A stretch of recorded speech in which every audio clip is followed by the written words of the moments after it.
Dude, I want you to be as smart as I am. Motherfucker, give me a... Dude, I want you to be as smart as I am. Motherfucker, give me a... Dude, I want you to be as smart as I am. Motherfucker, give me a...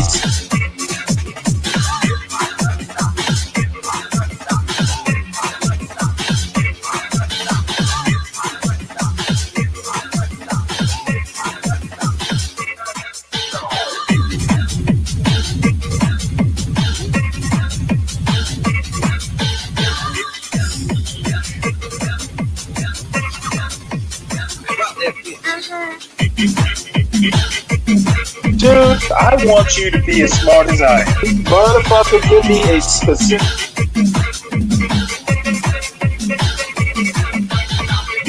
Dude, I want you to be as smart as I am. Motherfucker...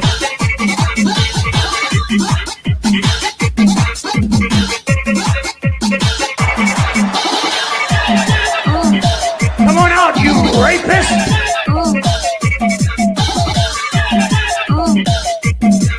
Dude, I want you to be as smart as I am. Hello, everybody. Hey, we know it is Black History Month. When you hear somebody say, "Hey, Michelle,"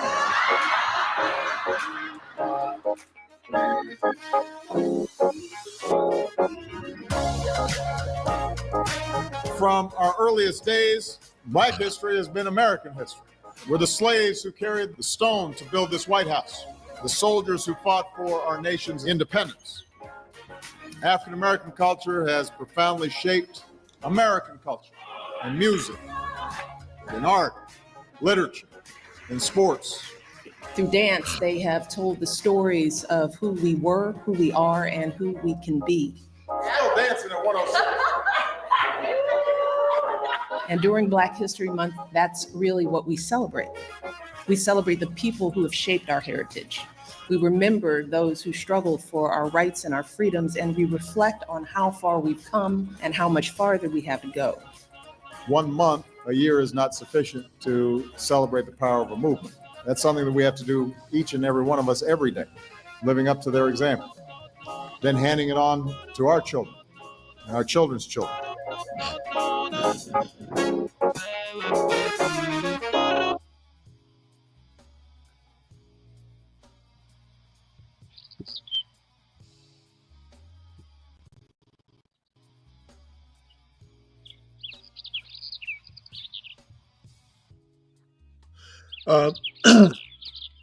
Good morning, everyone. I am starting way later than I thought I was gonna be. Um, let's see who we got. Solid Snake, Stank D, Abiola. Welcome. Uh, I'm not sure. I see in the chat that somebody wants to watch something. I'm not exactly sure what you're asking for. So, Solid Snake, I noticed you were up here earlier. Um, Let me know what it is. I make no promises I'll play it. If it's what I think it is, it's probably gonna be no. And uh, as a matter of fact, it's funny. It's if I think I'm right, this is this video will be appropriate.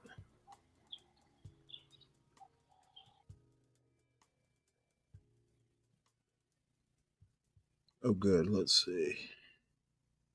Pay close attention to the words.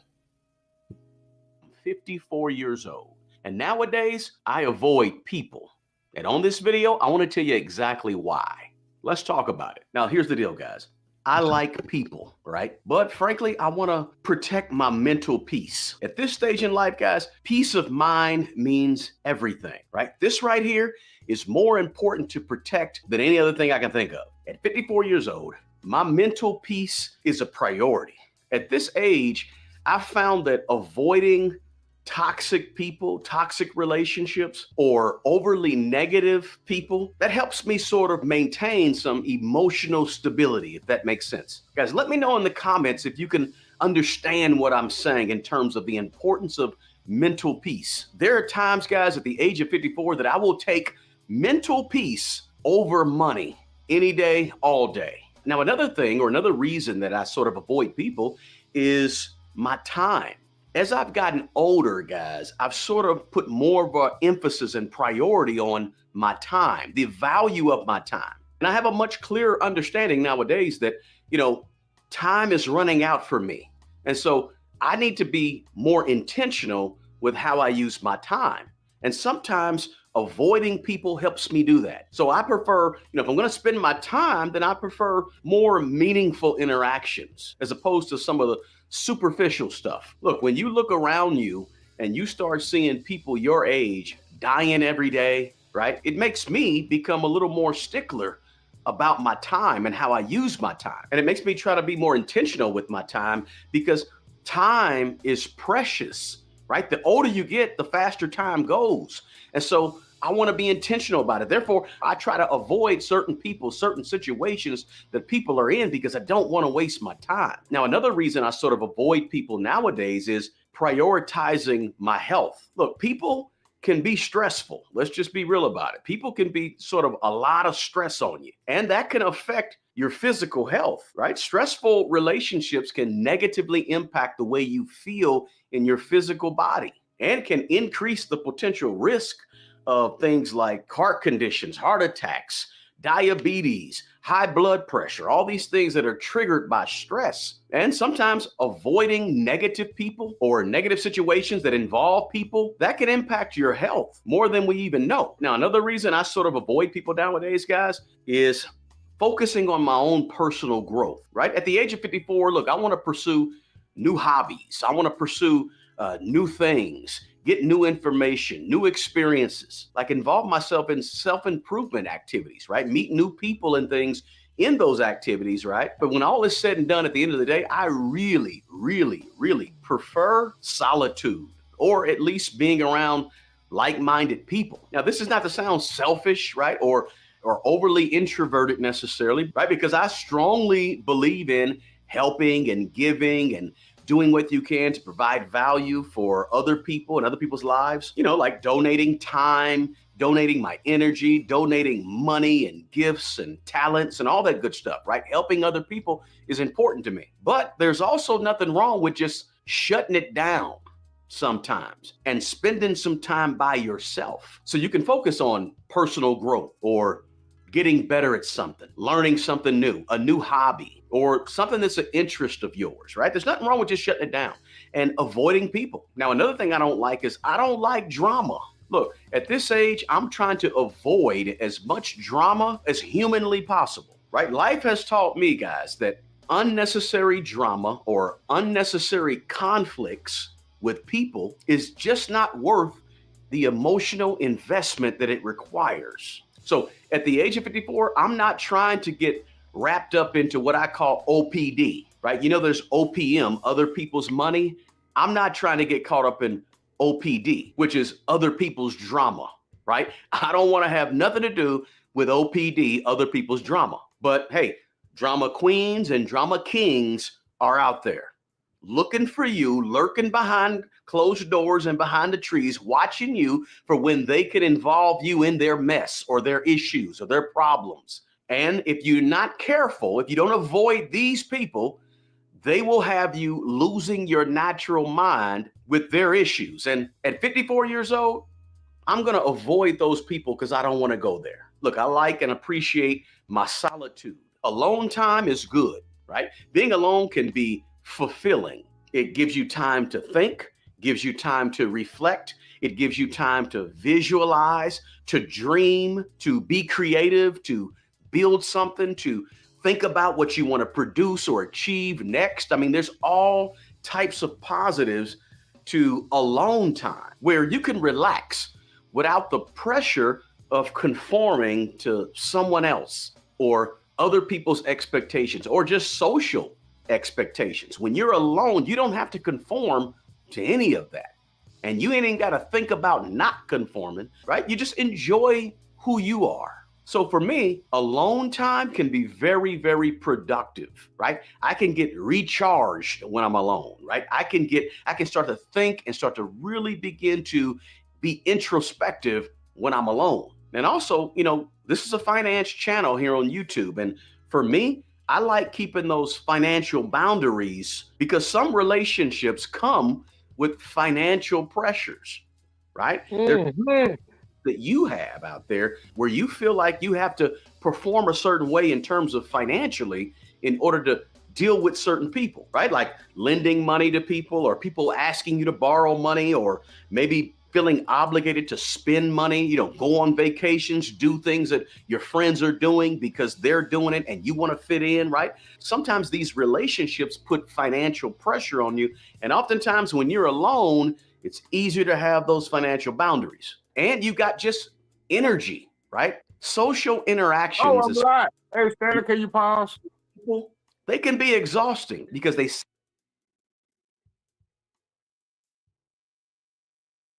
Hey, Stanley, how you doing, man? Good. I apologize for the other night. I was just real passionate and drunk. Because all of it had hit me at one time, a lot of the realizations it was like a lot of things being confirmed at one time. And I was real aggressive and I apologize to the chat. I apologize to the channel, But I've been working a lot, man. Then I had got up, for the past 2 days, I just been listening to the live streams and everybody, all the panelists and different live streams. But I had to come back and apologize to you because I don't mean no harm to you, Stanley. You just represent me to my enemy when you talk sometimes, and I'll be mad because I don't need to dialogue with you that way, because that's not what we built for, and that's not a damn good character to be behaving with on a live panel. Yeah. Okay. Well, I'm used to it. Yeah, but should you be though? That's the question. And that's not fair to the channel, and it's not fair to you. Now, I apologize. Yep. Well, apology accepted. So, what is this that Stank D is talking about watching? What is Stank D talking about watching? Hey, I did you don't know. hear? Is Will Smith dead? Because I don't know why, but somebody just came to me and said, "Man, Will Smith just died." Is that true? Or is that some kind of algorithm? I haven't heard anything about it. Yeah, and see, this is the live brother. You need to talk. Can everybody in the channel? Can you post his link for Who's the link? channel? This guy right here you listening to. Oh, yeah. Actually, I That'd this is probably be really good for Geek Crack too to listen to. it's really the second time that I've heard him, but he does mostly financial stuff. But Yeah, I know. I wish like my son, he went to account management and stuff like that. But I really would love for him to get involved in math, Stanley, because my son was, in my opinion, I'm just being a dad talking, but man, it's like he's smarter than what the fuck he do. Well, I don't think that's possible. Yeah, I do. Well, no, you can't be smarter than what you do. Yes, you can. Influence encourages a lot of bad behavior. What you mean to say is he knows better. That's Yeah. different than there's no way you can be smarter than what you do. You are what you do. What you do actually represents you. Now you can know better, but I don't think you can be smarter than what you've actually done. If actions indeed speak louder than words, well then your actions are a representation of you. So what is forgiveness? What is Is forgiveness? it possible? I don't know, man. I'm brain going too fast. My bad. Forgiveness, that's kind of a different thing. You can forgive anybody for whatever you choose to forgive, but the term, the aphorism that he's smarter than what he does, I don't Yeah. think that is physically possible. Definitely not spiritually possible. Mm. I was just thinking too hard, man. I was ready for you tonight, goddammit. I said, oh, I ain't got to work in the morning, man. I worked all day today. So I ain't gonna last too long, Stan. I'm sorry, I ain't gonna do it. Well, that's I just wanted to fine. come in and apologize for the other morning. I want to come and apologize to the chat. I'm gonna try to be here for HB. I gotta apologize to him because I mean, I really just that stuff just really, really got up under my skin. And I was listening to that live cast and I was listening to that podcast. I hadn't made a comment yet. You go back and listen to these things? Yeah. Oh, really? That's interesting. I pretty much never do. I do. I like to see who I was in that moment in time and how I be reflected towards the world. And I'm not impressed. Ashamedly to say, you know. Well, Mr. Palomino, your job, I think what he meant by what his son is doing, I mean, your job, and I took me a long time to realize this because, I was so into what I was doing. I think young people tend to think that they are their job, especially if it's a good job and you like doing it. And I think probably around about the time you have kids, or when you learn how big a responsibility kids can be for real, you start to learn that you aren't necessarily your job. Um, I mean, you can be your job, but as soon as you start building a family, you shouldn't be your job. But that's a lesson young people have to learn. Stanley, I'm I'm not 47 going to years belabor old. it. Hold on, Stanley. I'm 47. I've been working the same job since 2005. Now, since my son and my relationship is being rebuilt, my son, I ain't trying to tell all his business, but in my opinion, I'm being to a position where I feel like I'm not comfortable where my grandson is. And I spent the weekend with him, and I'm trying to be the granddad I want to be, but I got to be the granddad I need to be. And it's like, I ain't been a dad like that in almost 20 years. And I was a different person 20 years ago.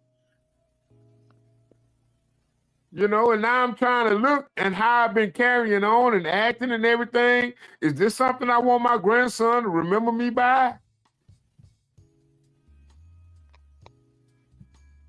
It's not easy, especially when it hits you with your grandson and you see him and he's so, oh Lord, he's so well-mannered. But it's just like from my experience, early on in life, you become well-mannered, but by the time you get a certain age, you become a little bit, undisciplined.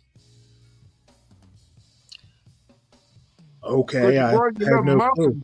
the little boys, they grow their little muscles, and then they got all that testosterone pent up, Okay, well, let me give you a little bit of advice because I have recently raised a son myself.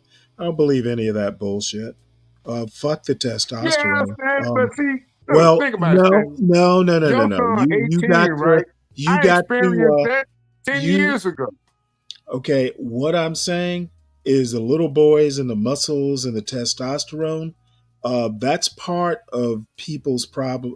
That's part of our problem now. The Well, you boys. have a different Okay, insight. God damn it, Solid Snake! I am not in the mood to be cut off.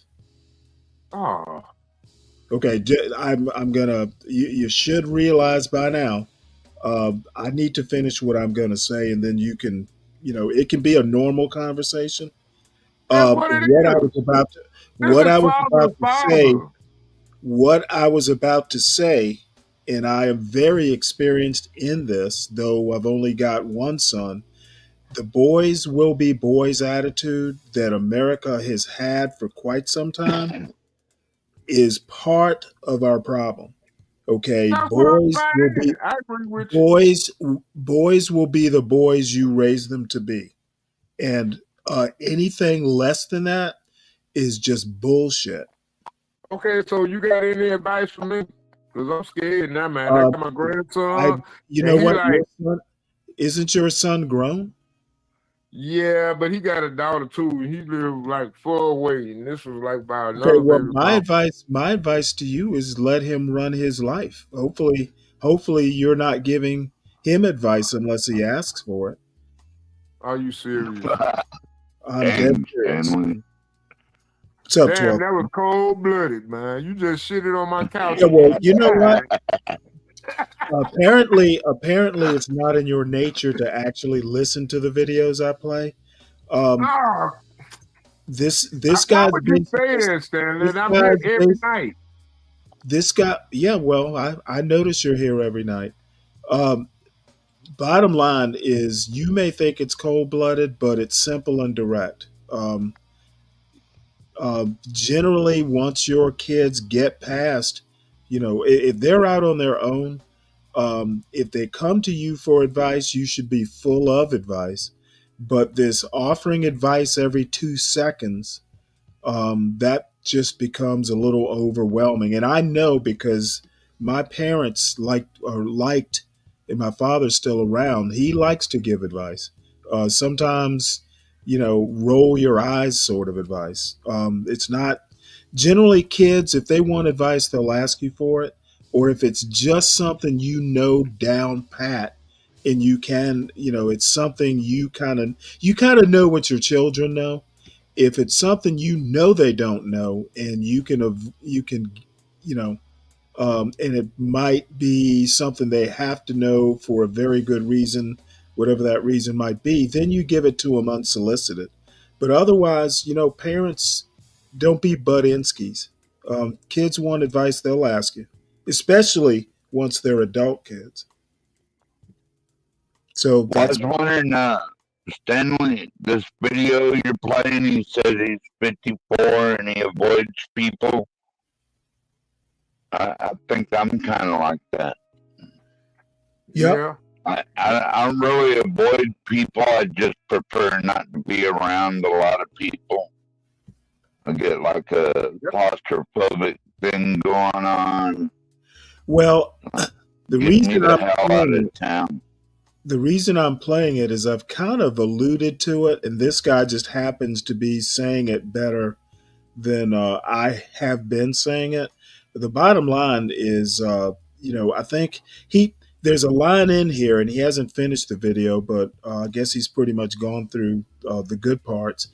Um, and I have said this, I've only got, I'm on the downside of the slope of life, and I don't have time Right. for, a whole lot of bullshit, unless, it's something I absolutely want to do.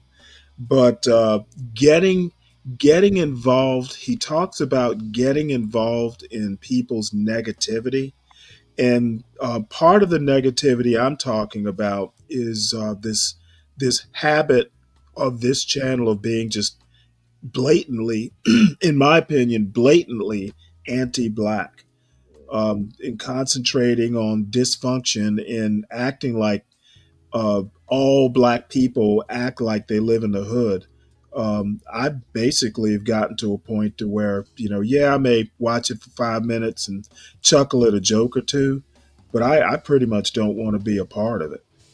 So you will probably find me avoiding a lot of content that I just feel is over the top.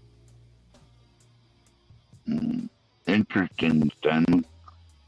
Yeah, well, it tends to be repetitious. It tends to be, part of the problem is it does tend to be repetitious. And, life isn't all one thing. Life isn't all negative. and it's gonna the negativity, the bad stuff. Life is gonna life, but there's some good parts of it too. And I've found as I've gotten older that balance is key. You can't avoid the bad stuff, but there's enough good stuff, to concentrate on every now and again. Yeah. Damn, They Stanley. sap your I'm energy actually listening to you tonight. What the hell? Yeah, well, every now and again you take the time to do that. That's a good thing. from you and drain you. And you can feel Every it now in your and then the body, gray in your matter mind. works, Stanley. Everybody what? Every now and then the gray matter works.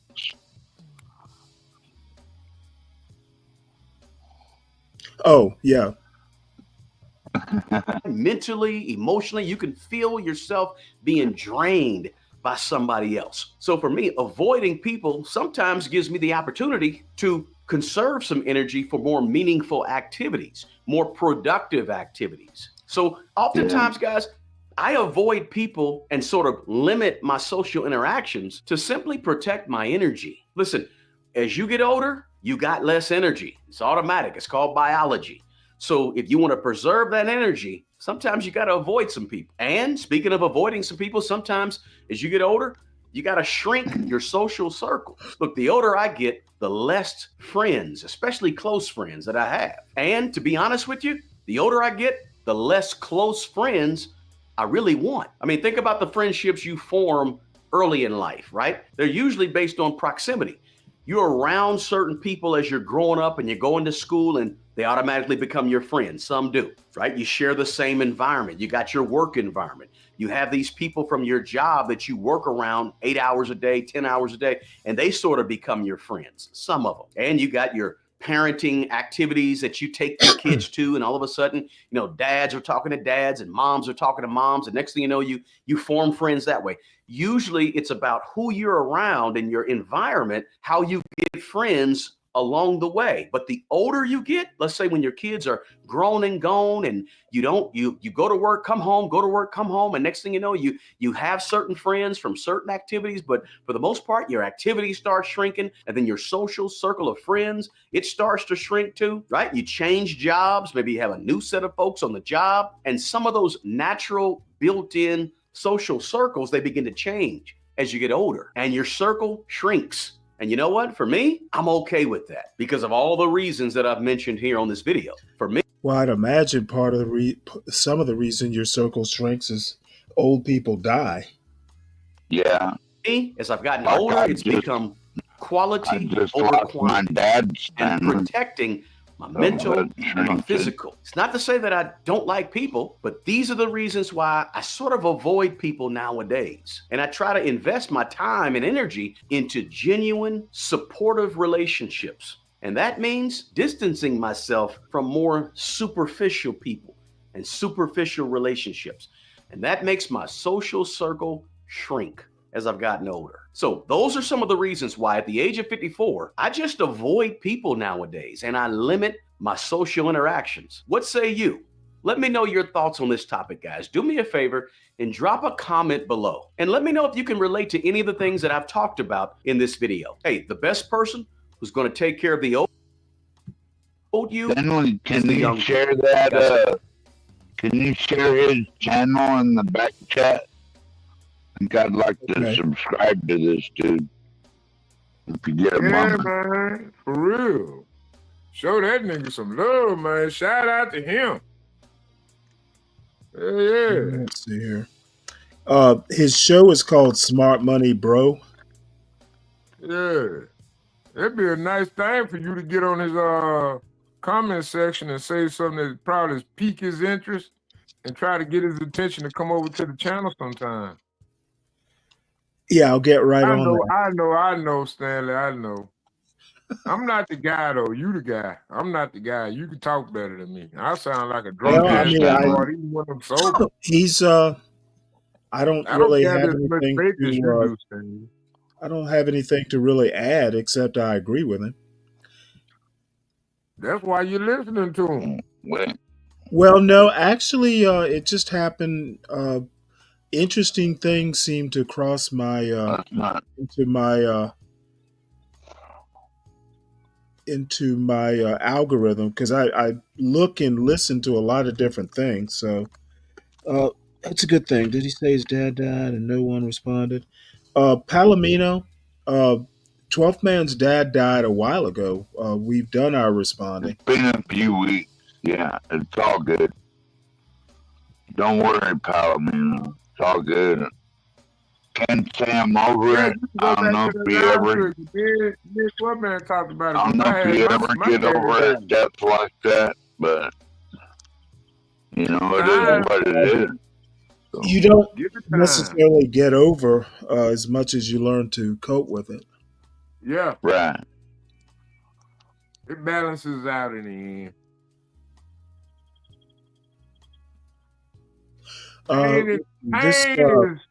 Pain is inevitable. Misery is optional.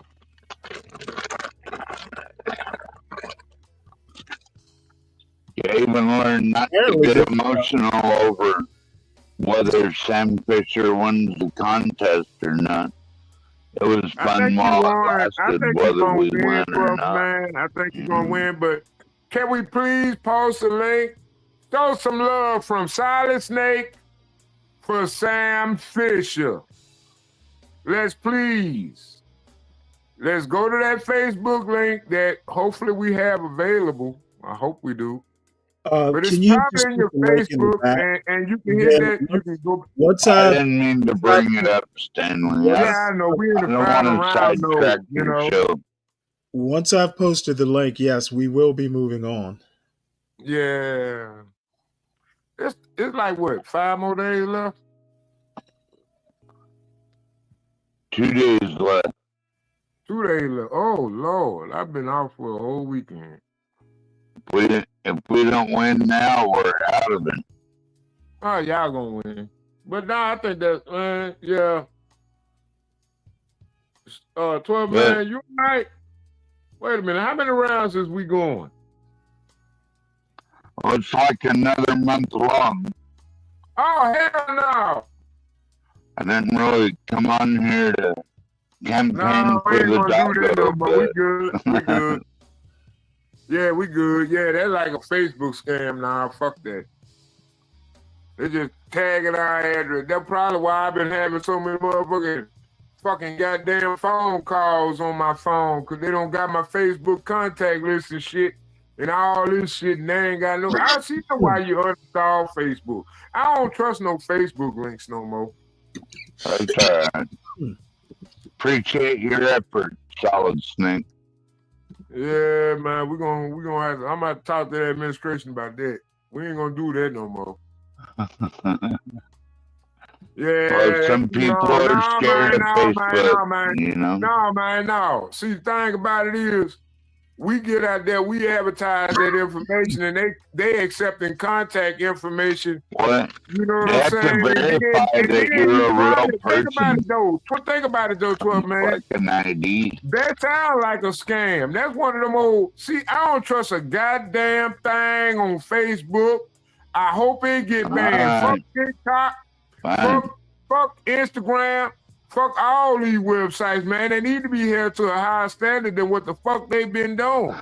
And them motherfuckers don't even pay taxes.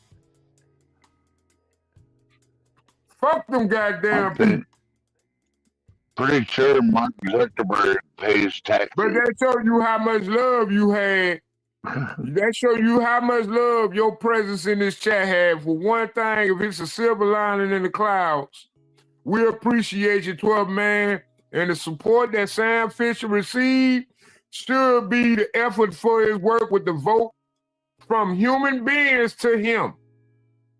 And that's all that needs to be responded to that. And we're going to leave that whole Sam Fisher in this election. He got 1 more month left and all that shit.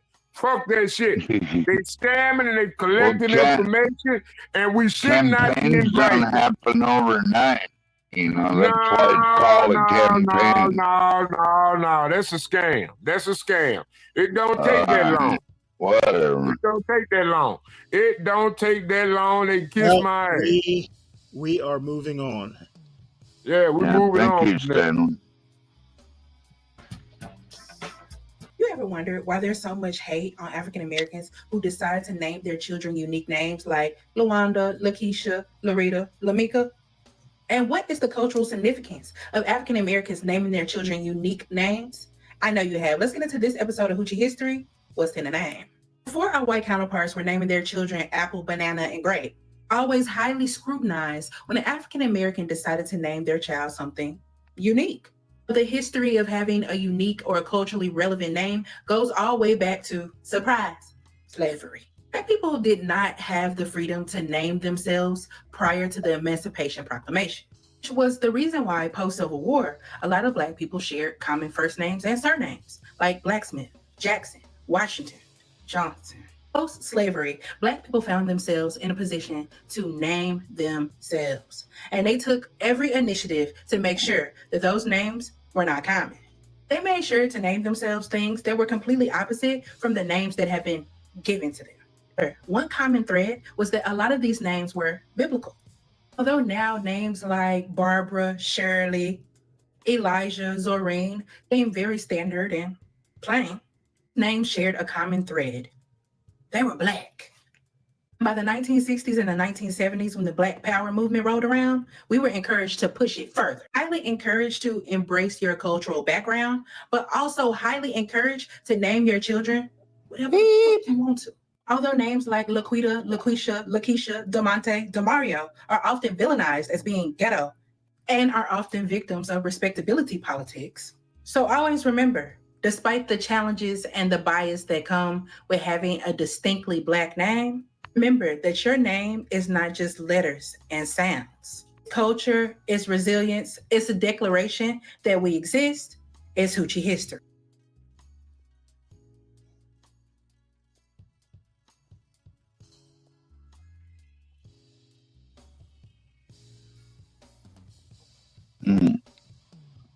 Well, that was interesting. Yeah, I again, interesting things come across my or into my algorithm. Apparently, this is somewhat of a somewhere between some serious history and a little bit of tongue in cheek satirization, but it's a pretty interesting take. And let's see, here's one more of those. She's got a whole channel actually. It's giving Black women permission to be whoever they are. Hoochie Kong, Welcome back to Hoochie History with your favorite Hoochie historian, Zorine Truly. On today's very special episode of Hoochie History, we're going to talk about a very important subject that affects Hoochie mamas and women all over the world. Hoochie Mama. Very important election. I had one of those once, Stanley, a Hoochie Mama. Do you often? Well, I guess I know the answer to that. Now, as you know, in Hoochie History, we uplift all Hoochies regardless of their political views. However, we must put an end to the conversation that Donald Trump has been for and uplifts the Black community. He started getting Black people out of jail and giving people their free money. Oh, baby, we love Trump. We need him back in office. Now, regardless of what your favorite has been seen saying or doing, let's actually put some facts to the rhetoric. And I'm not here to push you in any certain direction. However, if your vote is for Donald Trump because you feel as if you will receive a check. Understand is, while you were running your mouth with him, I was running to the bank, sweetie. And depositing a Trump check. Honey, Donald Trump. Yeah, the one you laughed at. Or you feel that he will uplift your marginalized community, let's take a look into Project 2025. Project 2025 is an incentive that the Republican Party plans to transition into once you elect a Cheeto into office. This incentive plans to do some of the following: cut Social Security,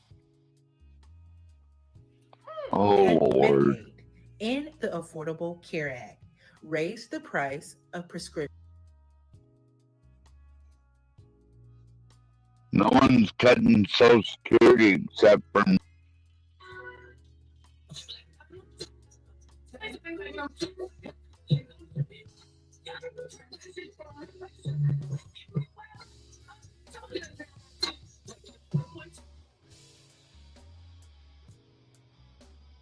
drugs. Eliminate the Department of Education. Use public taxpayer money for private religious schools that your children can't even get into. In free and discounted school lunch programs. In civil rights and DEI protections in the government. Ban African American and gender studies in all levels of education. Ah, silly bitch. Ban books about slavery.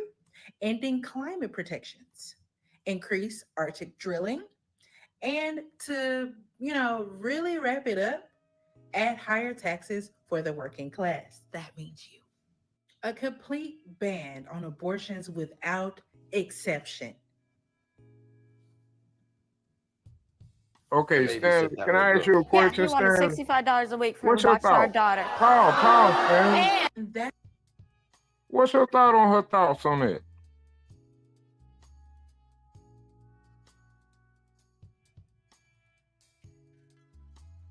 I'm just She's doing asking for something. your. I I'm just guess this asking is for commentary.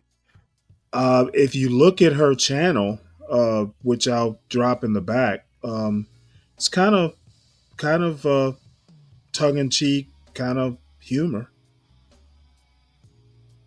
and she's Okay. got a bunch of videos, kind of all in good fun of hoochie culture, I guess. Thought culture. I'm sorry, what? Thought. THOT.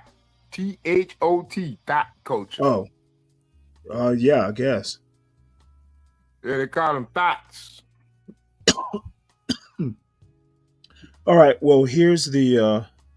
I'll drop the thing in the back. Yeah, I don't think nobody can get that link, Stanley. I don't think that's your audience. There's an 12th audience for man. that, Stanley. And that's not you, and you probably don't want that Excuse me. audience over here. Yeah, well, I don't know. Again, it's her shtick. Thought it was pretty funny, pretty cute, I guess. And Yeah. I don't really.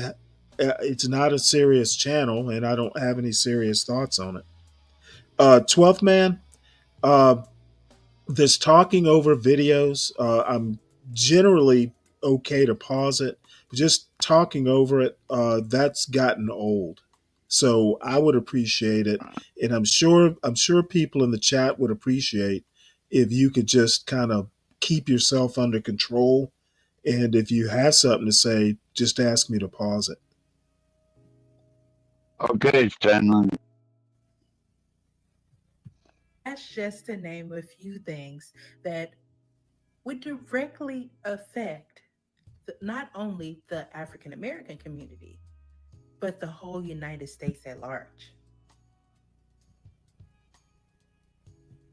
So anyway, I guess it's her attempt at humor, and it's pretty funny, but not very funny. So I drop the thing in the chat. Let's see. I'll just drop her channel in the chat if you want to explore it on your own. I subscribe to it, so you can Hey, bless you, Stanley. You alright? you can decide for yourself whether it's your type of humor or not.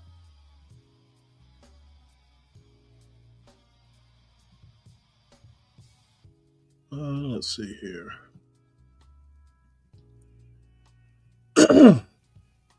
So the next thing, and since I'm starting later, I'm going to go ahead and at some point start reading more news articles. But I watched Arami yesterday. If you'll recall, we've watched him before. He had a very interesting take. For some reason, I don't know Um, there's still people comparing Obama. He's a progressive of some sort, and they're obsessed with Obama. And this is Mm. basically contrasting the styles of Obama to Trump, and kind of shocked me his take on the comparison. I think he's way off base here, but you swing for the fences. Sometimes you strike out, and I think, as a matter of fact, I rarely comment on this. I caught it during the live broadcast, and I rarely comment in his chat. But even I had to throw a couple comments in there because I think he is just delusional on this one. Well, Stanley, what did you think of Trump and Obama were talking about during Jimmy Carter's funeral? Had that little conversation, and a lot of people like to make up what they said, but I wonder what they actually said. I have no clue. Whatever it was, they got a chuckle out of it. Yeah. We spent all of those I've years seen- listening to all of the things Obama can't do. Obama can't, really fight for single payer health care. He can't really do anything about housing. He can't really do anything about keeping Black people in their houses. He can't really, do anything for Black people in general. He can't really do anything serious about healthcare except for this Obamacare, which is going to throw it all to the market. So you still won't know if you have healthcare or not when you're supposed to have healthcare, and throw you to the wolves.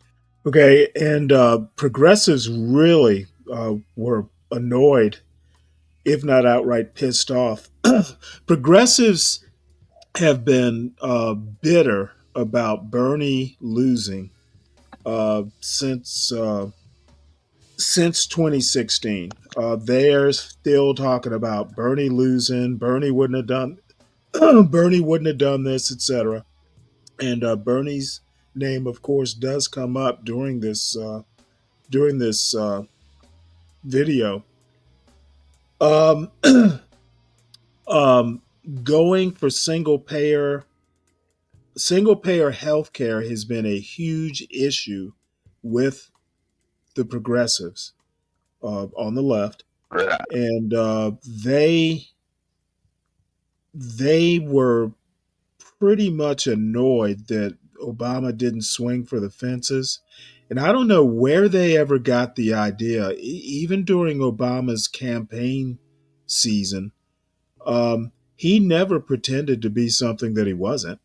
He never, as a matter of fact, when he first came into office, if you remember, he was against gay marriage and changed his mind in office, probably more for politics than his own personal belief.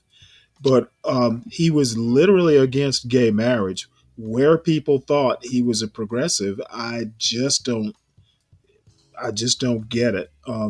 I guess they were as bad. I often say that the left is basically the left is as problematic as the right on race, just in different ways. Qualitatively or quantitatively. I guess quantitatively they're about the same. Qualitatively they're different. So anyway, I think a lot of people just have a real problem with Obama because he was nominally black, at least in the American context, and he treated black people. He pretty much treated black people like every other American, and there are black people and some white people who are mad about that. And the right basically takes full advantage of it.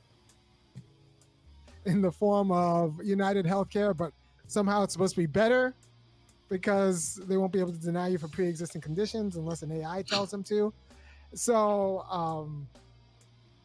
we can't expect democracy in terms of internal politics in the Democratic Party. We can't do anything about corporate finance reform. All the things we can't do and shouldn't even fight for because we can't do it. And he was being pragmatic about in his approach of telling us he couldn't do anything to secure us a job, a good job. Said we get a stimulus, I might go to the same kind of crooked companies that is comfortable hiring people without passports instead of actually hiring Americans with jobs. He couldn't just guarantee us a job. We couldn't have another WPA or CCC. Obama couldn't even deliver us Teach for America, or which is already a dubious program, but he couldn't even deliver something like that. And instead of actually drafting the Army Corps of Engineers to fix Flint's water, Obama passed around the hat and sent us sent all those good people. Okay, Palomino,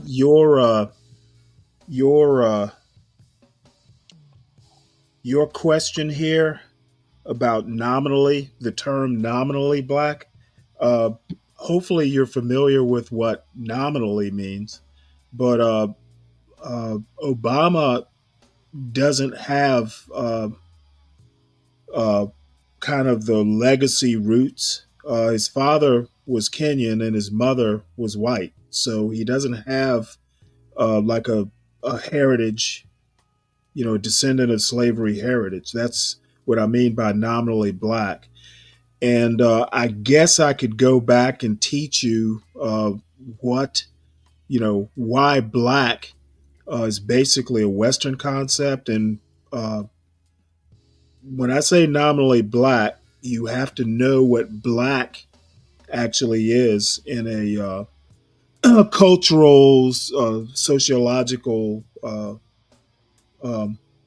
context. And I don't have time to go and teach you the basics. So if you have specific questions, just let me know and maybe I'll do a whole show on it for you. To be honest, I thought everybody knew, pretty much the history of black, the term black in American history. But, I guess it's not something they really teach in schools. Drinking leaded water into private charity. All of the things government couldn't do, Obama taught Americans. And then he drafted Americans into the job of making. Okay, I actually was concentrating on nominally black and missed this point. Basically, people like Obama and Biden are institutionalists, and in some ways, so am I. That's part of being, kind of like a classical liberal. And I'm not the way they use classical liberal here. I guess I'm not quite that. I would say maybe I'm an American liberal or a black liberal, because classical liberal, that's much too Lockean for my taste. And I will go into why I'm not. I mean, while I read Locke and gladly, Locke, uh, Locke was an interesting character. He actually wrote the royal charter for the South Carolina colony, and I can get into that history one of these days. But he was literally kind of like an inventor of American slavery. He's one of the progenitors. Let's see, where was I? Oh, anyway, Obama's probably the most square guy when it comes to, well, shit, he taught constitutional law. He's a constitution guy. And he's not temperamentally, and I think I kind of understand um Obama. He is almost a true moderate, and I'm the same way. Moderation in all things. Any extreme, especially an uncontrolled extreme, is bad in the long run. But anyway, he's an institutionalist that Ira Me would think that he's gonna go outside the law, or go extra legal. That's not Obama. And Okay, so Stanley, I I got a wouldn't question. even. I got I a question. don't interrupt me. I'll let you know when I'm done. Um, if you're expecting a constitution, a lawyer who is kind of a traditionalist in a weird sort of way to go and interfere. He mentions Flint, Michigan, and the water crisis they had there. That is literally something that the state should handle, and a president getting involved in it. Now, I probably would have if I saw the state wasn't doing anything. But in theory, presidents shouldn't be getting involved in local issues. It's really Okay, okay. something So that so it's wait. really something that the state and the locality should handle. And if they need federal help, then declare an emergency. That's Okay, how it's supposed to work. okay. So Stanley, I got a question. How do you feel about the loans that was granted through the federal government being passed by President Trump? Do you think that I have no you idea think, what loans are you talking about. well, the grants that he gave to HBCUs when he was inaugurated that Joe Biden deleted as soon as he got in office? Let me tell you how I feel about him. Those grants are under threat. When he froze all the grants when he came into office a couple weeks ago, the same Mhm. money that he was going to give to Now, HBCUs do is you think okay. USA? Let Now, wait a me minute. finish. We talking about Joe Biden, Let not Trump. me. You said Trump, so I'm dealing with Trump. Dude, you are going to get on my last nerve tonight. Well, I'm not gonna be your Okay, puppet. if you're gonna ask me questions, know what you're asking. Okay, you said Trump. Trump did give money to HBCUs. Trump did attempt to freeze grants with an executive order. So how I feel about it is Trump giveth and Trump taketh away. That's how I Okay, so feel about it. Biden didn't do that when he got in I his don't presidency. give a fuck about Biden. You didn't ask about Biden. Okay, so the grants that Biden froze was different from the grants that Trump froze, Stanley. You can't just keep doing Okay, this. dude, I will toss You your gotta ass. be factual and honest, I will Stanley. toss, motherfucker. Now, you ask about Trump, and then you go, oh, I meant Biden, and now you're going to fucking come to me about being accurate? Dude, you're messing with the wrong motherfucker tonight. If you're going to ask a dumb question, at least know what the question you're asking is and stick to it. Hey, Stanley, I'm a little worried about the executive order on grants because it'll, Okay, well, you don't need to worry about you don't if need to worry about it. The court has basically The frozen liberal courts, whatever it the was. Obama and Dr. Okay, this motherfucker, AmeriCorps grant y'all are getting out of control, and I'm not about to deal with it. When you get your asses under control and you can ask a question without rambling drunkenly, I'll bring you back.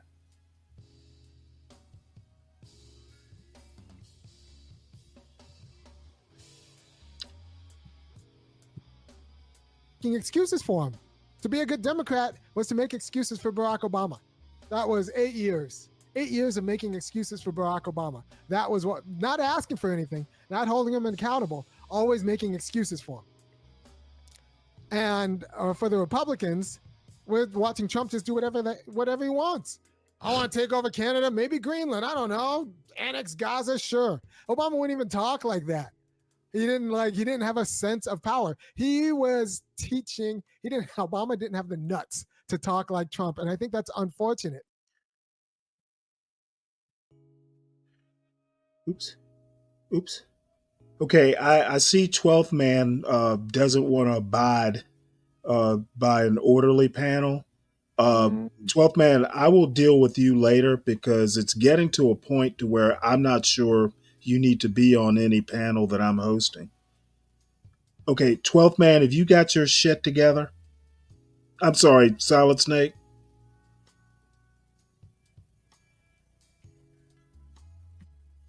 You cold. Oh fuck yeah, I'm cold. What do you expect me to You be? cold Fucking up blooded. here? Do you expect me to be up here taking bullshit when I don't want to? Stanley, it's not about what you want. It's what the audience Oh wants. You motherfucker, gotta it give is it to them. hey. Oh no, I don't no, it is actually about what I want. Okay. I'm hosting Oh, the panel. Stanley. When Man, you you when sound like, you see, that when was you come up, wrong. okay, when you come up here and you host a show, I will abide by your rules. Okay. But the one thing, and I kind of gave a warning, if you're going to ask a question, just ask the question, but make sure you're asking the right question. Okay. I understand that you're drinking and having a good time, but I'll have to fucking deal with your drunken bullshit. Either get it together or just fucking drink and have a good time and stop asking sloppy questions.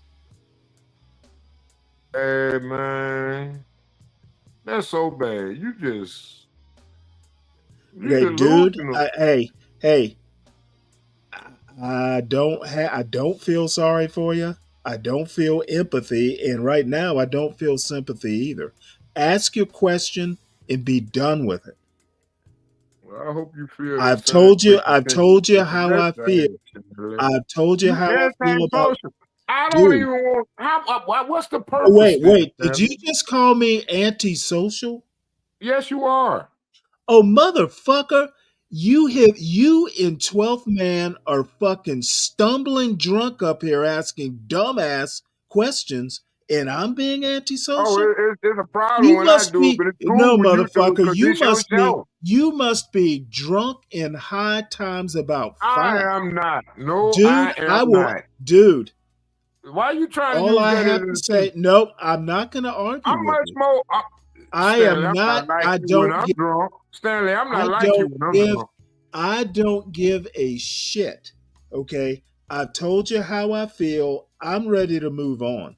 And Oh, man. As far as Biden giving money to HBCUs, whatever he gave them in grants is under threat now. That's It how seems I like feel. I ain't Now gonna lie, I'm Stanley. goddamn ready to move on. Well, Stanley, what you saying is you don't receive any money from the liberal Democratic National Committee. At no point in time did you ever Nope. receive a check. Because it Nope. sounds like you As a do. matter of fact, as a matter of There's no fact, way you can as literally a sit there matter and of listen to fact, all these facts being presented to you and ignore them. God damn it, this motherfucker thinks I'm going to be talking over him. No, Why y'all gotta talk over you? the answer is no. I left college with zero debt. Okay, I didn't take grant money in college either. Because it seemed like you lost it. I'm This about to lose, Democratic National dude, Committee, dude. I think they took your mind. I'm about to lose you. Well, I'm just saying they paying for something, ain't they? Okay, I've answered your question. I'm ready to go ahead and get back to the video. I think that's unfortunate because at least Americans want someone who believes that we can do things, as opposed to Obama, who taught Americans about small government the other way.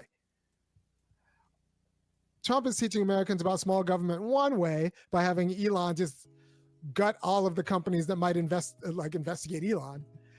Obama taught Americans small government a different way by just saying government can only do this. We have a problem this big, and I believe government can be the solution for this much of it. We might get a little bit more food stamps, not a job, a little bit more food stamps. We can't do anything about Iraq. By the way, Stank D, genius that you are, I'm not 100% sure because I'm not an expert in how college gets paid for. But if you give grants to institutions and they decide to loan it out, there are ways you can basically take grant money and loan it out. That's what I'm getting to. Somebody You got to give pay back grants. the loan. you give grants, but where the money goes from there, I'm not actually sure about. But you're right. You generally don't have to pay grants back. No, you don't pay grants back, but somebody got to pay back that loan for the grant. Grants Yeah, are not just gifted. yeah. Between you and Stank D, I'm sure somebody's right Okay. about something. Well, okay. We'll Well, just it would have be Joe nice if Obama your is that better intelligent than brain would actually black elaborate people. for the So audience. Obama's half-assed. Uh, Then I I'm I, gonna let assu- him I assume I assume I start over. He assume talking shit on this. My bad. I assume the audience has a level that I don't have to explain every little detail to them.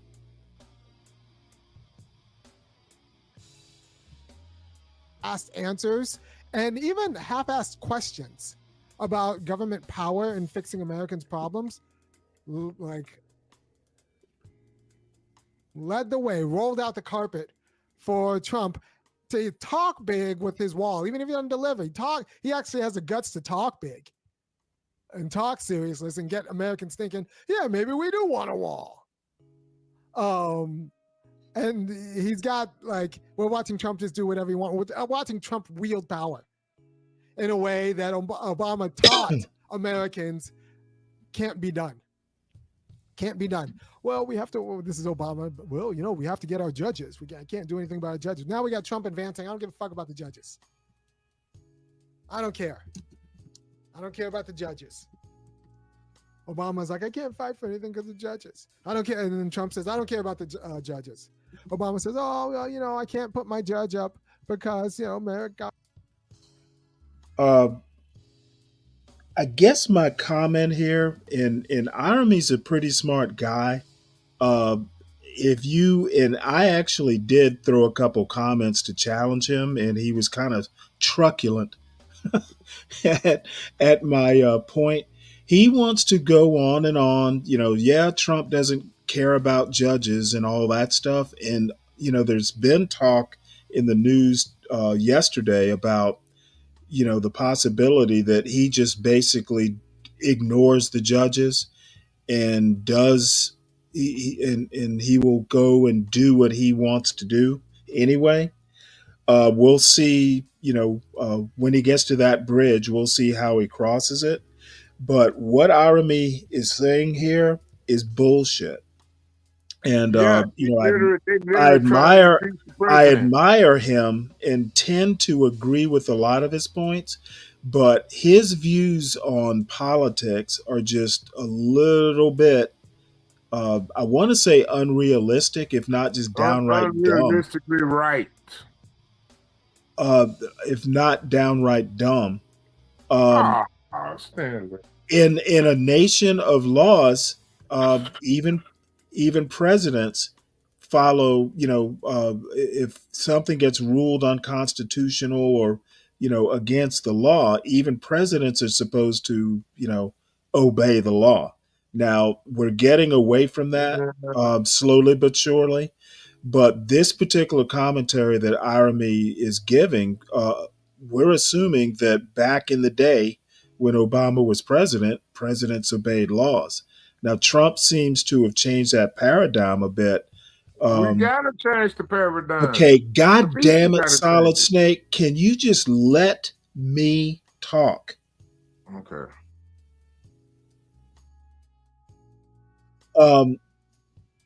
I made a point in Iremy's chat. Iremy talks about Trump knowing how to wield power. And the problem with that statement is that executive orders are not power. Okay. They don't carry the force of law, Oh and my. executive orders only last as long as the issuer of the executive order is in office. Okay, power is permanent. Real power sticks Through Congress, after, through votes, after through Senate. the person who wields the power is gone. Okay, what Trump is doing is workarounds and patchwork, and for No, he's some not. reason or another, God damn it, Solid Snake, Well, let me elaborate for you then, Stanley. No, motherfucker, don't elaborate until I'm done. I'll let you know. Stanley. Executive orders. I'm not going to argue with you, Solid Snake. Executive orders do not carry the force of law, and anyone who imagines that Trump is actually making headway, I would beg you to actually understand that, these executive orders, slowly but surely, are being litigated, and so far, 3 or 4, maybe 5 of these executive actions have been stayed by the court. So I think the only thing that Trump is actually making headway on is deporting illegals, and that is an executive branch function. So he does have full control over that. Now there's some checks on that power, but he can pretty much do what he wants to do with illegal aliens because it is against the law, and he's enforcing the law. But as far as things like circumventing, birthright citizenship and stuff like that, no, that's not actually power. So it is a problem that people don't actually understand how their own government works. No, Stanley. No. Okay, well, Fred, I know you're agreeing with Irony, but you would be as wrong as Irony. Executive orders, doing something by executive order, is a short-term power play. Real power can't be undone. If he's doing something with real power, once he leaves office, it will not be undone except maybe by Congress. So of course, I don't agree with Irony, but progressives will, and I don't know what they're talking about. What is it, Solid Snake? Okay, we talking about billions and billions of dollars being spent on influence.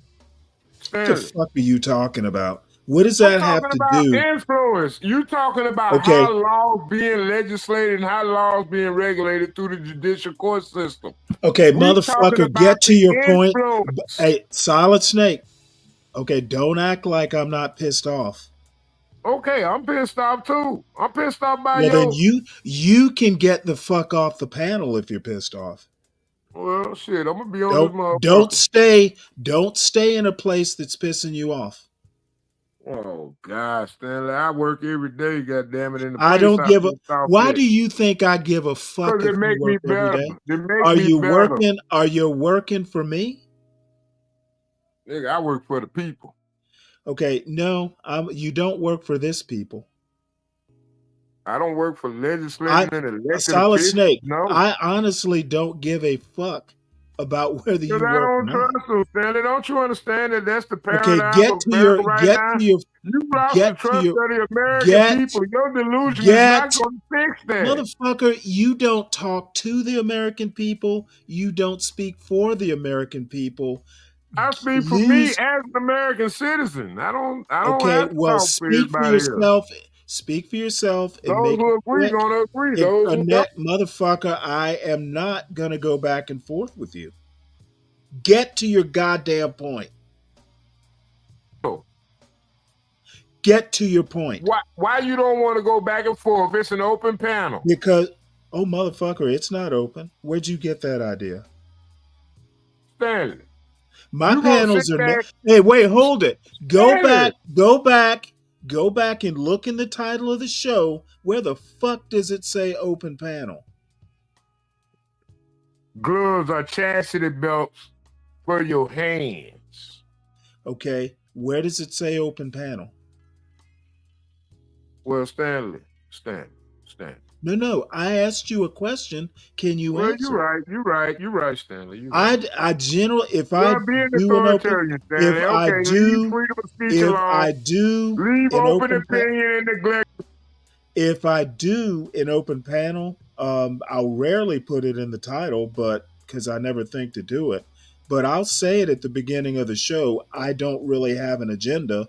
Whatever comes along. I didn't say that. I actually do have a loose agenda, at least. And I would appreciate if you understand that even if it was an open panel, it's not a solid snake style open panel. Be a solid snake. It could be a Stanley well-controlled panel, but Stanley needs to let people speak. You ever thought of that? No, I actually don't. No, Stanley, don't nobody just want to hear your diatribe when they got reality happening all Well, around. motherfucker, Stanley, you if they isolated. look, it's kind of like the old style TV. If you don't like it, change the channel.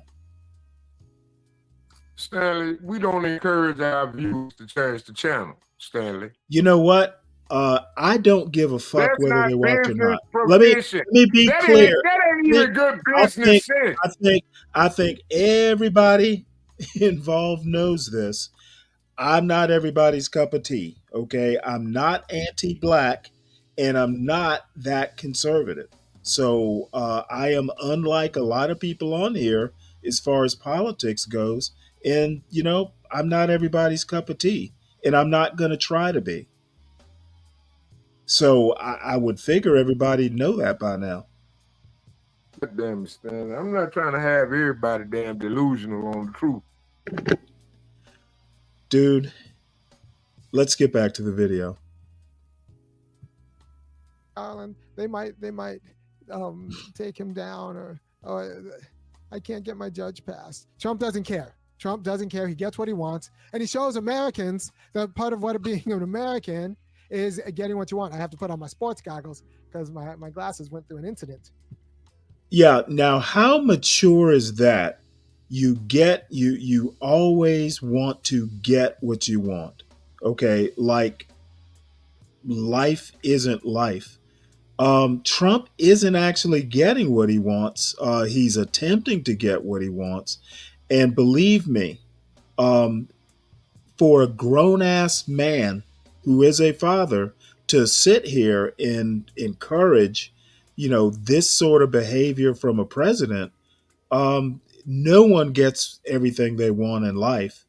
And Irony knows this. I don't know where the fuck he's going with this, but he sounds like, he sounds like a broligarch,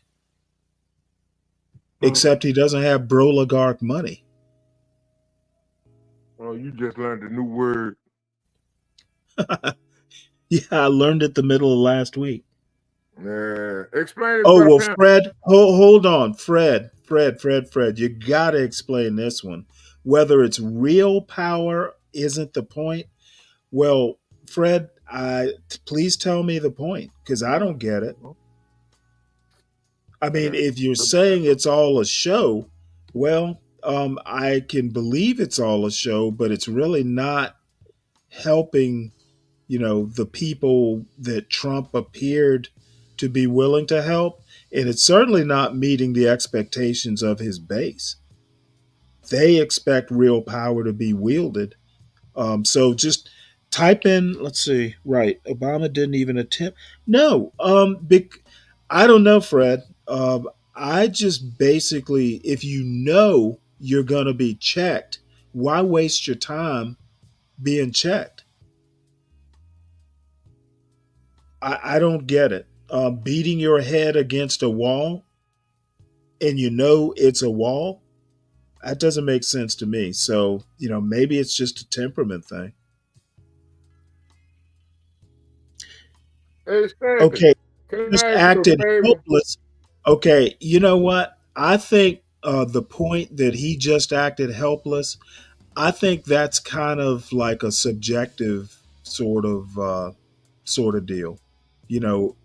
I think it's subjective. You almost sound like, back in the days when single payer healthcare, back when I guess Trump was in office when Jimmy Dore and all the progressives, the progressive caucus were looking to defy Nancy Pelosi and try and ram single healthcare, a single payer healthcare through. And you know what? That's the perfect example because, these people were acting like they had the power to make Nancy Pelosi do or bend Nancy Pelosi to their will. She just fucking tamed AOC. And Jimmy Dore, I don't even know what Jimmy Dore's doing now, but they thought they had power. They thought they had power to exercise, and they actually didn't. And anybody who kind of knows the reality of American government knew they were really just, I don't know what they were thinking, but Nancy Pelosi, she doesn't even do debates. when Hey, when man, can I ask you a question? she runs, hold on one second. When Nancy Pelosi runs for office, she doesn't even do debates. Now that's real power. Now, how she gets it, whether it's through money and buying her way, whatever evil government shit she does to maintain power, it is real power. Yeah, they wanted to force a vote, and they thought that they were going to force a vote with Nancy Pelosi as Speaker of the House. And boy, did they learn that they didn't have power. And I don't think the progressives actually recovered from that. They got a lesson in political reality. And I know AOC did because she's practically a she's practically a moderate Democrat now. So anyway, what I'm saying is, and Fred, you're a dear friend of mine, but we have disagreed probably for years about this. I think Obama not foaming at the mouth like Trump does, it's a stylistic difference. And I think and the same thing happens with me because I don't always get frothing at the mouth and shit. I get a lot of shit like from Stank D and Hood Conservative and idiots like that. But it doesn't bother me because I just think they're basically, scared little boys. So what is it you have to say? So, and you ain't no scared little boy. Fuck no. You sound like one. You know what? All I have to say is the proof is in the pudding. No, I I'm not think a you scared little using arrogance. motherfucker. I think you Oh, use your little arrogance and your little goddamn right. so-called intelligent Hey, it's nomenclature not as actually some get type it, of bully pulpit get device it, that don't get it work. right, Solid Snake. Oh, I'm Solid Snake. telling you. Solid I don't know Snake. what belly codes mean, but I Solid got a Snake. second phone. I can Google it. Solid Snake. It's not arrogance. It's It well, sound like it. I had a little 8th grade classmate of mine say I was conceited. So I think I like conceited better than arrogant.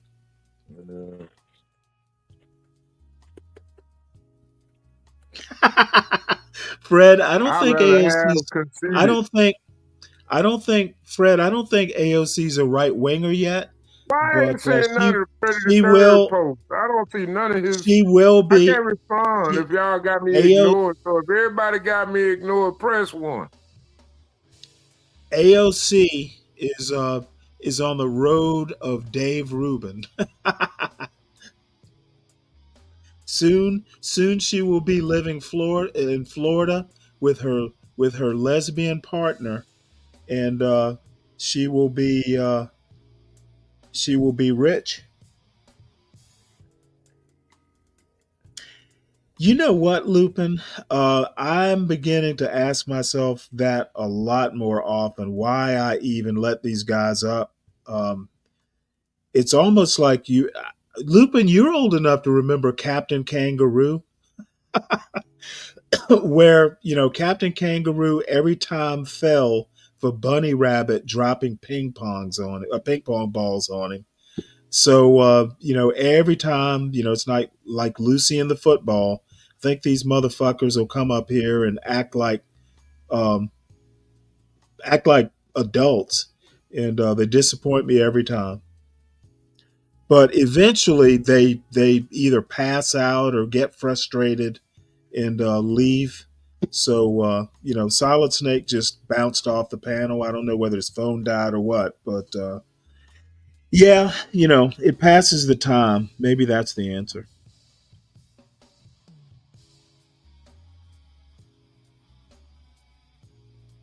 So anyway, I you know I agree with Arami about so much, but this horseshoe theory, where progressives worship Trump, um, I actually think progressives, especially the ones that are more Marxian and call themselves communist, I actually think that both MAGA and the farther reaches of the progressive left, they just have a love of strongmen. They want an individual who can go and bend government to his will, because the only way you're going to get things like single payer health care, at least at this point in American history, is you're going to have to force it through, and you're going to have to make people do things they don't want to do, and you need a strong man for that. Same thing on the right. Some of these things, like going extra constitutional, a president basically defying the 14th Amendment, it can be done, but basically you're going to have to be a strong man and force Congress to concede to what it is you want to do. So, and the way American government is set up, it's anti-strongman. If you've ever read Madison and all these guys, they did not want unchecked power. They feared it, and one of the reasons George Washington didn't do a third term is because he wanted to send the message that America, the American president, wasn't a king.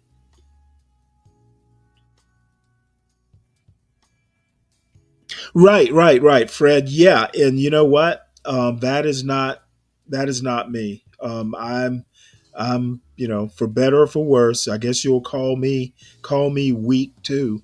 I think the Constitution is there for a reason, and there is an amendment process. If you want to change something in the Constitution, you need to go ahead and change it, but you need to go through the amendment process. You shouldn't just ram it through with an executive order, because I will I will put it to you this way. If some of these executive orders make it up to the Supreme Court, and the Supreme Court basically says, "Oh, hey, um, it's okay to ignore the 14th Amendment," then I will truly believe that, American democracy is over.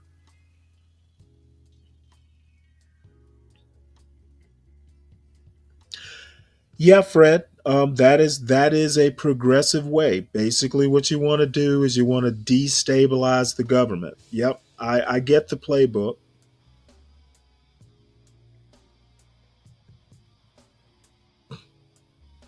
So anyway, I'm done off my soapbox. Yep, I don't. The revolution. you know, it and actually Aramis kind of alluded to the point that as long as the system gets destabilized enough, that some things like single payer and birthright citizenship and all this stuff can be just dealt with without a whole bunch of red tape. As long as what is it a what is it? Trump is basically um, the left thinks that they are clever enough to have Trump be their useful idiot. That's essentially what irony is getting at here. So the idea that Trump is showing America how power works is a problem. It could have been power for good. Because when you show people how power works, even when you smack them down, it starts the conversation on your terrain. If Obama tried to like execute a federal job guarantee for the sake of, public safety. If he tried to push for something like that, then sure, get it smacked down by the Supreme Court. But you turn the table. You turn the tide of the discussion. Executive orders are not power. Yeah, actually, executive orders are power. Okay, now see, that's my comment right there. I wrote executive orders aren't power, and Irony disagrees with me. Well, he knows he's not right. Administrative power is real power. Okay, administrative power is not real power. Administrative power, the only reason administrative power is because Congress basically abdicates their authority. Administrative power can be overturned by the courts. It's not real power. But also, so is the Army. Okay, and see, that's where Aramie's going with this. Administrative power is real power, which it's not. Real power is permanent. It affects permanent changes that can't be overturned easily. Executive orders can be signed away with a stroke of a pen or the judgment of a justice or a judge. Okay, now Irony gets to the heart of where, what Fred's alluding to. An army is power too. Okay, that's the one thing that is disturbing. And one reason why I'm just more moderate temperamentally, I think MAGA is radical or extreme. I think progressives are extreme. And when you start talking about armies, when you start talking about armies and the water and Flint in the same program, yeah. We know where you're going with this. And Irony, not going to happen in this presidency. Keep wishing, buddy. As the Navy, just so is the bluster is real power. Bluster is not real power. The fuck is this dude talking about? And I had more to type in the chat, and he didn't address it. But the bottom line, bluster is not power. That's just totally silly. And hearing a philosopher say something like that motherfucker must have lost his. Apparently, all the philosophy is in that hair. When he gets it cut, he's no longer a philosopher. The quality of learned helplessness that Obama kind of inculcated into the Democratic Party, I think pushed away a lot of the doers. Bluster is bluster, Fred. Doers, especially then when you crack down on any protests. Hey, you know what? Bluster is basically bullying. Okay, bullies are full of bluster, and everybody knows that a schoolyard bully is a bully until he either meets a bigger bully or some little kid that he thought he could pick on beats his ass. Okay, bluster is basically never gonna win ultimately. Bullies get defeated. Now, and you know what? The only way a bully is going to win, like Irony alludes to here, is with an army. And you were in the army, Fred. Army's not going to fucking go with what some bozo like Trump tells them to do. Trump is not a person who inspires, armies to fucking march on the government. So the government can't do anything except crack down on protests. So the government can't do anything except making sure that you don't talk about an army of lawyers. That is Obama's legacy. And Trump's doing the opposite for his people. He's showing that an executive can at least fight for his people and not worry about being popular. Right? So well, that is true. Trump, like Obama came in Damn it, I have a story somewhere, and I guess I won't get to it tonight unless I can think of exactly where I put it. Trump's popularity, damn it, it's a Pew poll. While this video is going, I'll see can I find it.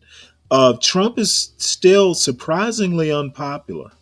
I It kind of shocked me when I saw that poll. 2008 with so much goodwill, so much more goodwill than Trump came in 2024 and 2016. Obama came in with so much goodwill and then immediately started talking small to everyone except the the car lobby and the big banks, right? He came in with so much goodwill, he could have like quadrupled the size of Acorn just by saying, everyone go out and join Acorn. Instead, he went after Acorn. Obama came in with so much goodwill. He had Obama for America, his own kind of field operation for the 50-state strategy. Except like that wasn't good for his corporate donors, so he pulled it back. I got friends who are working for Obama for America, and then when the phone call came in from the donors saying, all right, close up shop, right? So Obama taught Americans that government is useless, and now Elon Musk is gutting the useless American government. And so you have to understand that I'm going to do a different video on how the culture, American culture, allows a quality of fascism that is not akin to self-government. But that's American culture. We're used to not governing ourselves. We are used to it. We're used to someone else governing, keeping the order while we play the game. Right? We're not used to playing the game and then spending our off season like designing rules and like thinking about who's going to be the refs. We've ceded that power to elites, to Democratic elites and Republican elites. And the Democratic elites wanted us to cede that power to it. Nancy Pelosi didn't want to be accountable to us. She wanted to set the rules of the game and for us to be happy playing her game. And for many of you, you were happy playing her game. You didn't want self-government. You wanted a civil order. Locke talks about this in chapter 2 of the second treatise, chapter 10 of the second treatise, where he talks about, the people's real responsibility is picking the legislators kind of from afar or the government from afar in a democracy. But for the most part, and then if that government doesn't do well by us, we might be able to revolt against it if it doesn't uphold our property rights or anything like that. But for the most part, self-government, actually governing, isn't really something that we should be worried about. So you can have a government of the people, for the people, even if it's not necessarily by the people. Right? Yep, this is exactly. He says it in a nutshell. The government can be for the people. It can be for the people, but it doesn't necessarily have to be by the people. Okay. And the problem with that is it is very rare in history that having one person rule for the people, it almost never works out. If it's some sort of hereditary situation, you may get a good king, but his son winds up being a tyrant, or vice versa. I think the perfect example, when they say that absolute power corrupts absolutely, that's an aphorism for a reason. I think power can ruin even the best person because you just get used to it. And what Irony says here is so not American constitutional rule of law, that sort of thing. And at least he's naked about it. He's not being subtle here. I am solidly against that sort of thing. Okay, if you don't want to follow the Constitution, then scrap it or amend it or whatever. but work within the rules. It's worked for this long. All of a sudden, you got a bunch of people who either, I guess they're just like, hey, the process isn't doing what one little individual wants to do. So let's just go ahead and overthrow the thing. And what Irami can't seem to get through his head is that 50% of the people wants what he wants, but the other 50% don't. Okay, it's not like an overwhelming majority of people want some of the things that Irami wants, and vice versa. And quite frankly, progressives are laughable. Okay, they fucking basically, they hire people like what's his name? God damn it, I can't even remember his name. Um, the guy from New York who pulled the fire alarm. I can't think of his name right now. These progressives that get voted in are lightweights. Okay, even AOC is a lightweight. Okay, she does not have the force of personality to get things done. Okay, if progressives are so into, hey, we need to ram this stuff through. Well, I'm sorry, Aramiose Frimpong is not a very scary guy. AOC is not full of gravitas. Cori Bush, who's afraid of Cori Bush? So these guys basically, the only way Aramiose Frimpong is gonna get single payer health care is he picks up a gun and forces some people to do it. They fold way too easily, Fred, because they don't have the force of will. That's why somebody like an Aramiose Frimpong needs a strong man, because he can't fucking do it himself.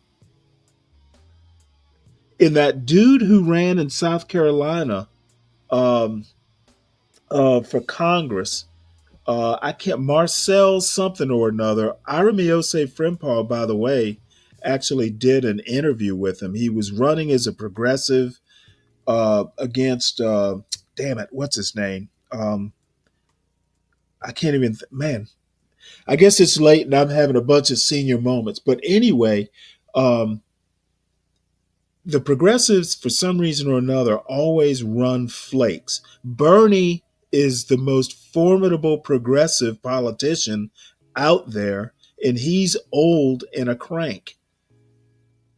Where the fuck was Bernie when he was young and vigorous? That's what I want to know. He had to be an old man, and old men speak their mind. Where was he? Where was Bernie 20 years ago? These motherfuckers, you know what? And I am of a man of the left, but the progressives, there is a reason they are not taken seriously because of bullshit like this.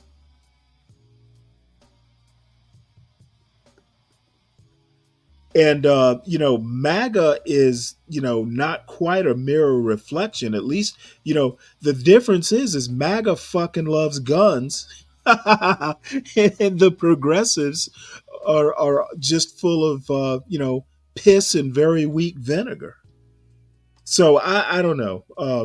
Irony talking this way, talking about who has real power and who doesn't. This motherfucker is so weak, he doesn't even recognize what's real power and what's fake power. But other than that, Irami gets a lot of things right, but his politics are a fucking mess. And we can elect people who govern, who will decide the rules of the game, who will execute the rules of the game, but letting us play as players. And that's all we really want to do. We just want to play as players, and we don't want the messy business of actually governing. That's what Trump is selling. I mean, that's let me rewind that. We don't want the messy business of governing. And we don't want the messy business of actually governing. Let me go back and make sure I get this in Even if it's context. For the people, even if it's not necessarily by the people. All right. And we can elect people who govern, who will decide the rules of the game, who will execute the rules of the game, but letting us play as players. And that's all we really want to do. We just want to play as players, and we don't want the messy business of actually governing. That's right. We don't want the messy business of governing. Okay. And I'm going to sound like some moral, religious fanatic here, but we as Americans these days don't even want to govern our personal lives. So I guess he's right. We don't want to govern at a state, local, state, or federal level because we don't even want to govern what the fuck's going on in our four walls as parents. That's what Trump is selling. I mean, that's kind of what Obama was selling as a politician. Obama was a politician who didn't want to govern. And that's kind of what Kamala was selling too. Kamala Harris, I think, was a politician. No, what Obama and Kamala were selling is I want to govern, but I want to govern by the Constitution and the law. And Trump promised to, hey, I will go extra legal if I have to. That was the difference. And the people who don't want to be bothered with having to govern as we the people are eager for someone to do it for us. And that is the most dangerous thing, having someone to do something for you. It happens, the closest analogy I can think of is, these big Hollywood stars, especially back in the old days, and it happened in the music business with black artists a lot. You would get a manager who basically would say, hey, I'm looking out for you. And, 20 years down the line, you don't have the rights to your music. You don't have, a pot to piss in because that manager was looking out for you, but he was looking out for himself, before he was looking out for you. So same sort of thing happens with, certain types of dictatorships. You get a guy who seems to be doing good things, and then you kind of get complacent because you don't have to worry about it or pay attention to it. Next thing you know, things are in a state that they can't be undone. Who didn't really sell governance as something that we should do, as something that we should participate in. Like Marcel Dixon, yep, that's who it was. He wasn't concerned with political problems. Government was a show. Let someone else set the rules, and that you could be a player. We have these Democrats who are indifferent to governance, pitching themselves to a populace, and then making that populace indifferent to governance. There were no big questions the Obama governing apparatus wanted to answer. And there were no big questions that Kamala Harris wanted to even address. I'm going to skip way ahead does here. Obama lose? Because I think we pretty much get the gist of the video. Little like snippets of it as the days go by. Because last year, that's the other thing Irami does. He will repeat himself. He will take a 15-minute video and make it 30 minutes because he keeps going back over and over and over the point. And I think he's a teacher or was a teacher. And I think that's maybe a habit. It's pedantic, basically. You keep hammering the point, so students, kind of get it. This team when my kid wasn't on it, when she was in 5th grade, it's a middle school team, 6th to 8th. This team lost all of their matches, and they only scored 2 goals because I'm kind of in the hood side of Athens, and lost all of their matches and only scored 2 goals against the other junior high schools. And this year, I want to take them to be the champions, all in one year because of good coaching. And so we'll see how that goes. The first game is Thursday. I got hired. Okay. Yeah, apparently he's been hired to coach his daughter's soccer team or something.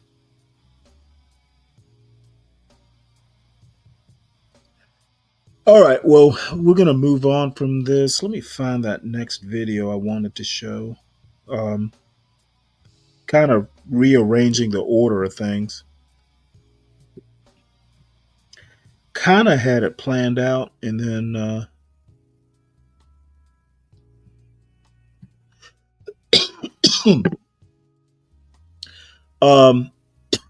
excuse me.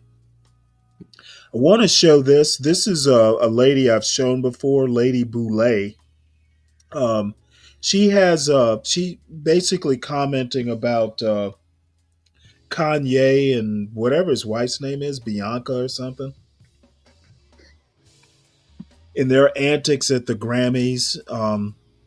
I think Kanye's going through Kanye's going through another manic episode.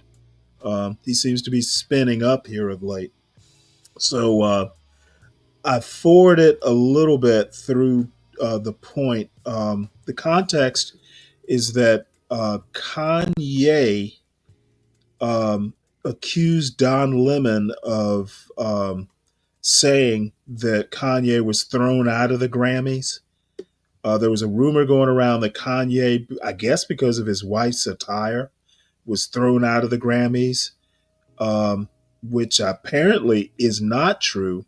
But he accused Don Lemon of creating the rumor. So this exchange is basically, a messy person talking about a messy person. And I know I'm going to get comments about Don Lemon's demeanor here, but my larger point is the title.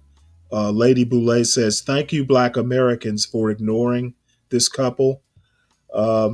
Apparently, she feels that Black America is starting to move away from its worship of celebrities. I'm not sure that that's true, but she seems to think so. So we'll listen to at least a little bit of this, and you're going to get a kick out of Don Lemon here. Negro,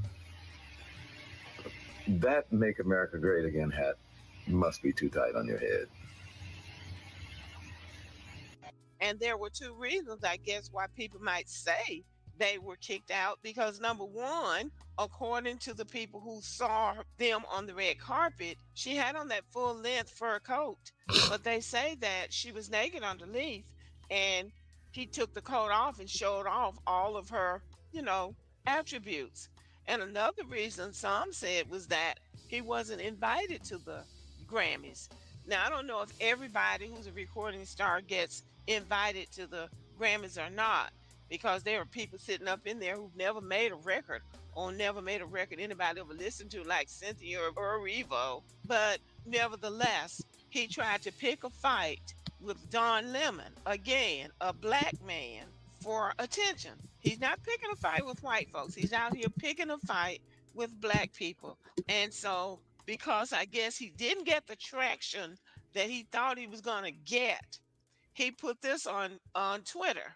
And I thought this was just really disgraceful. So this is a letter that he posted on Twitter. I'm not going to read it. If you want to read it, you can pause the video and read it. But he's using a lot of derogatory language, talking about having dominion over his wife and saying that people criticize the way she looked on the red carpet, which they really should have, and then throwing the N-word around, showing his disdain for Black people. So if he has a mental disorder or something where he needs psychological attention, he will never get it because his arrogance won't let him. But the good news is that Black Americans are starting to really ignore Kanye West because what little talent he had, he destroyed, offending people for no reason, going out here talking about people and offending people. When people give you a chance to do something that you really want to do, you have to work within the parameters of what those people have given you the right to do. If you want to go out and do your own thing, go out and do your own thing. The problem with him is that he's depending on these white people for money, but he wants to talk trash about them. And so you know he crossed the wrong people and they shut him down. So he can't even get a record released. He can't do anything but pull these little stunts that he's pulling now with this woman. And he's clear on what he's doing. He's taking the white woman, the white man's pride and joy, and humiliating her in public.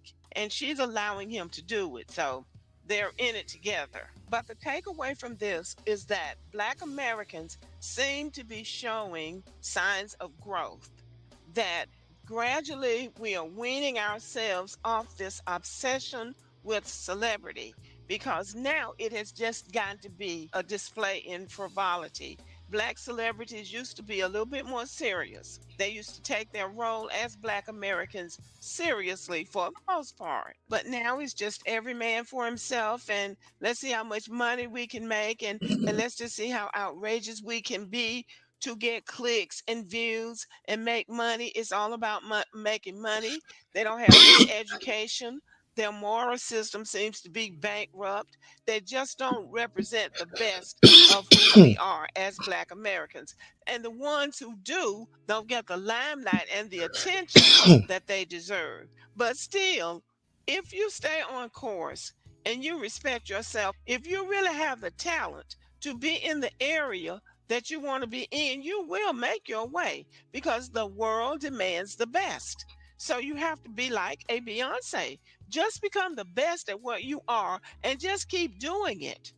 And don't sacrifice your principles. And that is what we should demand of these people if we're going to give them our money and our attention. It's time for this blind celebrity worship to be over. So I can see the sprouting of a new generation of Black Americans who are more intelligent, more focused, who are more politically active, and who are more concerned about the totality of the group. I'm looking forward to the day when somebody like Kanye West becomes a dinosaur. He's the old guy in the game, and nobody's paying any attention to him. And I do think it's starting to happen because he's 47 years old. So at 47, you ought to be peaking at the top of your game, at the top of your respectability, and at the top of your craft. And he seems to be crashing downward, even though he says he's still a billionaire. And good for him if he is. Good for him.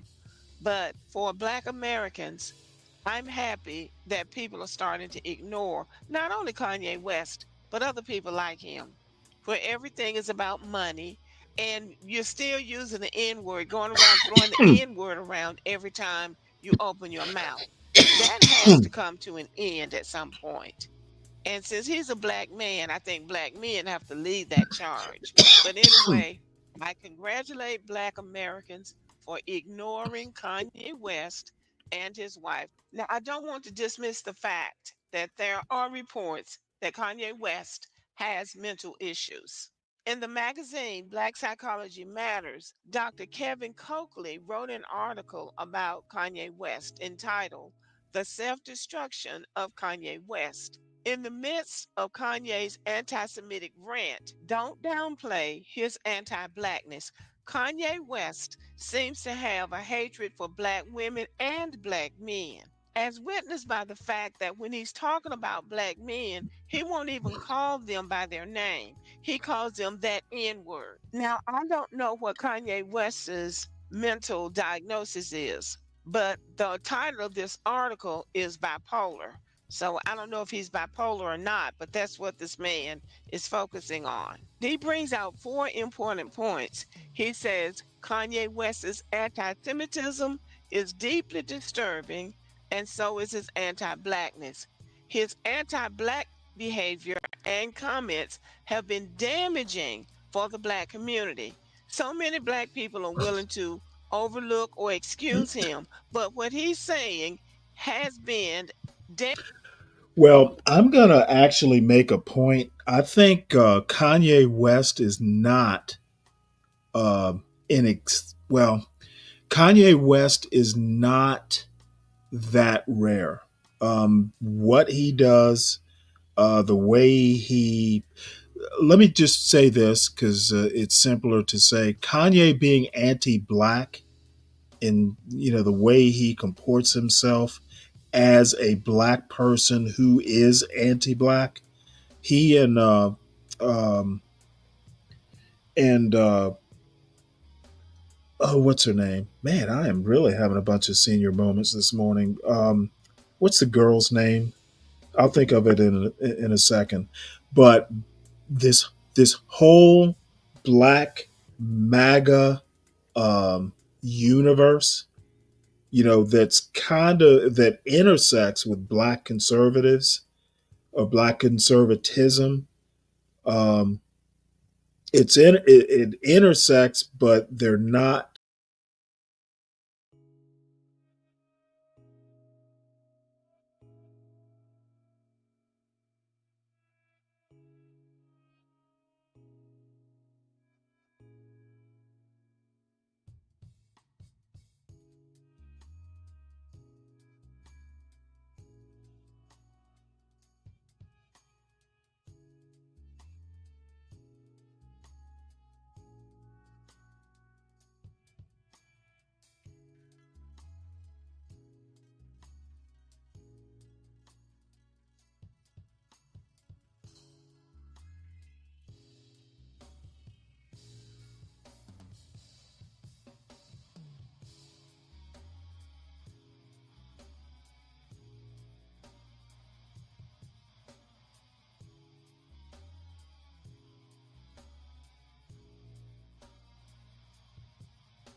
I don't know why I'm having connection issues here.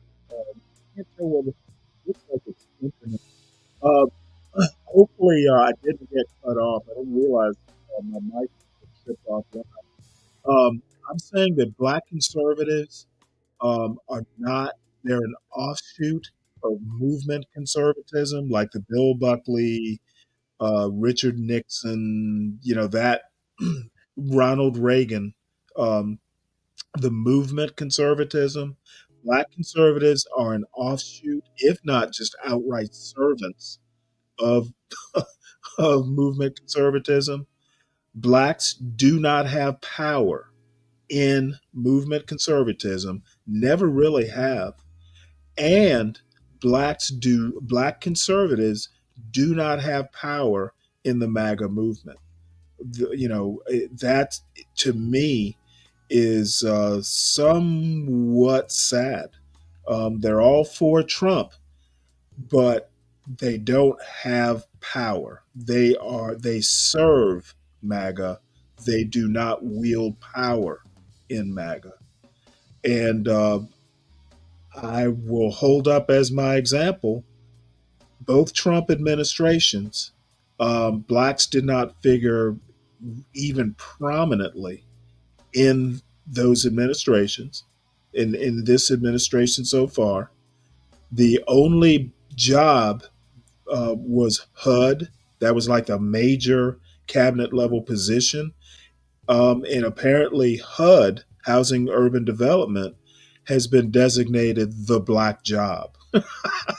So, um, There is a black job in the Trump administration, and blacks fill that role. Um, I don't even know if it's admirably, because once that job is taken, Ben Carson, you'd hear from him every now and again.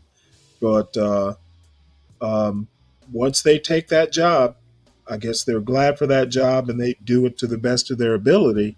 And they know not to make a whole lot of noise while they're doing it. So I was saying Kanye as being anti-black. Lady Boulay calls him anti-black. It's not a rare thing. I think a lot of black conservatives, in particular, and it's probably not just black conservatives, but I come into contact with a lot of blacks who say they're conservative. Um, yeah, Kanye West as an anti-black um, problem is not that rare. Damaging to the black community, which is all the more reason why black people should not only ignore him but shun him. He also says Eurocentric paradigms of mental health cannot adequately explain Kanye's mental health challenges. So, in other words, Kanye West needs some niggerology instead of trying to use these white people's terms and things like that. My uncle used to talk about niggerology. You have to deal with a black person like Kanye West through niggerology. Now, black people know how to do that with other black people. They just don't apply the same thing to a celebrity. But he needs the same treatment that he would be getting if he was in the projects acting a fool. And the last thing he says is an Afrocentric conceptualization of mental health is needed. Yes, he's acting this way out of control because I he's would getting away love. with it with I black wish. people. But when he I wish. Let me rewind that. I'm going to actually save this. I wonder what Universal would say about this. With that point, that there needs to be a black centric version or branch of psychology. I suspect he would agree, but I wonder to what degree.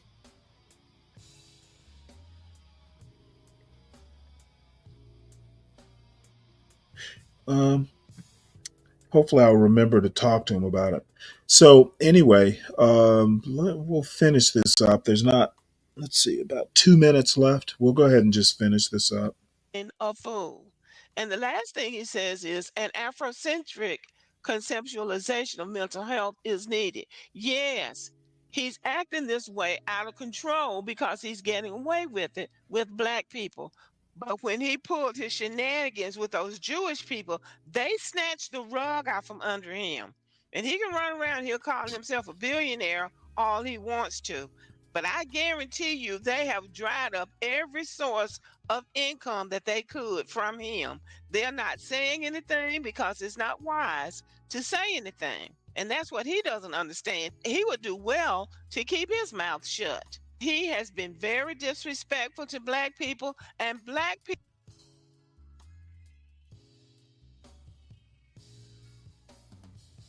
Actually, talking about, the Jewish people taking money from him, record executives and that sort of thing.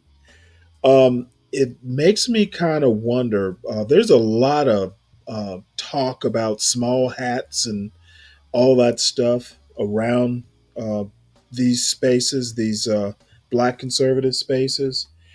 And I often wonder, Kanye in particular, what has being defiant actually got him? I think Kanye actually thinks he is being defiant and he's winning. And I just don't know about that. I think what happens is, you'll get a Kanye, you will get someone like Candace Owens, is who I was thinking of. They will come back to the black community when all else is lost, and claim to be like a prodigal child. And the black community tends to kind of take them back with open arms. And I think that's part of what Lady Boulay is saying, is that nobody's standing at the gate waiting for Kanye to come back home. I think they, I think, I think the black community is willing to just kind of let Kanye, let him go. We'll throw him to the wolves. And I don't know that that's true or not, but I think that's what she's saying. And going back to black conservatives in general being anti-Semitic, that's exactly what it is. And sometimes, on one hand, black conservatives will go, well, the white man, you don't want to piss off the white man. That sort of logic. We need to assimilate. We need to listen to George Washington or to Booker T. Washington, and we need to get our act together. Um, do y'all not know that Jewish people consider themselves white? The majority of Jewish people in the United States consider themselves white. So I don't know that they're acting, in their Jewish best interest or their white best interest. But either way, um, I would expect black conservatives to be more consistent. And if if the Jew beats the shit out of them and takes boots them from their money making ventures, it's a bad thing. If a white man does it, who doesn't identify as Jewish, oh yeah, well, that that N word deserved it. Um, I find a lot of this commentary just hilarious, so inconsistent, so just disjointed, and so just fucking. Um, well, I mean, I honestly think it's almost like bipolar. You'll listen to someone like fucking Be Brave, go on and on and on, not knowing what the fuck that hee haw politics, hee haw cultural analysis, um, and think, and you know what? Someone said that, oh, hey, it's just entertainment. You know what? It's not entertainment. It's basically destructive. And, it's I don't know that train wrecks like Be Brave can be that entertaining that long without you feeling sorry for him.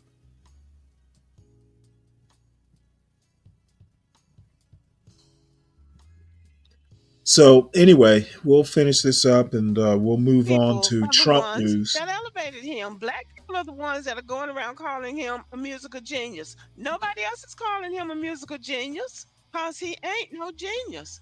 Many of the songs that he has that are considered hit records were records that were already hit records before he touched them. They were already commercial successes by other people, and he's just rapping to those songs that were already hits.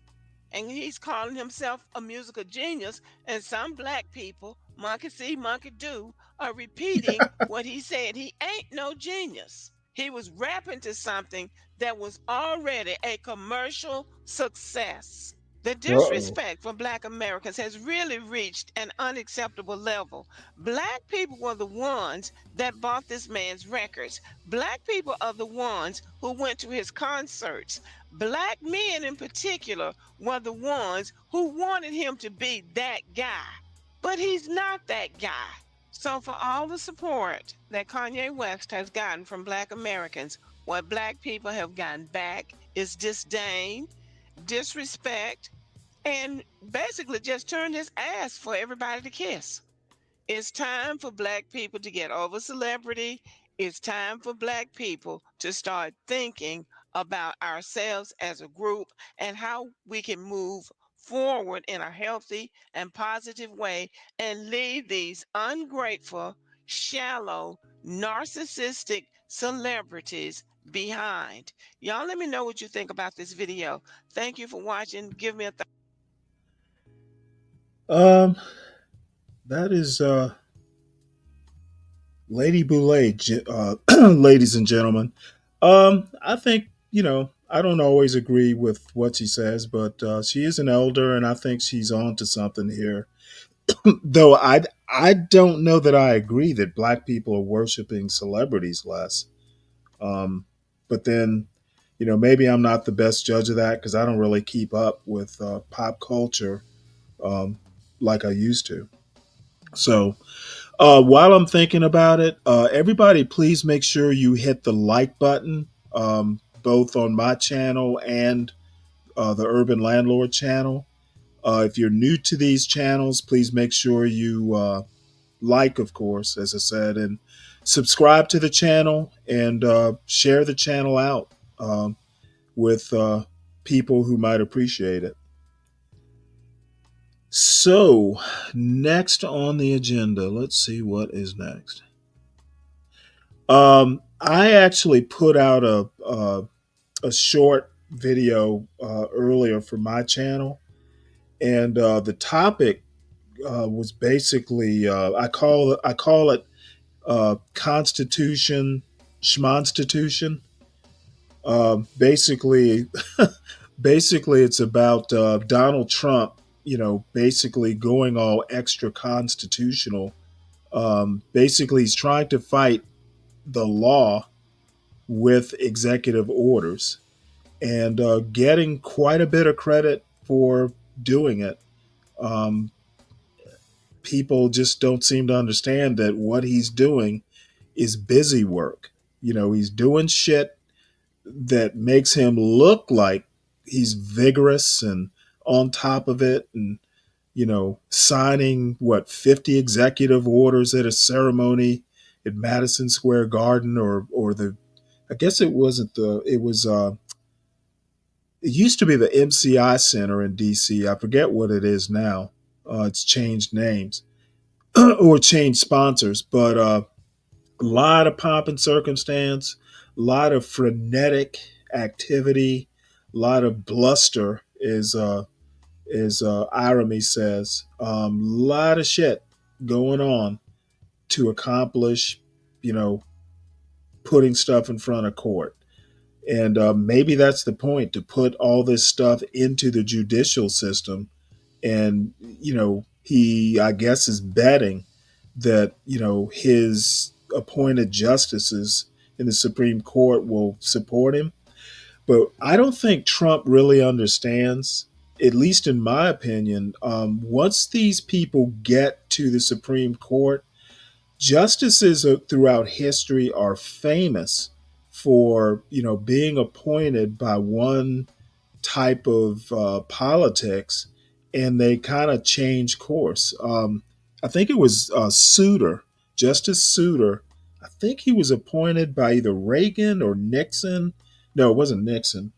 I think it was Reagan that Souter was appointed by, and it was kind of assumed that he was going to be, fairly conservative. He wound up voting, with the liberal part of the court consistently for decades.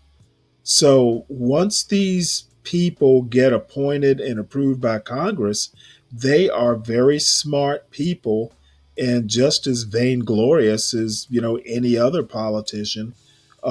They don't want their power usurped. If anything, they want to take more power. And I don't know that the Supreme Court, the conservative part of the court, other than, somebody like Alito, um, or Clarence Thomas, who were just so pro-Trump that it's ridiculous. Justice Thomas's wife has worked in MAGA politics. Supreme Court isn't going to be pushed around by the executive branch, and they don't have voters that they have to answer to. So there's nothing um, in it for them if there's nothing in it for them that would make them compelled to support Trump's um, anti-constitutional bullshit.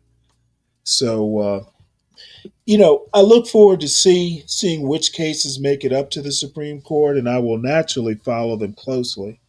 But people seem to be fooled because they're inclined to be fooled because they love Trump apparently, to think he is making great inroads into his agenda, and the only thing he's actually getting accomplished is the immigration stuff. He is being very successful at deporting people, and once the low hanging fruit is picked, when it gets harder to deport people, um, we'll see how that goes. And speaking of that, let's see, did I bring that story up here? There is a bunch of kerfuffle deporting or taking away Venezuelans' temporary protected status. There was a story that I wanted to show that I can't find from MSNBC. Um, but this one will do.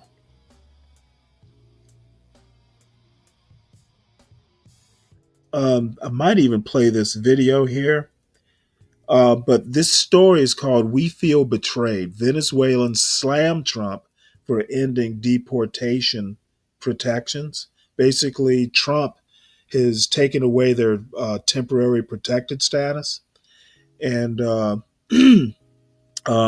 there are actually a couple Congress people down in Florida who are criticizing Trump to the degree that they feel comfortable doing it. And this does not have a reader. Maybe I'll just go ahead and read it. It's not that long. Um, the article is called "We Feel Betrayed. Venezuelans Slam Trump for Ending Deportation Protections." So, as his first term came to an end, Donald Trump shielded most Venezuelans in the United States from deportation, agreeing that the situation in their country was catastrophic.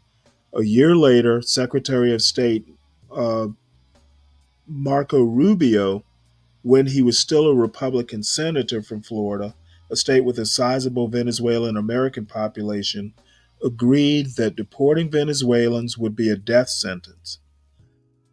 During his presidency, Joe Biden came to the same conclusion, extending temporary protected status for nearly 350,000 Venezuelans who were in the U.S.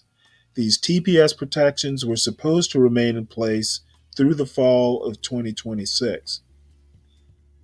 This week, the Trump administration announced that it's ending those protections, making the Venezuelans at risk for deportation, despite what the president said in 2021 about the catastrophic conditions in the country. NBC reported on members of the community who understandably labeled the move a betrayal.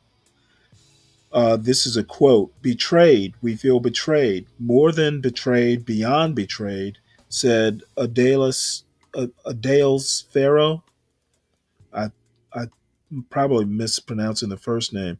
Executive director of the Venezuelan American Caucus in Doral, Florida, a South Florida suburb dubbed Doralzuela, for its large Venezuelan population.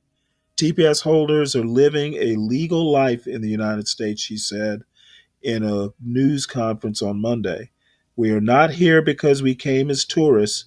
We are here because we got kicked out from our country because there is a cruel dictatorship in Venezuela." NBC News also spoke to Rafael Struve, communications director for Bienvenido, Bienvenido, a conservative Latino group that helped elect Republicans, who said the TPS curtailment has him at a crossroads. He added that many Venezuelans were very supportive of Trump's 2024 candidacy. And let's go ahead and finish this up. Time will tell when or whether the administration reconsiders this policy, but as the second Trump administration gets underway, it's notable just how many constituencies are making similar comments about feeling betrayed. Reuters and the Associated Press recently published reports, for example, on Arab American voters in Michigan who backed Trump in November and started feeling dismay soon after. It stands to reason that those concerns have intensified since the Republican plans to own and take over Gaza and relocate Palestinians to other countries. What's more, in the president's inaugural address, he told black voters, "I look forward to working with you in the years to come." Days later, Trump began an aggressive campaign against civil rights laws and litigation. And then, of course, there's every voter who thought the Republican would at least try to lower consumer prices and address the price of living, only to discover it no longer appears to be a top Trump priority. A sense of betrayal, in other words, is likely to become a hallmark of the president's second term. I guess NBC had to throw that little jab in there at the end, but little partisan jab there. But Trump has not done anything. He said he'd deal with consumer prices. Maybe he'll get around to it. It's only, I think this is his third week, but people are saying he's doing stuff and wielding power. But eggs are still going up in price. So let's hope he wields some power, to help our individual pocketbooks. I doubt he will, but hope springs eternal.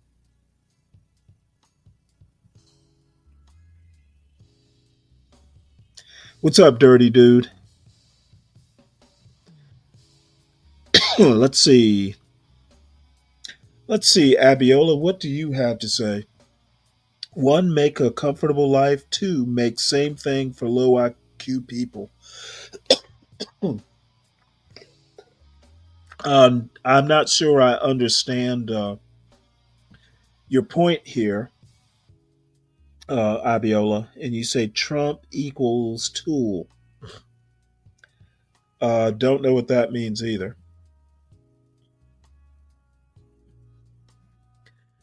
Let's see. So this next thing is again something that I actually I did a short for my channel, and I guess I'll play it here. It basically deals. It's Constitution, Smonstitution.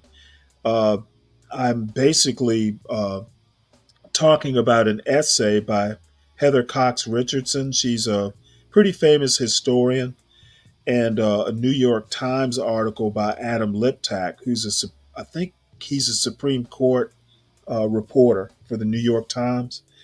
I may or may not play this whole article.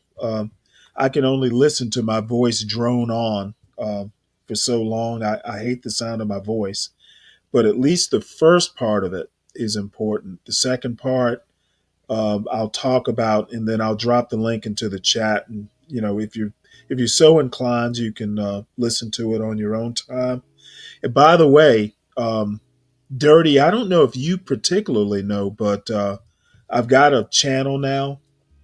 If you would if you would subscribe to it, I'd definitely appreciate it, because I'm going to be doing stuff, somewhat independent sometimes from this channel.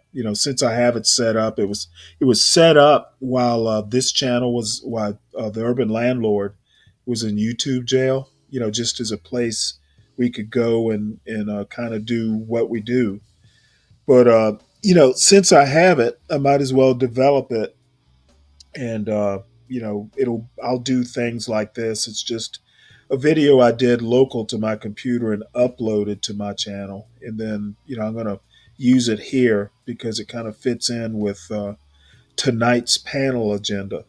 So this is called Constitution Smonstitution. It's about Trump and the Constitution and the courts. An essay by Heather Cox Richardson. She's well, now a fairly famous historian. Teaches at Boston University, I believe. She's, believe this or not, got the most successful Substack newsletter. She makes more money on Substack than pretty much anyone else on Substack. Her Substack is called Letters. Let's see, Letters by an American. Hold on one sec. I guess I should know this. It's Letters from an American.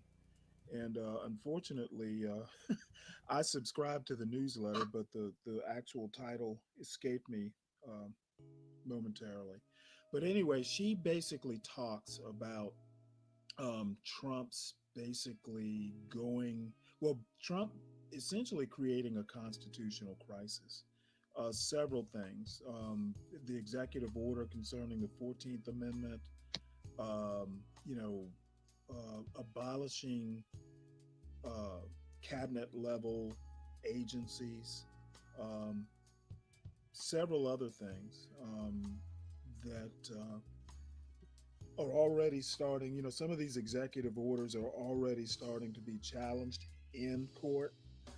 I want to make a point here, and I know I've said it before, but I want to re emphasize it. Cabinet level agencies, and actually some sub cabinet level agencies are created by law by Congress. Okay. For instance, Trump cannot eliminate or get rid of the Department of Education with an executive order. The executive order does not repeal laws. Now, he can do things like withhold money. You know, if Congress allocates money, legally, the president is supposed to make sure that money gets where Congress allocated it to.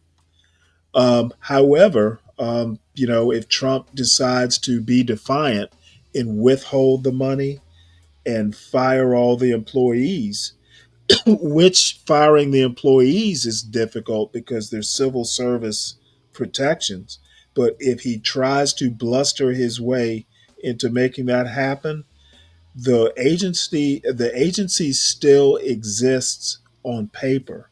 So, you know, if a Democrat winds up coming into office on 2020 in 2028, he can just revive it, reinstitute it, you know, that sort of thing. This is what I mean by it's not real power if what you do is not permanent. Okay, it's temporary power, it's a band aid, it's a whim. Okay, but whims do not have the force of law. Real power has the force of law.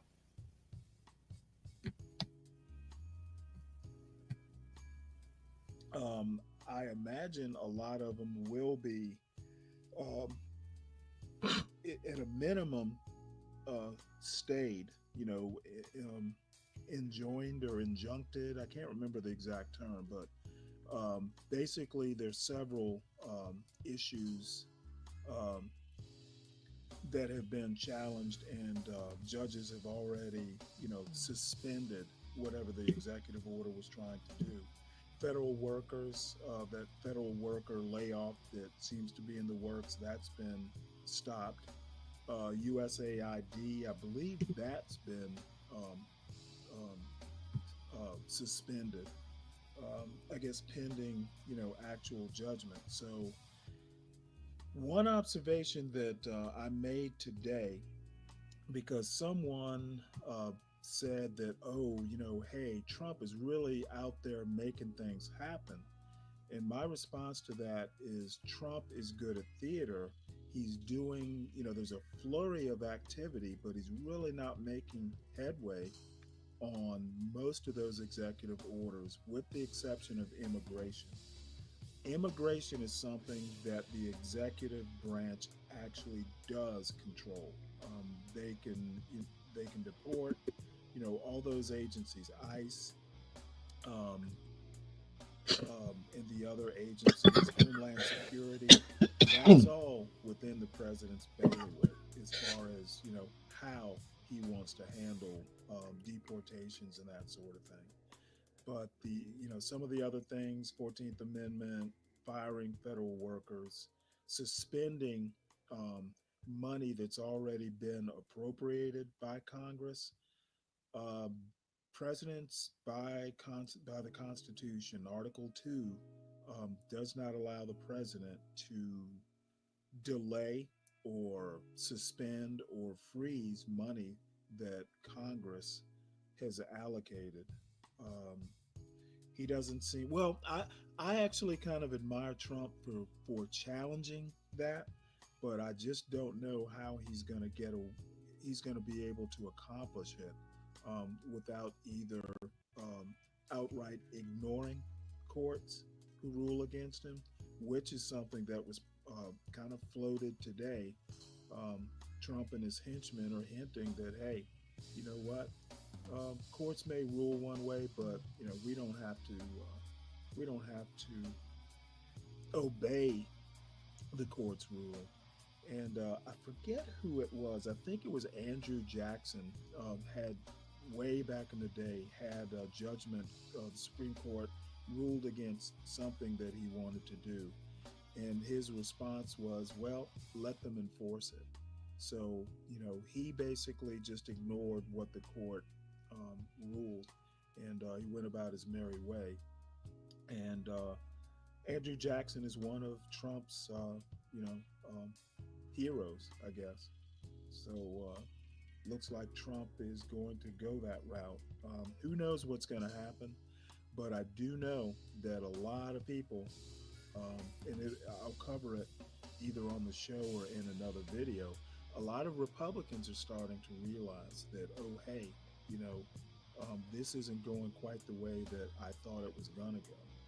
So, like I said, I want to concentrate on the Constitution part because I'm always talking about the Constitution.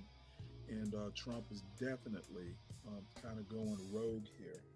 So what I'm going to do is play the have the AI reader read part of Professor Richardson's Substack essay. Okay, Fred, I understand the ability to control, influence, or exert force over people and events.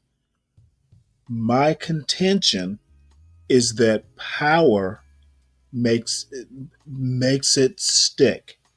Okay, if it's just a blip, yeah, you can call it power. Okay, but political power. Okay, maybe I should be more specific. I'm always asking people to be specific. In my opinion, and it's just my opinion, but I'm not going to back away from that opinion. True power sticks. If you make a decision, that decision is going to be there and cannot be undone on a whim. It's kind of like military leadership. A good leader makes sure, well, a good leader knows, a good leader builds an organization that will continue even if he's gone or killed or what have you. A good organization and a good leader is not necessarily dependent on that leader to actually function. So I feel the same way about power, political power. Okay, executive orders don't have the force of law. The next president can come in and, with the stroke of a pen, undo whatever it was that the former president did. Look at Lyndon Johnson's, I forget the exact name of the executive order, Trump literally undid in Lyndon Johnson's executive order, one that dealt with civil rights, or actually was hiring. It it addressed. It basically said that the government couldn't discriminate in its hiring processes. Trump undid something that was 60 years old with the stroke of a pen. That is not power. So maybe I'm getting the words wrong. Maybe I'm describing something else, but I think I'm pretty much right. True power has endurance. And then I've got a New York Times article that kind of supplements. So here we go. February 9th, 2025. By Heather Cox Richardson. On Friday, President Donald Trump issued an executive order protecting Second Amendment rights. The order calls for Attorney General Pam Bondi to examine all gun regulations in the U.S. to make sure they don't infringe on any citizen's right to bear arms. The executive order says that the Second Amendment is foundational to maintaining all other rights held by Americans. In fact, it is the right to vote for the lawmakers who make up our government that is foundational to maintaining all other rights held by Americans. The United States Constitution that establishes the framework for our democratic government sets out how the American people will write the laws that govern us. We elect members to a Congress, which consists of the House of Representatives and the Senate. That Congress of our representatives holds all legislative powers. That is, Congress alone has the right to make laws. It alone has the power to levy taxes on the American people, borrow money, regulate commerce, coin money, declare war, to make all laws which shall be necessary and proper. After Congress writes, debates, and passes a measure, the Constitution establishes that it goes to the President, who is also elected through electors by the people. The President can either sign a measure into law or veto it, returning it to Congress, where members can either repass it over his veto or rewrite it. But once a law is on the books, the President must enforce it. The men who framed the Constitution wrote that the President shall take care that the laws be faithfully executed. When President Richard Nixon tried to alter laws passed by Congress by withholding the funding Congress had appropriated to put them into effect, Congress shut that down quickly, passing a law explicitly making such impoundment illegal. Since the Supreme Court's 1803 Marbury v. Madison decision, the federal courts have taken on the duty of judicial review, the process of determining whether a law falls within the rules of the Constitution. Right now, the Republicans hold control of the House of Representatives, the Senate, the Presidency, and the Supreme Court. They have the power to change any laws they want to change according to the formula Americans have used since 1789, when the Constitution went into effect.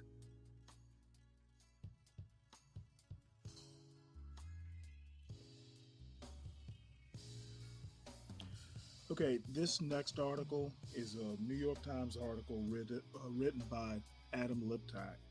He is a Supreme Court reporter for the New York Times, and he may also do justice reporting, basically on the lower courts.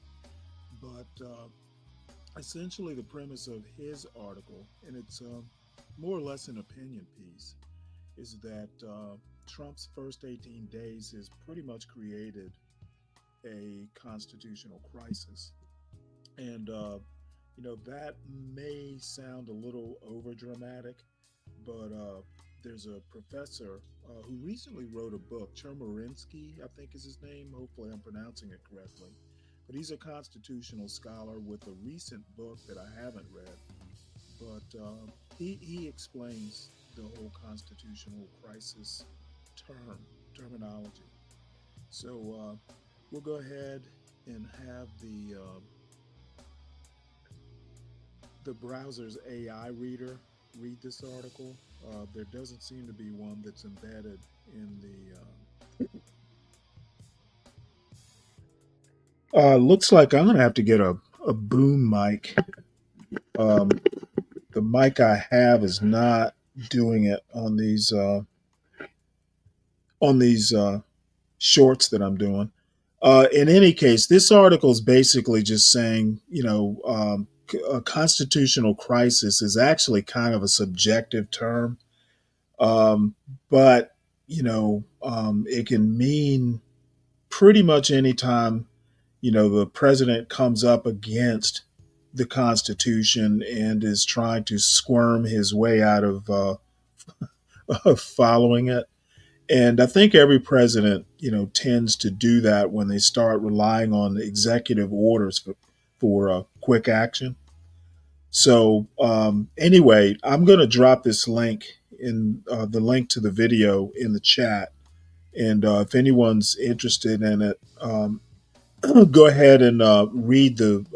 I talk about the New York Times article, have the AI reader read it, and then I comment towards the end. And then we'll move on to the next item.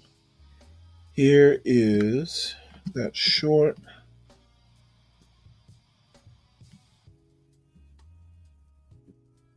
Oh, boy.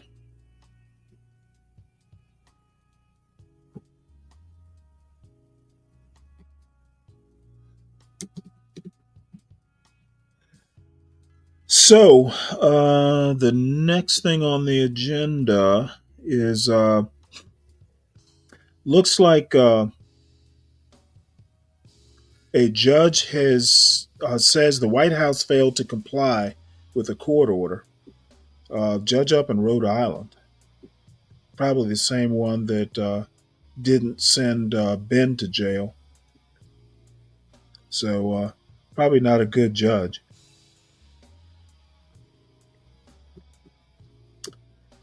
I'm going to read part of it. The federal judge in Rhode Island said the Trump administration had failed to comply with his order unfreezing billions of dollars in federal grants. And it goes back to a point someone asked me earlier, I think it was Solid Snake, about money to HBCUs, these grants. In Trump's first term, he gave some grants to several HBCUs. Apparently, Biden gave more grant money to some HBCUs. Now Trump is attempting to freeze all the grant money until he can figure out who deserves it and who doesn't. So the HBCUs who were enjoying grant money may not be, Trump may not be delivering on a promise, or at least the spirit of what he promised in his first term. And the problem is that some of these HBCUs are living paycheck to paycheck, proverbial or virtual paycheck to paycheck. I heard a thing on the news today, or in a news clip, that they're going to be pretty soon, HBCUs who depend on this grant money who can't even make payroll. So there are a lot of people that are going to, at least in the short term, suffer some consequences by this blanket attempt, or this attempt to blanket freeze federal grants. This judge is basically saying, no, you can't do that. And apparently, Trump is going to, or at least up till now, is defying the judge. And I made the comment earlier, Andrew Jackson, during his administration, I think it was something about a national bank that the Supreme Court went against what he wanted to happen. And his comment was, well, let him try and enforce it. So that's, the thing about checks and balances. Each branch of government checks the other branches, but it also kind of depends on the other branches for whatever their agenda might be. And the Supreme Court might be the exception because, other than nomination processes, they're sort of cut off from a lot of the political processes. Though they do depend on the executive branch, because Congress does appropriate money to run the Supreme Court. So, you know, um, I guess Trump could, try and freeze any money going to the Supreme Court. That might be a way he gets what he wants.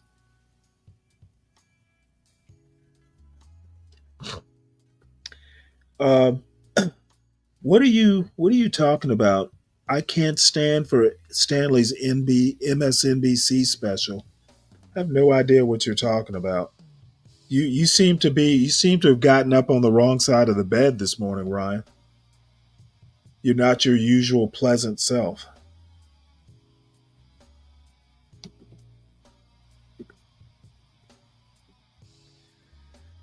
Oh, let's see. Hold on one sec. I'll read this article in a minute. You know what? I think I just dropped a dupe into the Slack. I did just that.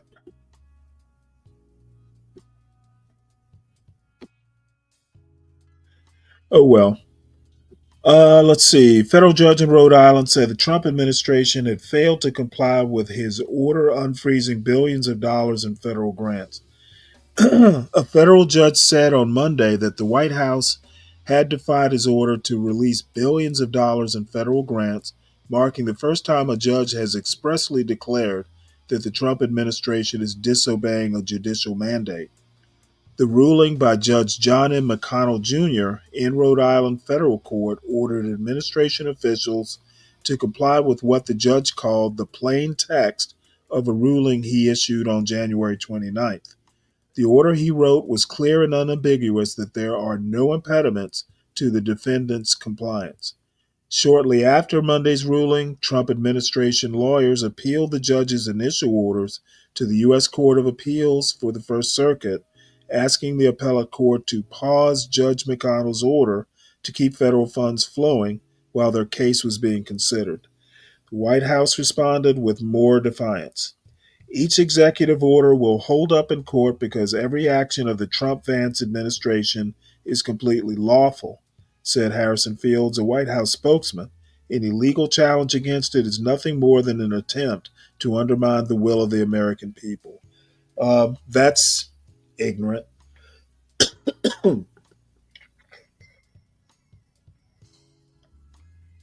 um, if an executive order defies a law or constitutional process, it is by definition illegal.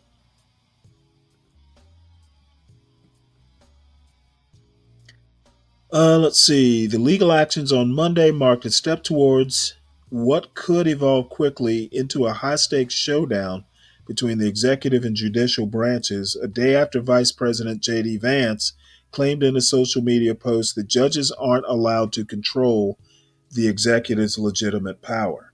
The problem is doing an executive order that defies a law or a constitutional process is not a legitimate power. Mr. Field's statement suggested that the president would ultimately prevail in court, but neither he nor the Justice Department explained what the White House would do in the meantime. It appeared that the administration was trying to win through the legal system's established procedures, even as officials questioned the legitimacy of those procedures from the outside. To that end, some of Mr. Trump's supporters accused the judge's ruling against the president of overstepping their authority. See, this is amazing. Okay, just because Trump says it, people believe it, and I think the schools are coordinating this misinformation and miseducation. Um, I think that's going to be my conspiracy theory that schools are the the the corporate machine has taken over the schools to train new uh, useful idiots for the government. Uh, Ryan, isn't the link at the top of the chat, or did Portia not put it there? Well, how the hell did Solid Snake and 12th Man get the link? Interesting. Well, I've been having fun up here by myself. I don't know if I want to drop the link, to be honest. It's been quiet since 12th Man and Solid Snake left. Do I really want to disturb my peace?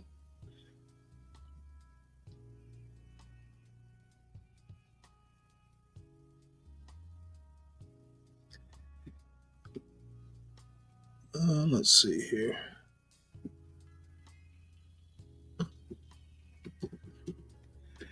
Um, Abiola, I have no idea what you're talking about. What 70% are you talking about? You talking Be Brave 70%?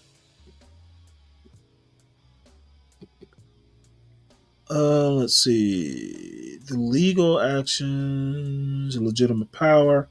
Mr. Field's statement suggested that the president will ultimately. I've read that.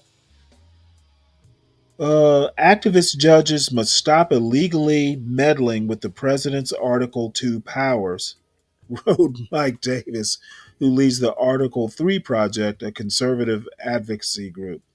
Democratic attorneys general driving much of the legal pushback pressed their position. No administration is above the law, said Rob Bonta, the Attorney General of California, in a statement shortly after Monday's order. The Trump administration must fully comply with the court's order. Already, more than 40 lawsuits have been filed to challenge Mr. Trump's moves, which have included revoking birthright citizenship and giving Elon Musk teams access to sensitive Treasury Department payment systems. Judges have already made preliminary rulings that those two executive actions, the funding freeze and other orders, may violate existing statutes. On Monday, federal judges maintained a steady flow of challenges to the president's authority, temporarily blocking the Trump administration from reducing health research grants and maintaining a stay on efforts to coax federal employees to quit. Question looming over Washington is how Mr. Trump will respond. It's very rare for a president not to comply with an order, said Victoria Norris, the director of the Georgetown Law Center on Congress and Democracy, who was formerly Joseph R. Biden Jr.'s general counsel during his years as vice president. This is part of a pattern that President Trump appears to be asserting authority that he doesn't have. My point exactly. True power is not necessarily something that can be taken from another person. He's basically, well, that's literally bluster. Doing something that you either have no business doing, you don't know how to do, or you shouldn't do. Let's see. I'll scan through the rest of it. I think we pretty much got the gist of this article. So, essentially, it is going to be a showdown. It is going to be more or less a constitutional crisis. We will see if Trump wants to be above the law or not. I suspect he will. But to that end, he will try and be above the law. GOP support for Musk influence with Trump falls dramatically. Basically, Elon's not winning friends, nor is he influencing people. And let's hope he becomes an albatross around Trump's neck. We'll see if Trump can swim. Well, look who it is. Who? What is? Hold on, I gotta get over. I can't. Where's my camera? There it is. I'll just turn it off. I'm not looking good to support it. You're not what? All right, Stanley. Can I ask you? I just have a couple questions because I think you know that I do not like runaway executives, and the executive order thing we've talked about. I don't like it. I didn't like it when Biden was doing it, when Trump did it the first time, when Obama did it, even when Bush did it.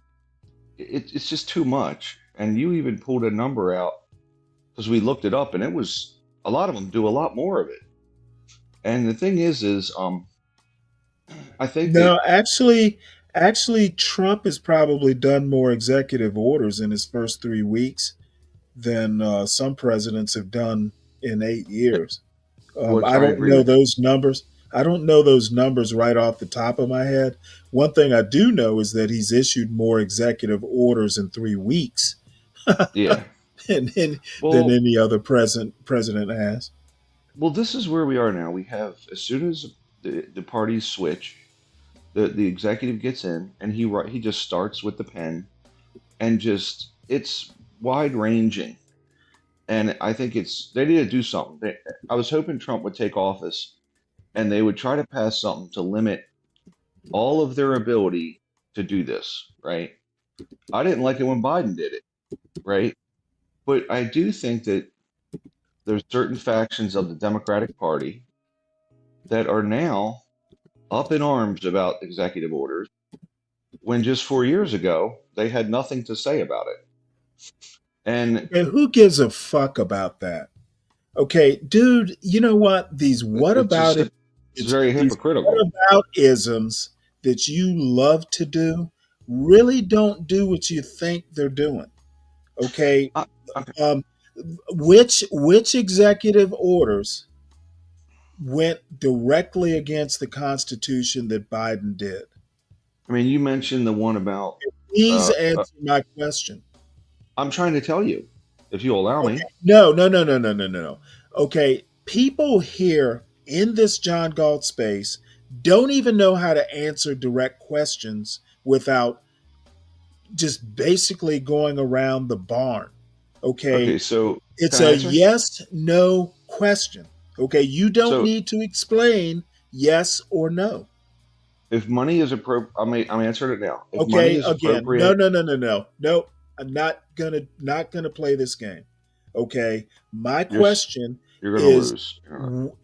oh no, no, I won't lose. I wouldn't be going this far if I thought I was going to lose. My question is, did Biden ever pass or attempt any executive order that went directly against the Constitution? Yes, Which one? the president shall not try to spend $1 billion in student loan forgiveness. Yeah, okay. I'm Thanks. sorry, a trillion, a trillion. Basically, there were no student loans when the Constitution was written. He may have been going of trying to go up against a law. Okay, but there's nothing in the Constitution that addresses student loans. Okay. Well, I think an executive order trying to circumvent the 14th Amendment is worth complaining about. which one's he doing? I don't know which one Okay, executive order he's he doing. literally birthright Oh, birthright, citizenship is birthright. a Okay, 14th birthright. is a 14th Amendment thing. Okay, I got you there. Yeah, I don't disagree. I don't know how that'll shake out, but I'm with you. If you're Does born my on the volume soil, does my volume sound low to you? not really. I think we probably sound even. I don't think you're too loud or too soft. Lupin, I'm not sure. I'm on earbuds. Apparently, I'm gonna have to get. I have this combined camera mic thing, but I guess since I'm doing this hosting so much, may have to just go ahead and get a regular old boom mic because the volume's too low for these shorts I'm doing. But Now, in any case, yeah. Now listen. I just said I don't like all these executive orders. I mean, I don't like it. I think that Trump is overreacting and acting crazy, and I don't like it.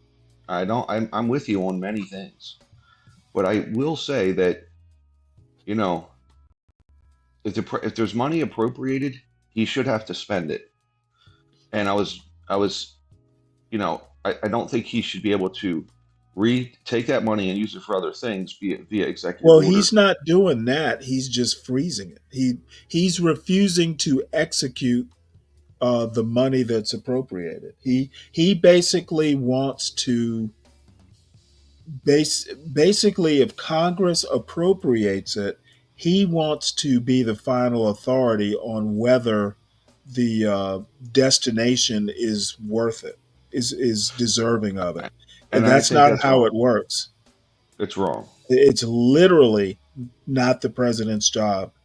And there was a lawsuit, and I read an article, and I didn't think to save it. Nixon tried to do the same thing, and Congress passed a law explicitly forbidding the president from doing it. Yeah. From and I can't remember. It might come up in this article. I read about it in another article, and I can't think of the name for it. I don't know why I'm having. I'm I'm conceding forgetting. though. Look, I'm conceding it's wrong, but can you at least concede that these executives have been doing this now? It happened with the wall, like Okay, Biden. that's what Biden didn't build a aboutism. wall. That's what aboutism. What I'm saying is the executives have been doing it for a while, and I think it's wrong. Don't you Okay. agree? It's wrong. It's wrong for them to do it. I'm not going to do what aboutism. Yeah, it's wrong, but it's irrelevant to what I'm talking about. I'm talking about Trump specifically and what he's doing as unconstitutional. But you don't think it's hypocritical for everyone to say, "Hey, he's doing this," when No, I don't. why not? Presidents, It's a presidents, presidents generally don't go up against constitutional amendments. okay. So he went up against the There- 14th Amendment. there's executive orders, and then there's literally violating the Constitution. Well, they're supposed to, and they passed a law with Nixon saying, "Hey, you got to spend this money. You can't just hold it or do whatever." Right. And I think it's wrong. But Okay, but what you're describing is yeah. similar but not the same. My chief problem is he's going extra constitutional. Well, you mean with the money part or the 14th Amendment with the Well, birthright citizenship? with the money part and the Constitution and the 14th Amendment part. Okay, Well, can he's you at least not concede doing. that Biden He did it is with the 14th Amendment then on the money part? I'm what conceding and saying you're right. the 14th Amendment has nothing to do with the money part. The money part, the appropriations part, is basically Article 1 and Article 2 of the Constitution. Article 1 describes Congress's responsibilities, Article 2 describes the president's responsibilities. Nowhere in Article 2 of the Constitution does it say the president should do anything other than execute the laws, which is what appropriations are basically. Yeah. The president is supposed to faithfully execute the law. Okay. I'm saying I'm conceding you're correct. It's wrong. But can you at least concede that Biden did it too in some cases? I Not don't not know that as he did. I don't know that he did. I'm, believe it or not, I'm not that familiar with his executive orders. I am kind of familiar with the student loan stuff, but I don't think the student loans had anything to do with congressional appropriations. no, the student loans didn't, but Biden Okay, didn't so continue to build the wall. what we're dealing with there is not the Constitution, but basically some statute. Um, and you know what? I'm not against a president attempting to get around or defeat a statute. I am against a president going against the very plain text of the Constitution. Well, okay, but as far as not spending the money, he didn't spend the money to keep working on the wall, which he All probably you want regret. to talk about is money, and I'm not interested in talking money. But I think that he's doing the same thing as Trump. I The money's don't think appropriated. I don't In agree with fact, you. they built. In fact, they bought a lot of the steel and stuff for the wall, and he stopped it. Okay, And he did Congress appropriate money for the wall? yeah, they did it in a reconciliation act. In fact, Trump got a lot of the money. He claimed Mexico was going to build it. He reconciled. He did a Okay, you would reconciliation, have and to. I'm not familiar enough to say yay or nay. I didn't well, he realize did. Congress. I didn't Yeah, realize. I didn't realize that a Democratic Congress had appropriated. Or I'm sorry, a Democratic Senate had approved money for the wall. what they did was reconciliation, which in between 2017 and 2016, 2018, they did a reconciliation bill and pulled money from the military, which I was like, well, I guess Mexico Okay, well, didn't get that it. We was did. illegal. I remember that not flying. No, Because you can't. No, no, no, no. Trump attempted to pull money from the military, and I think he got shot down. You can't mm-mm. reroute money that's appropriated for. If Congress says it's for this, you can't grab it and use it for something else. And he And might have so tried to say. He might have tried to say, "Well, hey, this money's for national defense. Building a that's what he did. wall is for national defense." Exactly. But That's what he did. if I recall, that did not fly. No, he did. That's how. I mean, because they spent. Okay, so he basically defied the law to do it. Yeah, he claimed it was for national Okay, defense, which well it then, wasn't. if he defied the law, then I'm not sure if Biden said no. I, I'm confused. Okay, Okay. so Trump defied a law, or attempted to, and got shot down. What the hell? What he did was illegal. Yeah, he diverted Okay, so what's this billions. reconciliation thing you're talking about? So they did a recon. You said Congress appropriated money specifically for the wall? Yeah, they did it through reconciliation under alleged defense, which I don't even agree with. Okay, that They doesn't make sense to me. all Just give me the documentation and let me read it, because okay. if they appropriate money for defense, but Trump takes the defense money and wants to apply it to the wall, that's Yeah, not something Congress approved. That's something he Trump got attempted to do. so he got 11 billion initially, Okay, and listen to what I'm saying, because you're trying to skirt past it. It doesn't sound like Congress appropriated money for the wall. They I'm trying to appropriated it find the for article. they I was they appropriated it for defense, and Trump wanted to get fancy. I'm trying to find where it is because I was irritated, Well, and then while I you're knew. doing that, we can move on.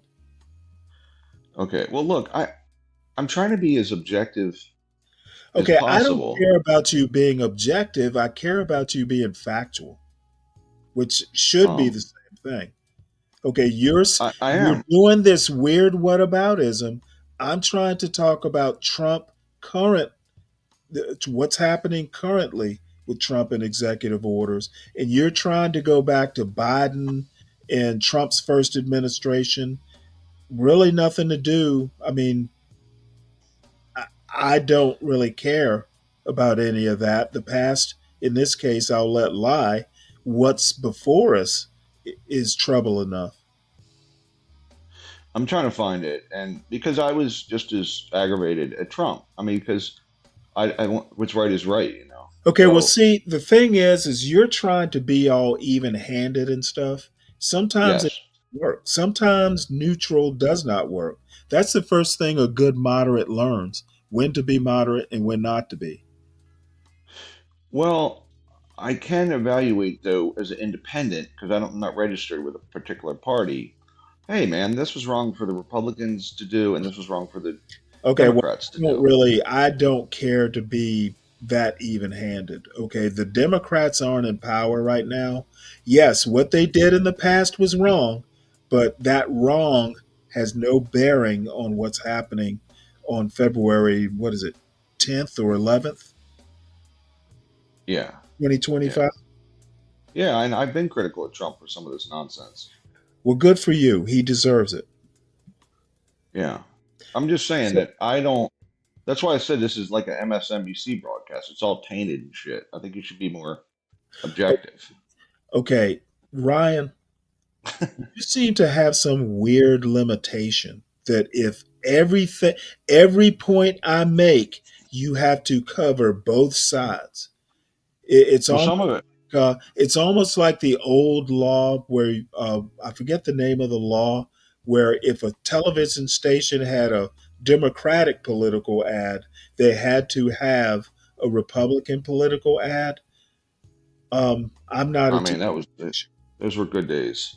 I'm not a TV station. I will address the administration that is currently wielding power and not care about the past administration, whatever wrongs they did.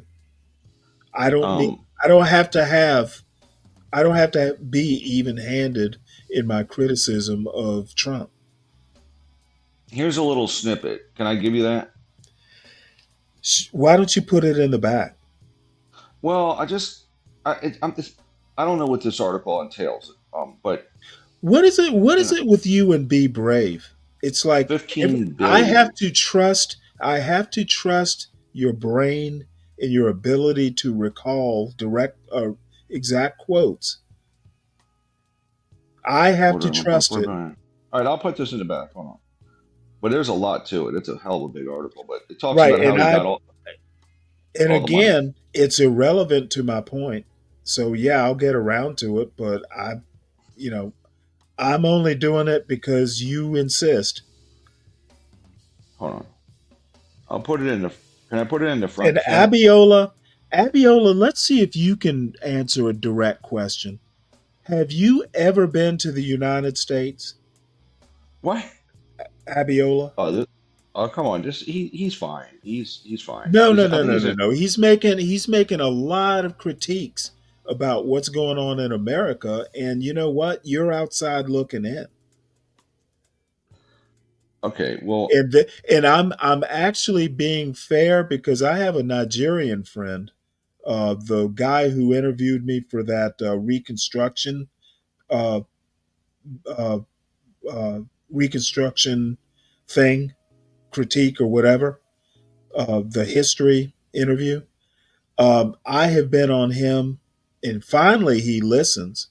But I was on him for years because he was a big Trump fan and he's a big fan of American politics, and he would come out and make pronouncements about American culture and American politics, and I would shit on him. I'm like, what the fuck you, do you know?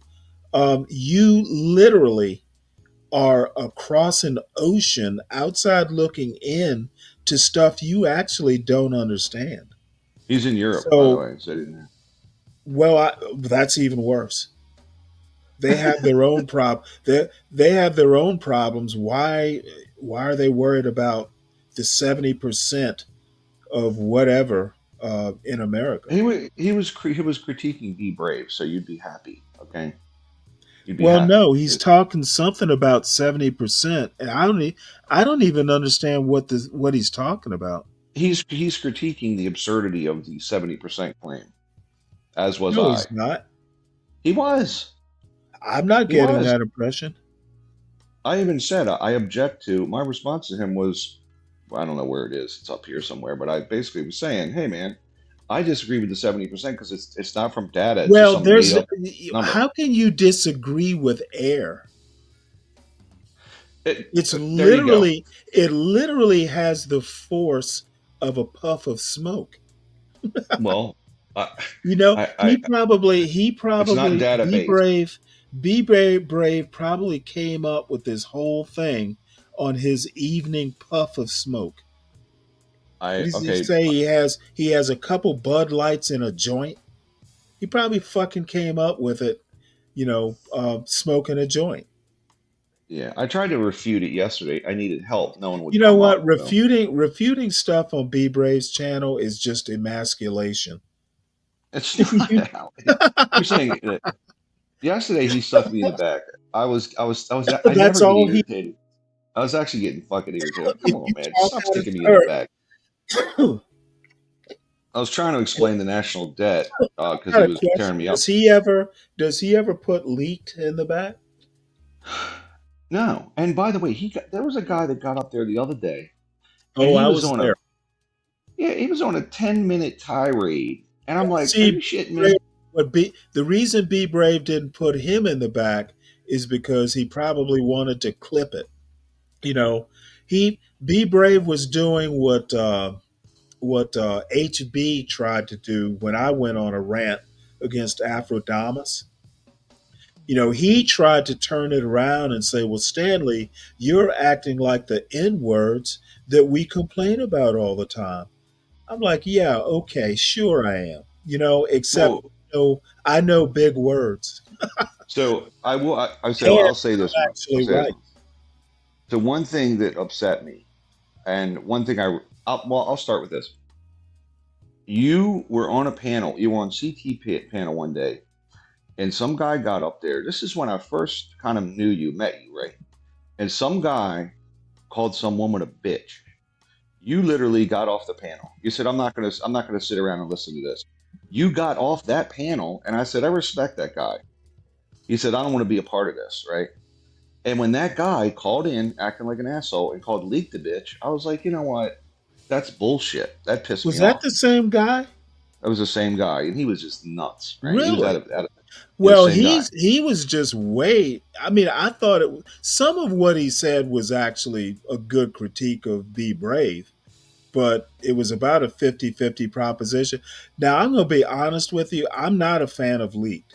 I think that But you don't call her a bitch. You don't call her a bitch. That's not. I don't. it's possible I might. No, man, that's not cool. And part of the reason, now, I didn't get off that panel just because he called her a bitch. He called her a bitch and she didn't deserve it. Well, I still don't think you speak to. You can call me an Oh, asshole, but I've called Lindy Lou a bitch. that's not. I don't think we should be doing that. It's not good. Oh, no, no, no, no. I am an equal opportunity. If you're being an asshole, I will call you an asshole. And I won't feel guilty for doing it. I just don't. I don't like doing it to women. That's all. Especially when they're Well, outnumbered. you know what? I treat women with respect. I may even defer to women a bit.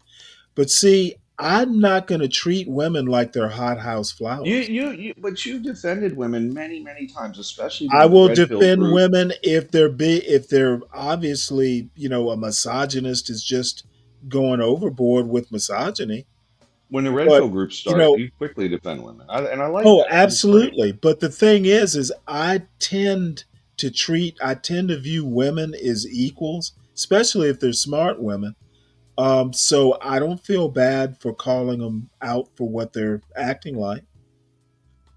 And I don't have a problem if the opposite. I mean, I was pretty drunk when I called Lindy Lou that. I still think she deserved it, but I should have been a lot more Maybe. I measured. mean, I should have been a lot more measured, and I actually apologized to her for it because I did take it too far. yeah, and it happens, right? Like but I do know that you do defend women quite a bit. The only thing that irritated me about this guy was that Well, and the other thing was crazy. these days, Leaked has me blocked because I will snipe from the Yes, chat, and she also Leak is has no now. sense. She also has no sense of humor. She is about as un. I don't know what to call her. She's she's unfunny. She has no sense of humor, and I don't think she's particularly bright.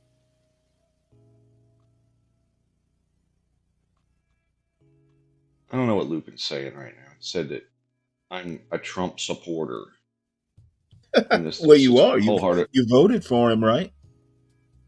It was a lesser of two evils vote. Well, wait, hold. See, this is again.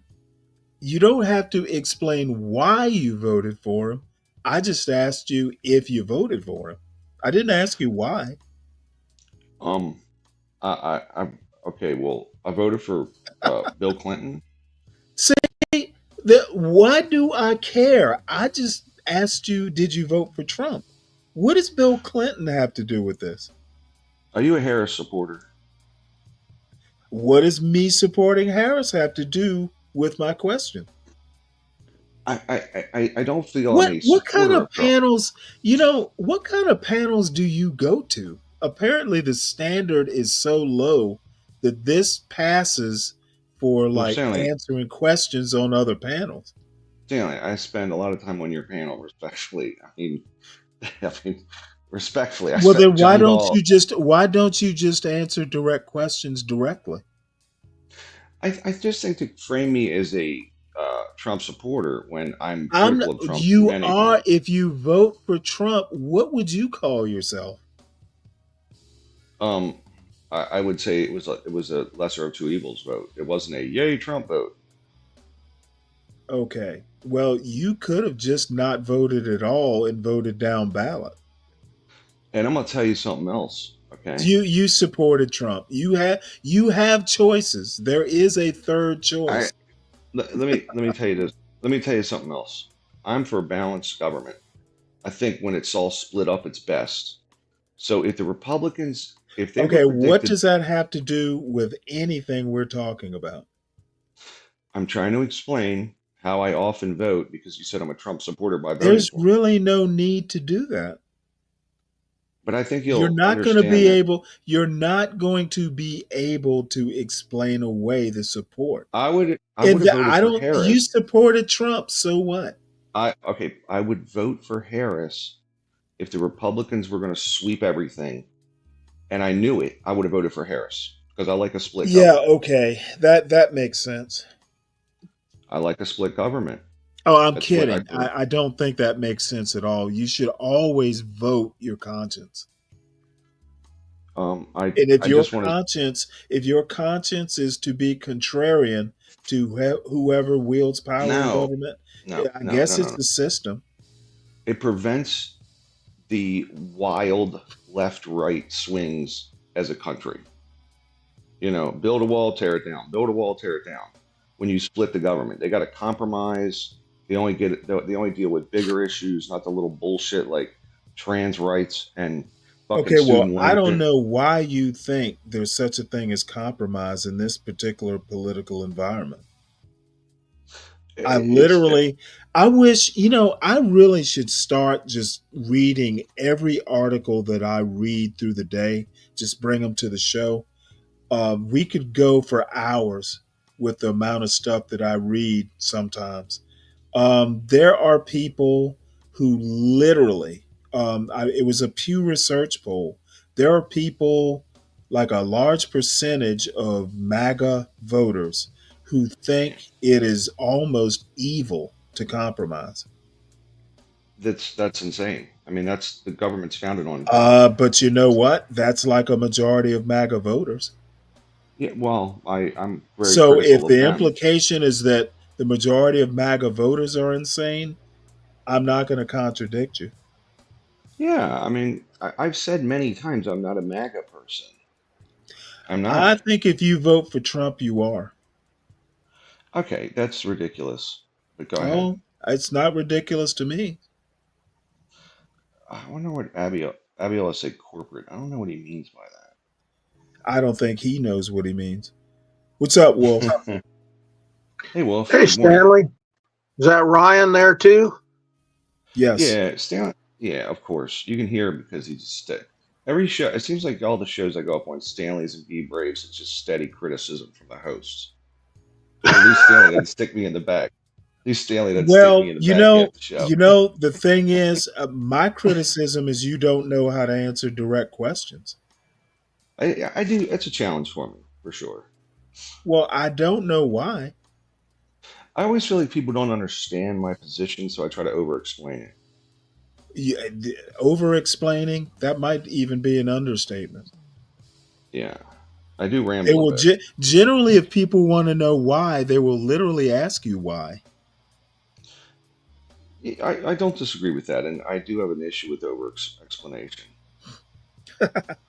Oh, But Lupin's on a tear here. well, obviously he's tainted.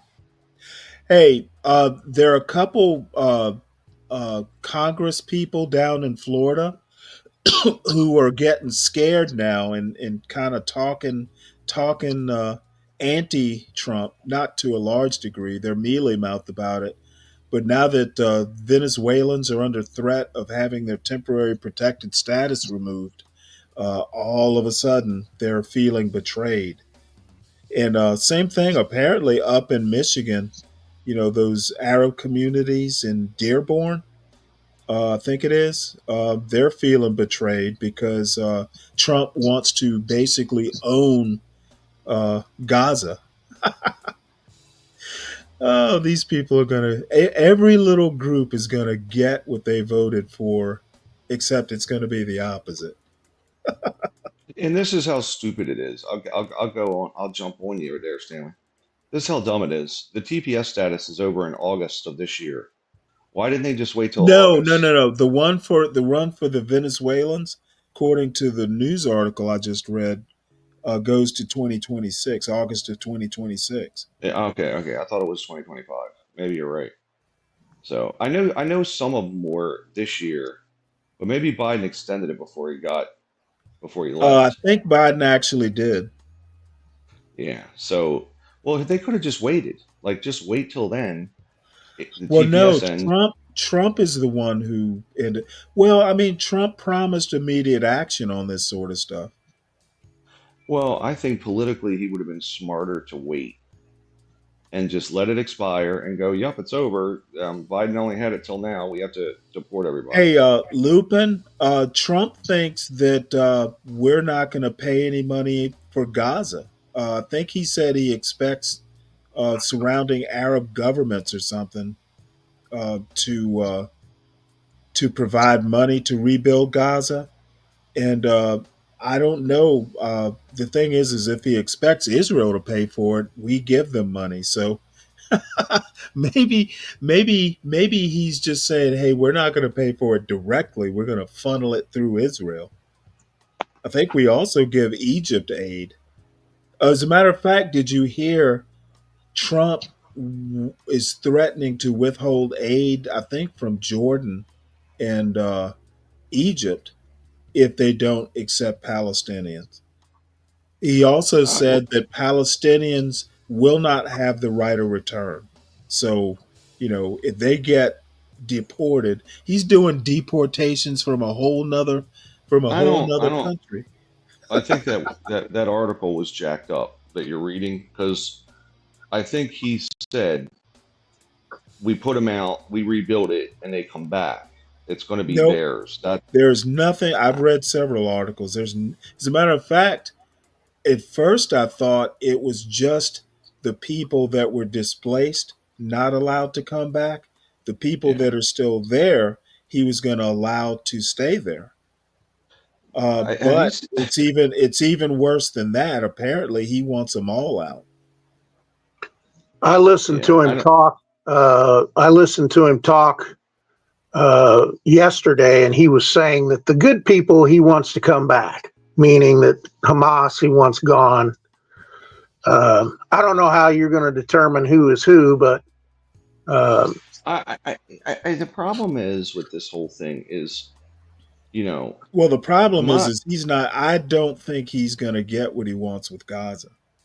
I'm That's too wondering if he's tall. even That's too serious tall about. and too tall. Well, he says he is. I've read I think he another. might be just floating crap just to screw with people. I keep getting that feeling about a lot of this stuff. Buying Canada, he's not serious about that.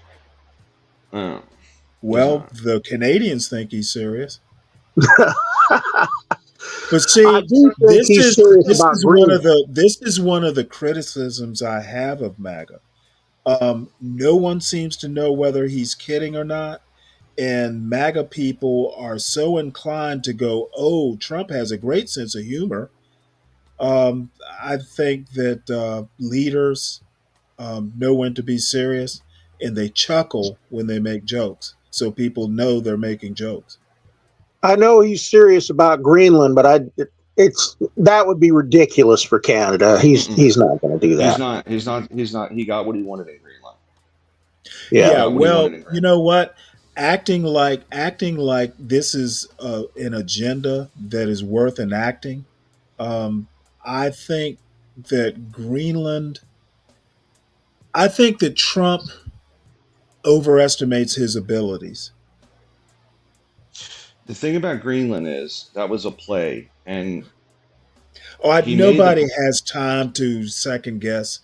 I'm actually like, you know what? I don't really care whether it's a play. I don't care about any of that 4D chess stuff. If he says he's going to do it, let's see if he can do it. Well, he That's wanted. really that's really the limit of my caring or even caring to talk about it. I don't care to examine Trump's 4D chess. He says he's But going to listen, do it. He either does it or he doesn't. If he doesn't do it, I criticize. If he does do it, I'm going to go, well, gee, wow, I didn't think it could be done. well, the Europeans are guarding. They're guarding it now. That's what he wanted. He got it. Well, Greenland wants to Okay, wants to be part of it. I don't believe the myth of Trump playing 4D chess. He did. I'm telling you, they're guarding it now Okay, against and the Chinese and Russians. I'm telling you that you go and do your sycophancy. I'm not going to It's. do it. He either does it or he doesn't. I don't care for the games. I always.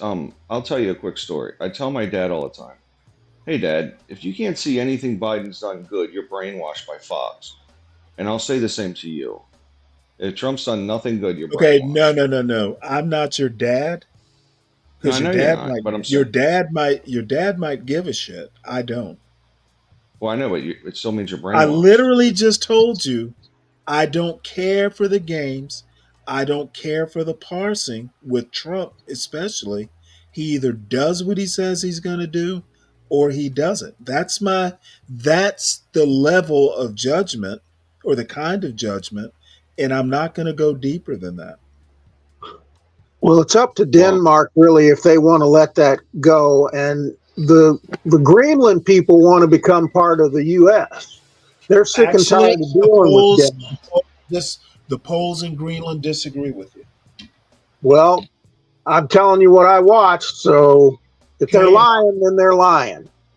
and I'm telling you what I've read. So personal on-hand interviews, they were saying we're sick and tired of dealing with Denmark. They don't do anything for us.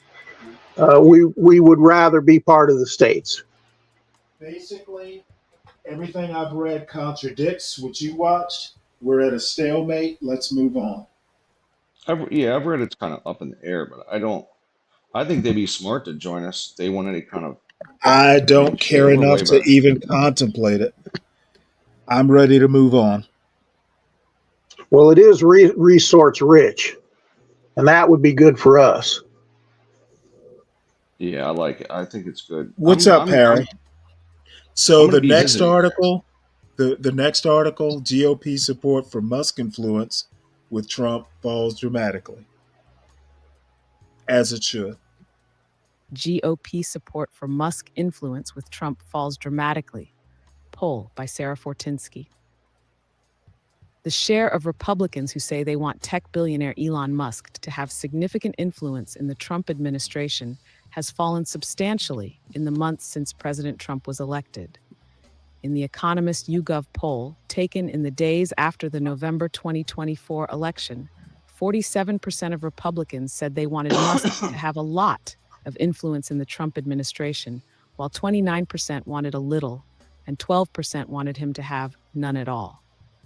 Today, however, the share of Republicans who say they want Musk to have a lot of influence has fallen by nearly half, to 26%.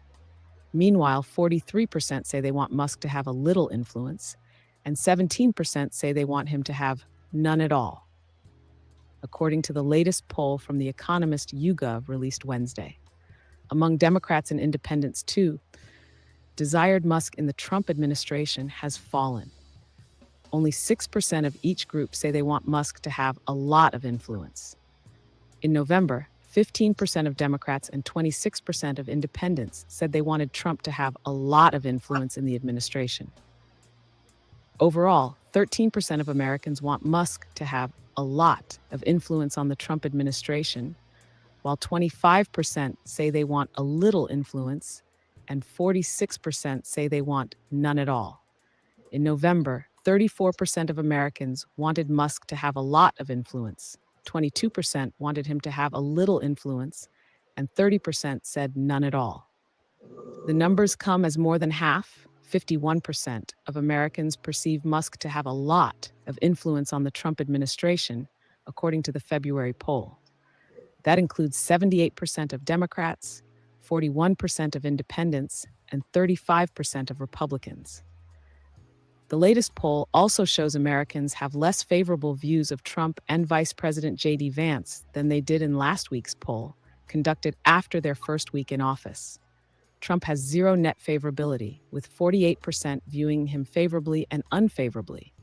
Last week, Trump had a positive net favorability rounded to 3 points, with approximately 50% viewing him favorably and 48% Actually, unfavorably. I don't Vance's know that I favorability like the rating wording dropped of more this. significantly over the past week. This net favorability, they really shouldn't be talking favorability at all. They should just say it's, the polls are neutral. If it's 48 for, 48 against, it's neutral, not zero net favorability. I know it's semantics, but I'm not exactly sure that they're getting through um, calling it net favorability. From a net They don't positive rating want of 2 points down to a Stanley. negative 7-point favorability rating. Yes. They don't want to look at the YouTube poll that I just took answering that because it's in the high 80s right now. But that's Well, wait. YouTube. Yeah, I was about to say. I mean, YouTube channels are partisan. Where is there a neutral YouTube page? Well, there are a lot of conservatives on YouTube, but there's also a lot of liberals on YouTube. So, Okay, well, if you're looking to take a scientific poll on YouTube, good luck with that. Last week, 45% viewed him favorably and 43% viewed him unfavorably. This week, 40% view him favorably and 47% view him unfavorably. Musk was tapped to lead the inaugural Department of Government Efficiency DOGE Commission to root out waste at federal departments and agencies. Since Trump took office, however, he has taken several bold steps that have some critics questioning the legal basis for his authority. He moved to lock federal workers out of the U.S. Agency for International Development, USAID, which Congress funds annually through appropriations bills for the State Department and foreign operations. Musk gained access to the Treasury Department's federal payment system, and under Musk's influence, many federal workers have been offered buyouts. The latest survey included 1,604 U.S. citizens and was conducted on February 2nd to 4th, 2025. The margin of error is 3.2 percentage points. I mean, just, from my kind of gut feeling, I think Trump is probably 50-50 currently. The net favorability at zero. I think better stated would be the country's on the fence. I am troubled by, him wanting to be so nakedly, butting heads with the Constitution on several different levels. What Elon Musk is doing probably is not legal. Doge is a commission. He should not be able to manage funds or cut funds. He should be making proposals, not actually going and his opinions having the force of an executive order even. I don't know. I understand Trump wants to test limits, but when you test limits, if it goes against you, you should be backing down. I don't think Trump wants to do that. And that's a de facto, he's basically laying the groundwork for a form of dictatorship. The unitary And that's executive speculative. That's theory. speculative. Speculative. Oh, no, of course, it's speculation. Yes. The unit, but I've got a lot of circumstantial evidence. The unitary executive is a theory of government. He is floating the idea that he may defy courts, just ignore them, like Alabama did. By the way, Alabama ignored the Supreme Court on this voting rights decision that went against them. It was last year. So Republicans are laying that ground, even if a conservative court doesn't agree with them, they're not going to go with it. So defying the courts, unitary executive theory, basically hiring a hitman. The world's richest man is a hitman with really no legal authority to do what he's doing. If Doge is a commission, it's not a cabinet level department, and a president can't create a cabinet level department. I don't think. I think Congress has to do that. And when they create that cabinet level position, they have advice and consent on who runs that that uh, that exec excuse me, that agency. So So his press I secretary think, is and one the last thing, and this is kind of in the air, but a third term. There's you rumblings. all right? There's a freshman congressman, I think from Tennessee or Arkansas, somewhere like that, who is proposing a constitutional amendment. Excuse me, that says specifically if a president serves a term, loses, and then serves a non consecutive second term, they can have a third term. So that would only cover Trump and Grover Cleveland, I think it was. Um, I think it was Grover Cleveland. So there's rumblings, there's rumors in the air. Um, so I Well, think that I think we have all the elements to create life.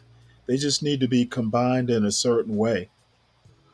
so Stanley, his press secretary, was questioned about this stuff, and she said that Elon Musk they are only doing audits and turning those audits, the results of them, over to him, and he's making the decision what needs to be cut. That's what she told the reporters. So she's been covering this stuff virtually every day. All those are available on YouTube. And she's been, because they've come up with the same questions that you're talking about, and she's pretty much knocked every one of those down. She was saying that he's only doing the part that he is allowed to do as the president under advisement from his legal people of what he can do and what he can't do. So I don't know. I'm not well, I did study law, but I'm not an attorney. I mean, I know what the Constitution says, but I don't know it like they know it. So Okay, well, you'll forgive me if I don't have your level of confidence in the veracity of his press secretary and their ultimate ends.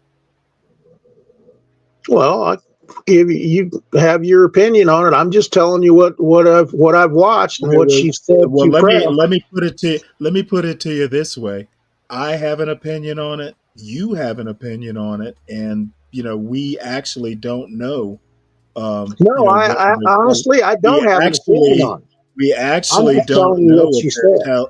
we actually don't know if they're even telling her the truth. She No, may believe you what know she's what? saying. You're correct on All I that. I have don't to have say all I have to say is Trump didn't know anything about Project 2025. But lo and behold, some of that stuff is actually happening. Yeah, I don't have an opinion on it. I'm just telling you what she said in the press conferences. So Thank you for I that. I know She's a how the pretty. government works, and I know that most of this stuff, not everybody knows what's going on. Not everybody who thinks they know what's going on knows what's going on. Yeah, this country's into so much crap. It's ridiculous. And Well, and, also, Trump is sure as hell going to sort out that crap, isn't he? No. He might catch the surface of it, but no. I think Trump is actively adding to the pile. the problem is the New York Times writes these inflammatory articles, and so does MSNBC to scare everybody. Yeah. That's what they're doing. I mean, look, let's face it, they're very, very left wing nowadays. Have you watched Ryan, the? you have a talent for bringing up the irrelevant. I don't. What does MSNBC even have to do I'm just with saying these what leftist Wolf and I were viewpoints are. talking about? He's not going to do anything that you're describing.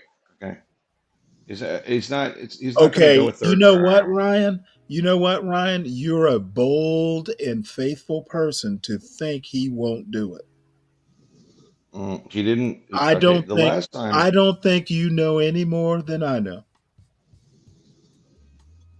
I So have faith in our I, re- Constitution. I res- you know Government. what, I admire you. I wish I could have your faith. Yeah, and I don't know what Congress isn't doing anything either. They're just sitting around. I'm like, why is he writing all these Well, dumb executive orders? that's actually the amazing part that I think Congress is. I think Congress is going to be the hero in this. I I don't mean, I know. don't know if You they're know, scared or. senators especially are very jealous of their territory, and I don't know that they're going to let Trump get away with this for very long. I'm like, are they scared of him? I guess they're scared of him. They always have been. But I don't think there's. I think what are they? maybe people in the House are. I don't think the senators are. Well, why aren't they putting forth any legislation? I mean, what are they Okay, doing? well, what do You you? know? I mean, how do you legislation for what? Well, in other words, he's writing executive order after executive order. Why? Why is Congress not trying to put forth similar legislation so that it's law and not just executive order? It just maybe they don't know what he's doing day to day. I guess that's all I can think. But Well, remember, you have things earmarked programs and money under the table for both sides in that house. So you're stepping on both feet,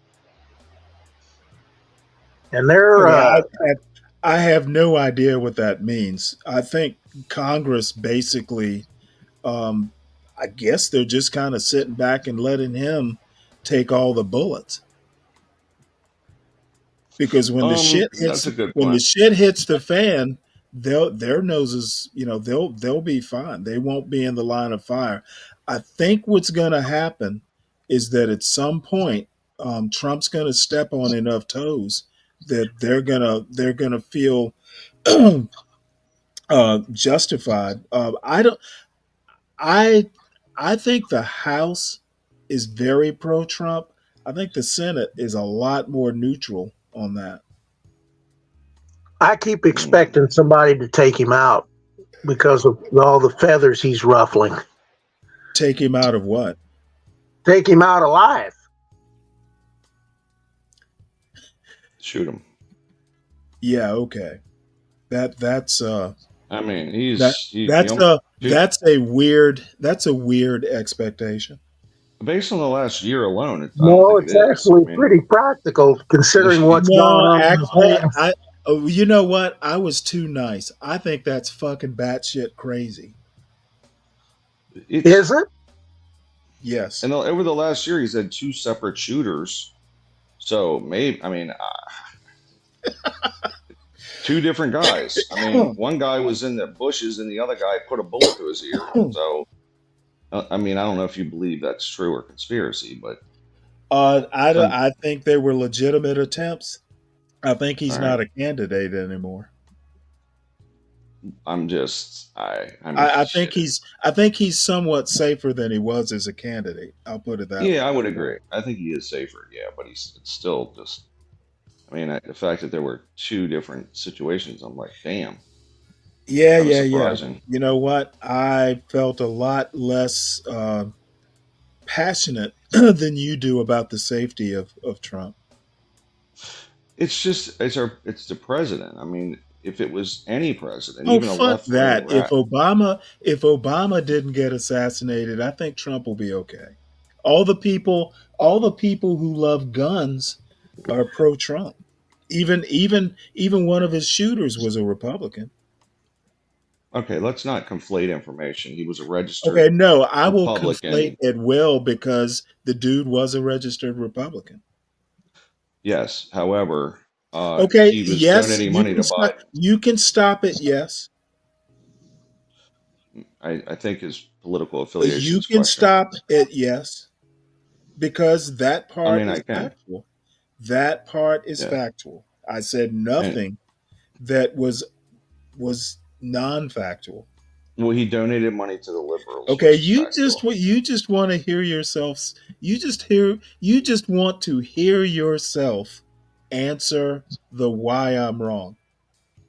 I just think that you're framing this wrong. It's wildly Yes, insane. I'm framing it in a way that you don't like. Yes, I admit to that. Yeah, this is a And propaganda. That's why I said this is MSNBC hour. I do not claim to be neutral about Trump. I think he has low character. I agree with that. I fully agree. I don't like his character. I don't like some of his policies. I think he says the wrong shit a lot of times, overall. But I still try to take an unbiased approach to it. I don't Okay, like his incredibly tiny hands. I don't waste my time and energy trying to be unbiased. Well, I don't that's like his obvious. tiny hands. If you don't like his tiny hands, there you go. You really think I give a shit about his hands? I don't care whether you do or not. They're creepy looking. Yeah, well, you Yeah, know it's what? kind of I weird. understand that you guys want to know every detail. You need to know every detail about Hey, your. come on, Stanley, get real. It's no. I think Hey, are you a Trump voter? I didn't bring up his creepy hands. Um, are you okay? You a Trump voter, Kim? What? You a Trump? Am Are I you a what? Trump voter? Are you a Trump supporter? You like Trump or are you against Trump? Or are you I don't like him. neutral? I Okay. don't like him, but I like him better than the other choice. There you go. Okay, so you're pretty. I get you. I'm right there, buddy. Don't you remember when I said I wished to the Lord that there was a third party that was viable? That's right. You did say that, and I totally agree with you there. Totally agree. Okay, J Dub, I think it suits this channel's narrative to pretend that I'm mad that Trump won. I think that Trump won. Now I think Trump has to govern. And as I've said many times, I hope he governs well. I just don't think he's capable of it. And I think we're seeing that now. I don't call what he's doing governing. The way the government is set up, three branches are needed to actually govern well, and he wants to take all the glory for himself. So I don't call what he's doing. I don't call what he's doing governing. I call what he's doing dictating.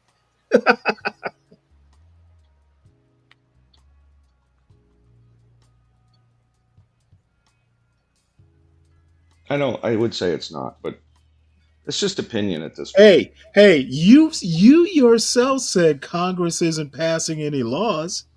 I know Trump's they're sitting on their ass on the law. Trump's the only branch of government doing anything. Yeah, I wish they would get busy. So I mean, I he's don't know what not, they're doing. and you need all three branches to form to do an effective government and governing. Well, I So think you have he's not you governing. have He's not governing. He's dictating. I think you have the left right now really trying to Okay, what bog is things down in Congress for number okay? one.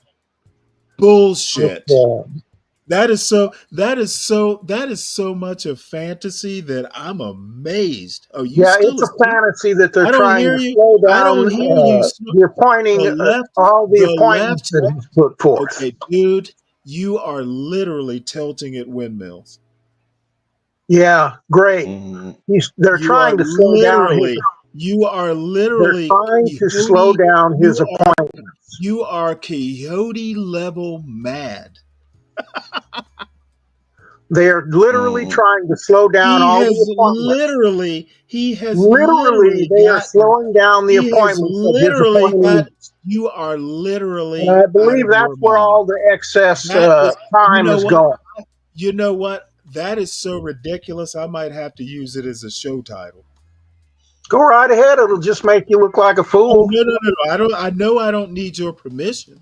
The point I'm trying to make is I usually take the funniest thing I hear Good. during It'll the make show. you look like a fool because that's Usually, what's going on in Congress right now.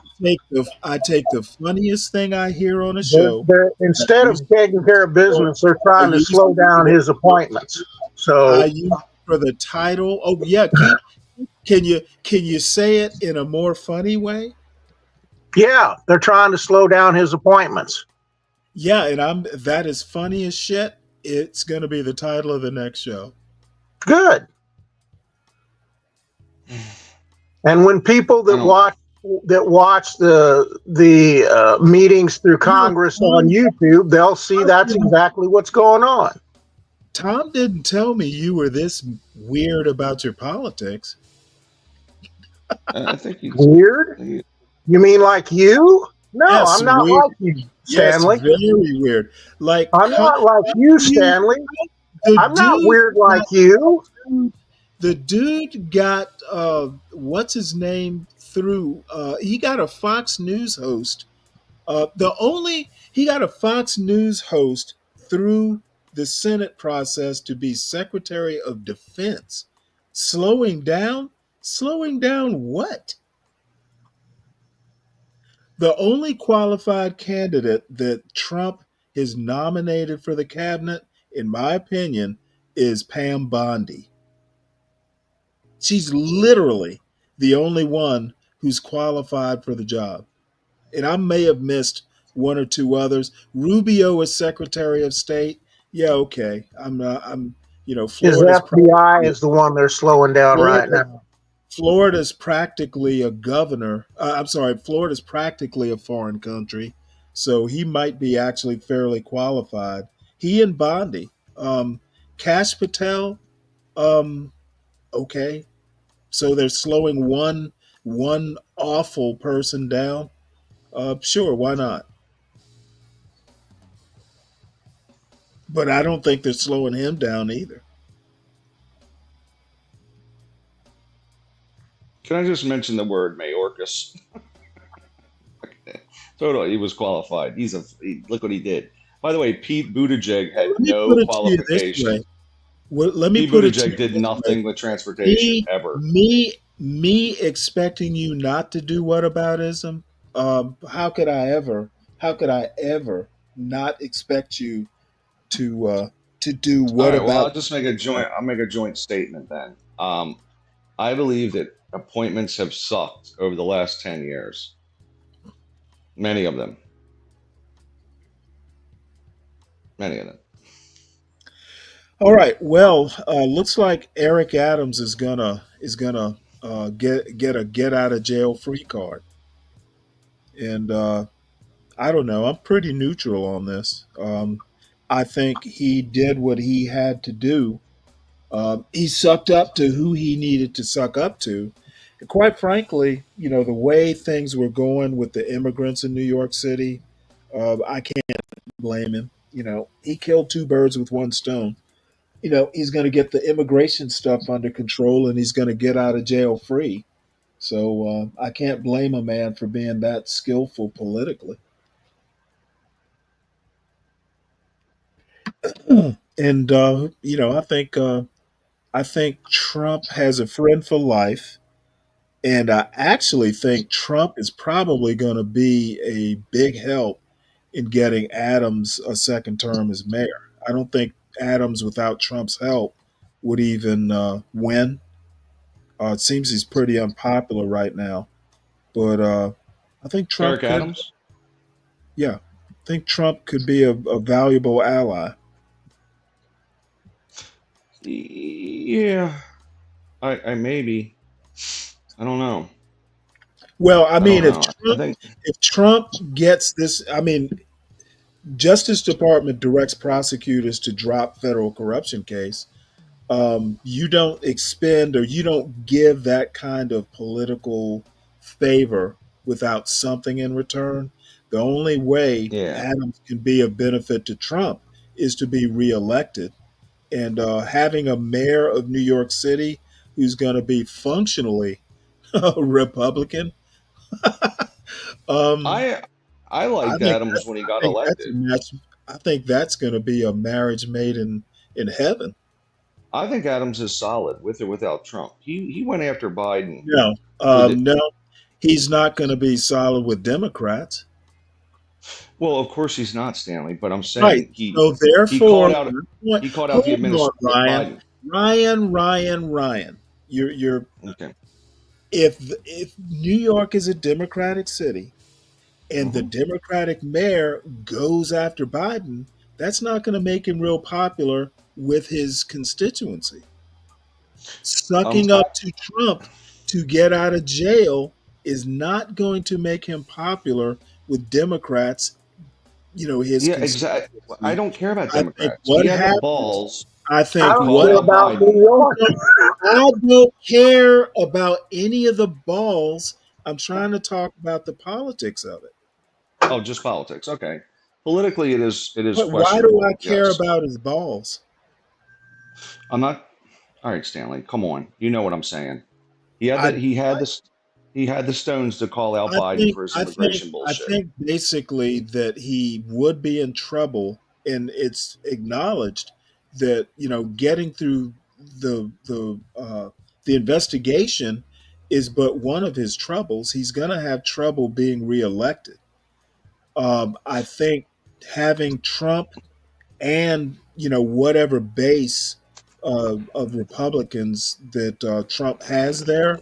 I think between Republicans voting for Adams because of Trump and whatever Democrats that are pro uh, Adams, no matter what, he stands a better chance with Trump as kind of a mentor. If Trump, and I can't imagine Trump would grant this kind of political favor without having Adams run for mayor and backing Adams for mayor. Having a mayor of New York City in a Democratic state would be a huge win, a huge boon for Trump. Hmm. Yeah, it sounds like a bit of I'm a not, buy off. I'm with you. I guess we could listen to this if it works.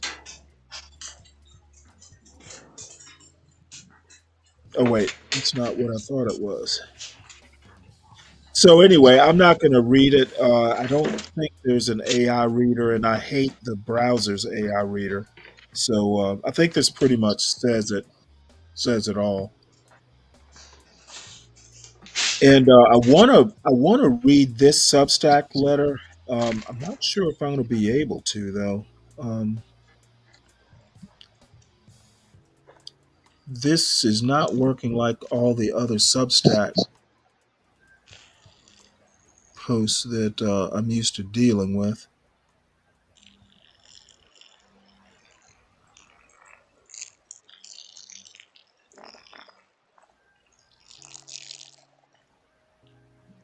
Someone slurping in a straw. What the heck is that noise? I don't know. By the way, Trump is also going after paper straws. That's another. I don't know if there's an executive order he's going to do for it or just what, but Trump is that's a news article I read also. Trump's going after the paper straw industry.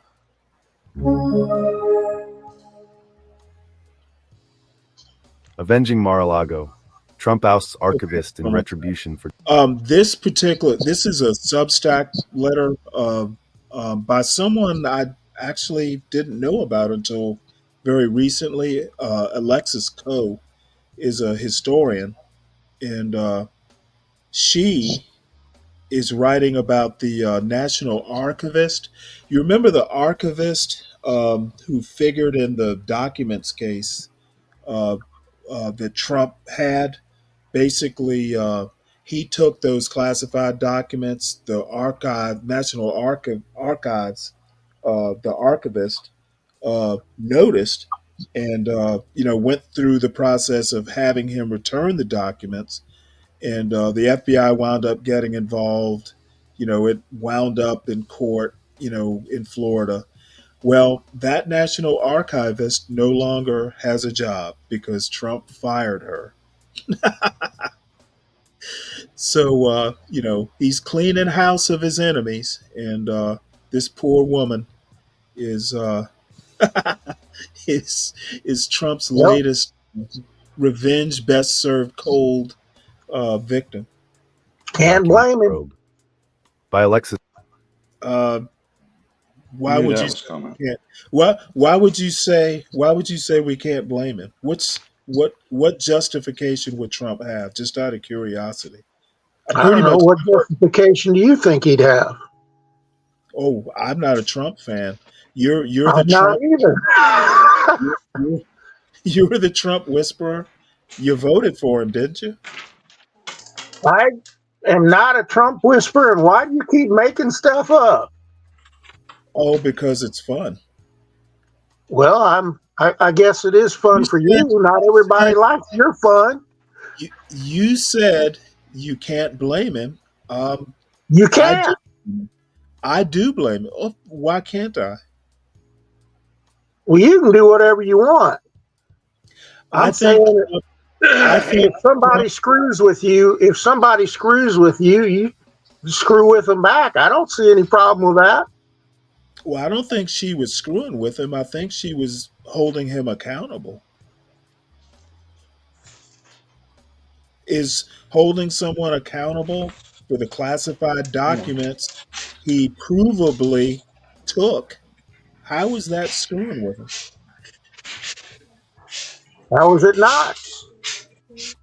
Uh, you know what? You have a weird. Apparently, making someone accountable and upholding the law is screwing with them. This is what I expect from people. As far Ah, right is. no generalizations there. Oh no! I'm gonna There I'm, you I'm go. gonna make them. No, it's called Trump derangement syndrome, Kim, and Stanley suffers from it. Okay, well, see, this is what Orange man bad. this It is what truly is. lousy. This is this this is It's why truly Trump bad. voters. This is why Trump voters don't do well in science. They are misdiagnosing who has Trump derangement syndrome. I think Trump voters are the deranged No. ones. Orange Yeah. I man can bad. list Yes, I can yes. list 10 things that he does bad and 10 things he does good. So I don't think I suffer from Okay, this. well, you're always gonna be balanced like that. Okay, you can't find the bad in someone without finding the good in someone. That's why you're such a good parent. I try to be I, unbiased. on the other hand, call a I spade try a to spade. look at policy. I look at policy.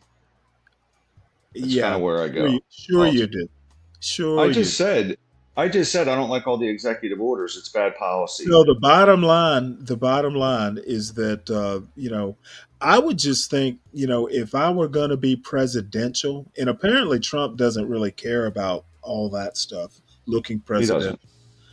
Yeah. He should, but he's low character, so I wouldn't. I guess I'm I don't expecting. disagree.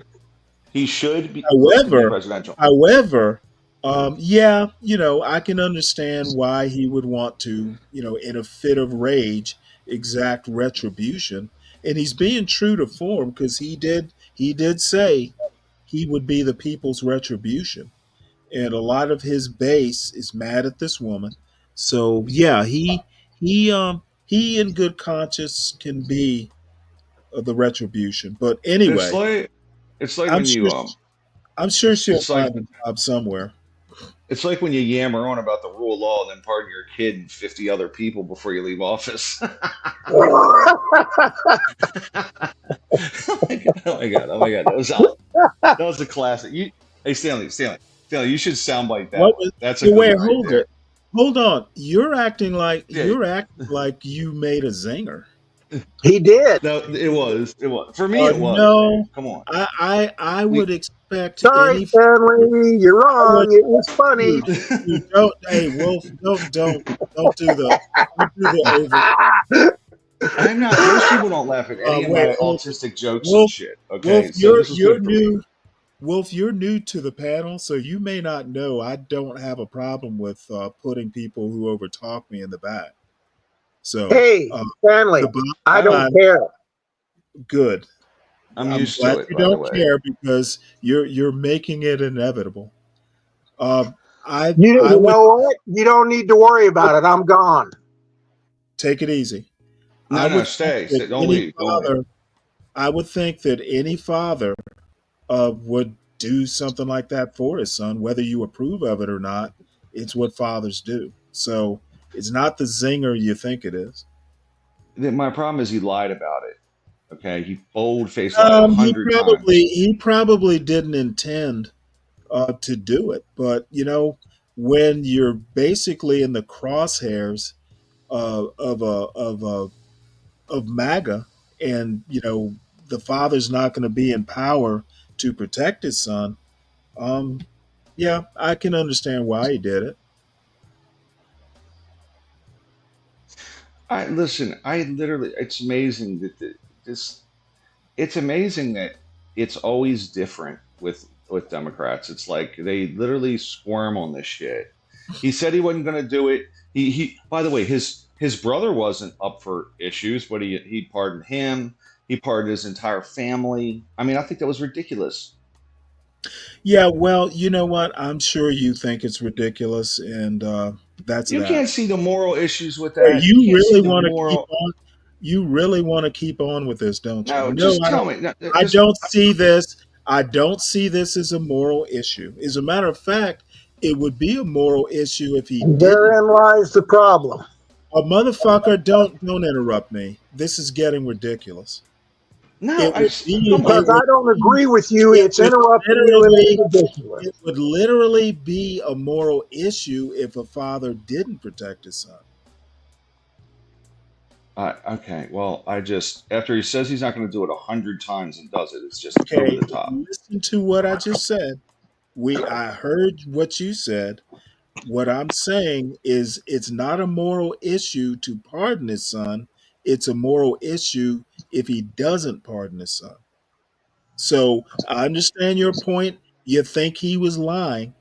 I would say that, maybe at the time he didn't intend on pardoning him, but, he changed his mind when he saw the rabid mob led by Jim Comer.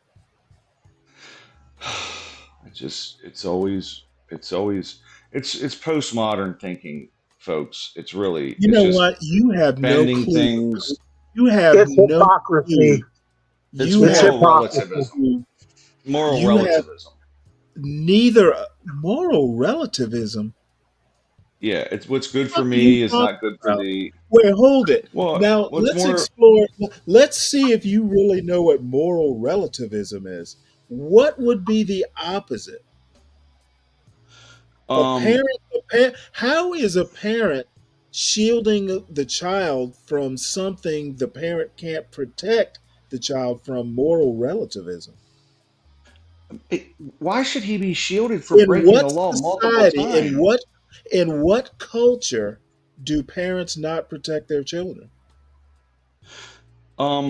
Okay, so there we have it. So No, there we have it, that you're using terms that you don't know what they mean.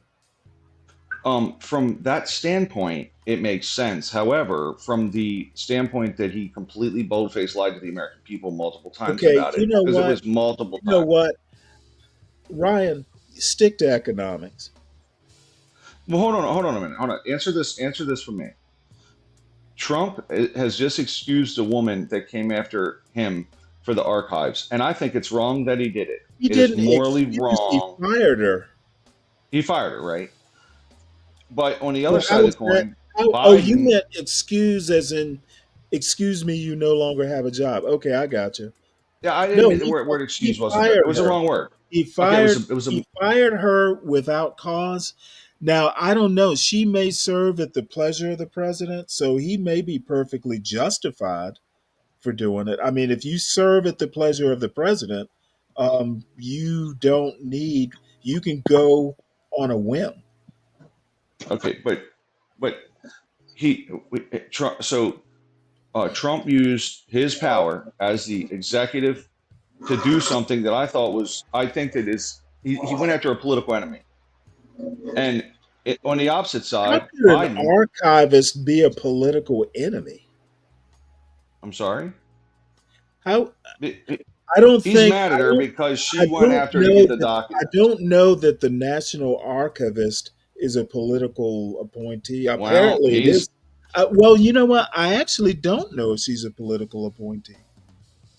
yeah. Okay, so let's use the word Well, someone that this impacted his article or political career. this essay will tell us. But anyway, all I'm saying is you're really good at economics. You You're might want to. justifying. I'm shocked you're justifying what he did with. I mean, I got to be frank. I can't believe that you're justifying his actions with his son and all the other No, no, partners. no, He had a no, lot no. of partners. I'm not justifying it. Well, Commuted why don't you? sentences after the Oh, wait, court hold it. ruled. Now I'm confused. Yeah, What do I need to justify? you're justifying his act as his actions of pardoning his son. That's crazy. That Yes. he said 100 times he wasn't going to pardon him. Okay, Absolutely Ryan. not. I'm not going to pardon him. Ryan, as I Merrick said, Garland, his own man, you really need to stick to economics. You're not so good with the philosophical, moral stuff. I think that most people put a one in the chat if you think that it was wrong that he pardoned his son Okay, and most of his it does family. not matter. See, you were on track when you said most people. Most people would protect their son from the wolves. Whether you know what, as a matter of fact, Hey, I take offense to that. protecting a child really is it really even a matter of right or wrong? When is Protecting a it? No, 55-year-old no, no. crack smoking child. Tell Come me. on, man. When is it? Get When is it real. wrong?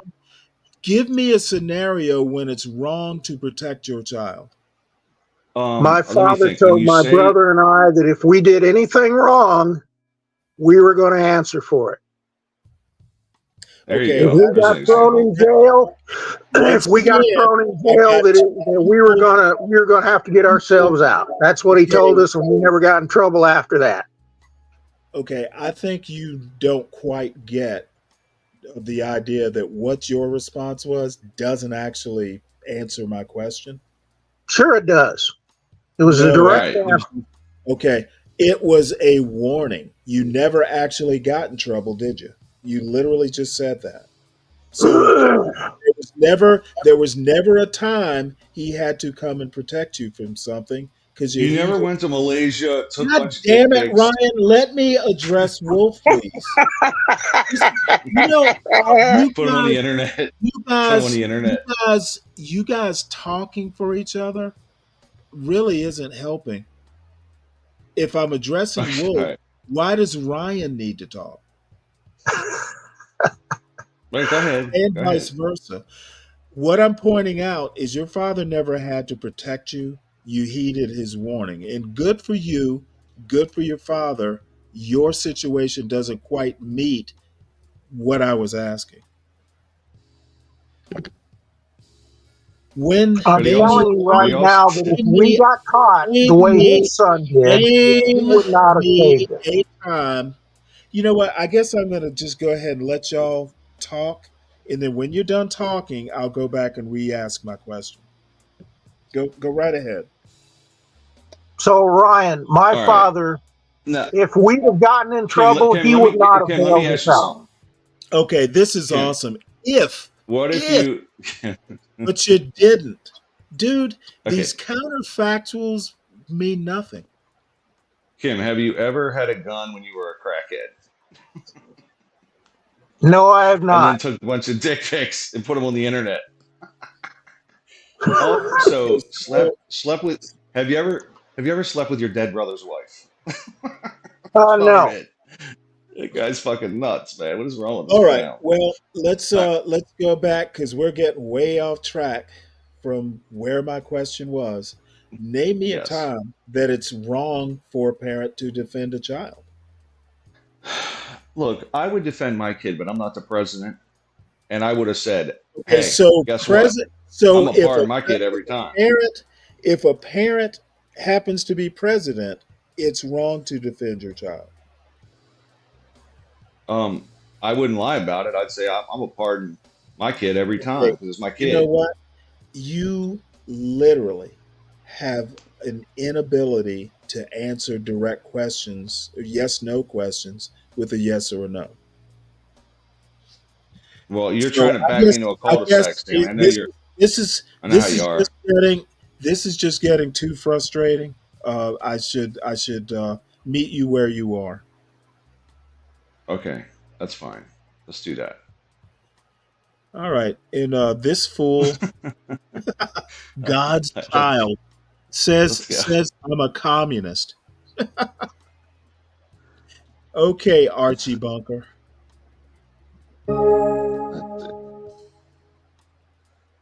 Avenging Mar-a-Lago. Trump ousts archivist in retribution for documents probe. By Alexis Coe. Study Marry Kill is my love letter to American history. In this newsletter, I exhume overlooked figures, dissect presidential legacies, Red. perform historical exorcisms, and draw blood-red lines between yesteryear's political skullduggery and today's circus. My mission: to wage a relentless campaign against historical amnesia, serving up America's story as a complex cocktail of bitter truths, hard-won triumphs, and all the messy contradictions, and biblical as it is symbolic, caps years of Trump's acerbic crusade against the Nashcomance probe. In Avenging Mar-a-Lago, a verse to Substack? Embrace fiscal directness on Venmo or Zelle. Avenging Mar-a-Lago. Trump ousts chief archivist in retribution for documents probe.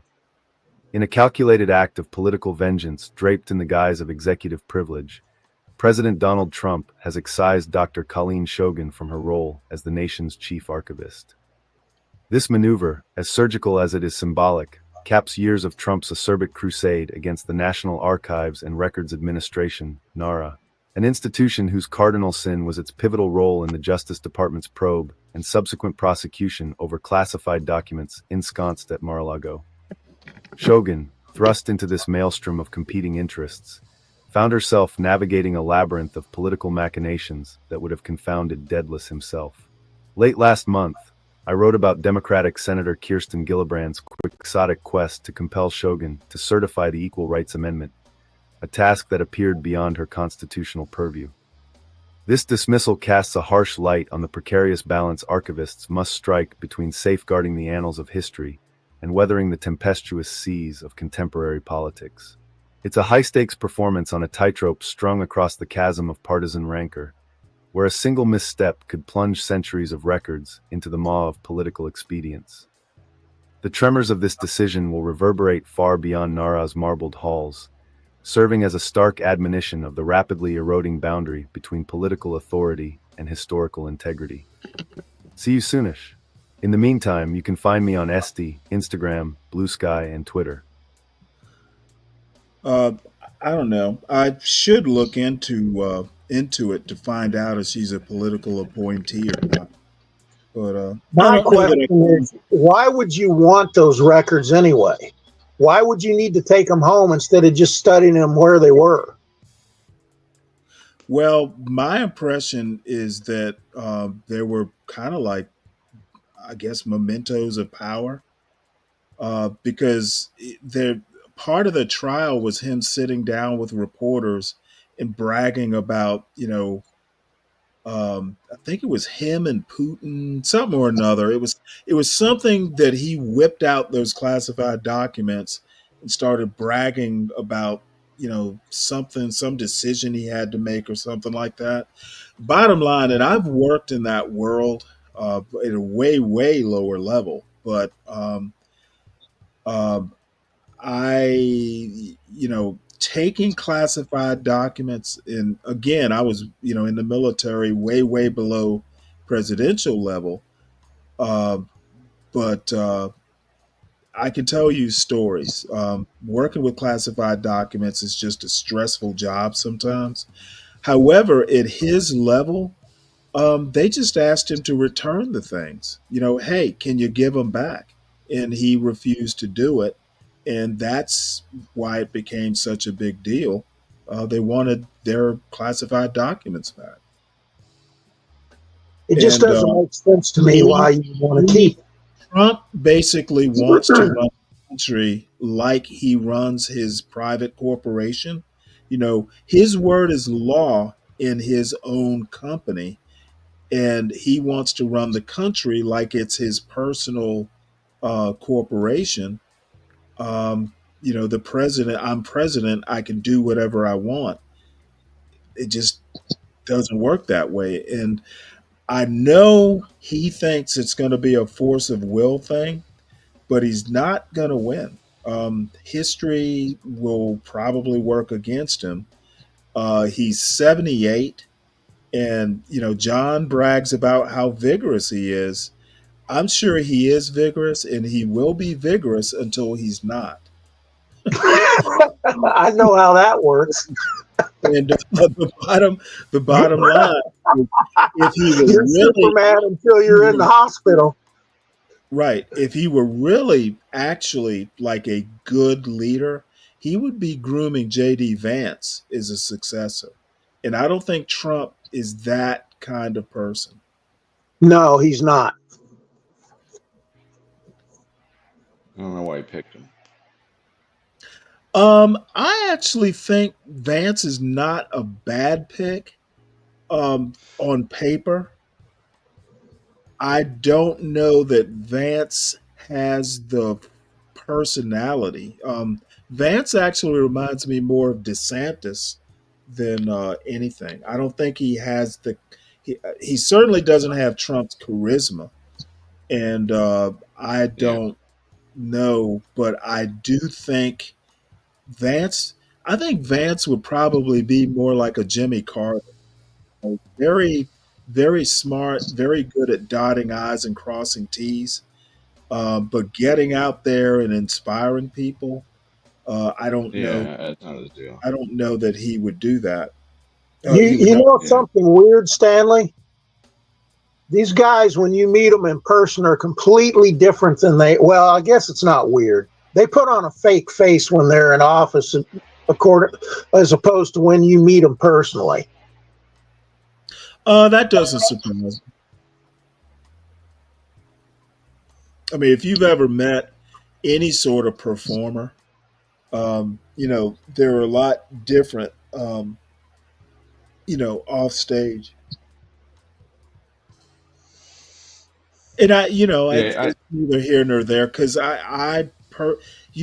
it's a strain for me to even host a YouTube show. I tend to be a little bit more of an introvert. So, you get used to it though.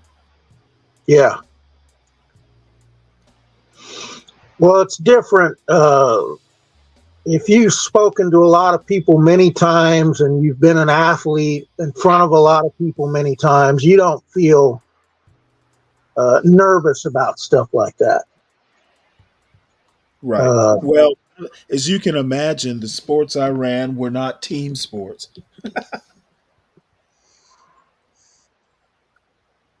I don't know what sports you did. Oh, cross country mainly. He, pro- In he, Oh, he college. probably really? did. Nah, he did male cheerleading.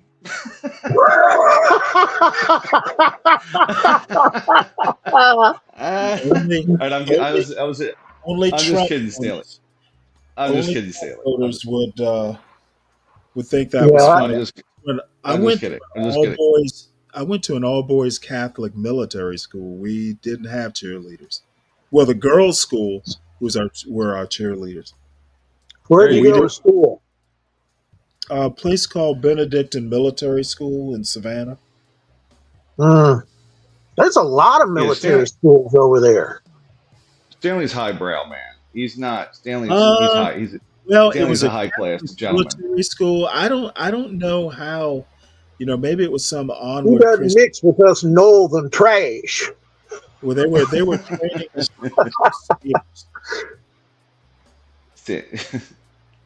Yeah, The he's got a good. training us for the next crusade.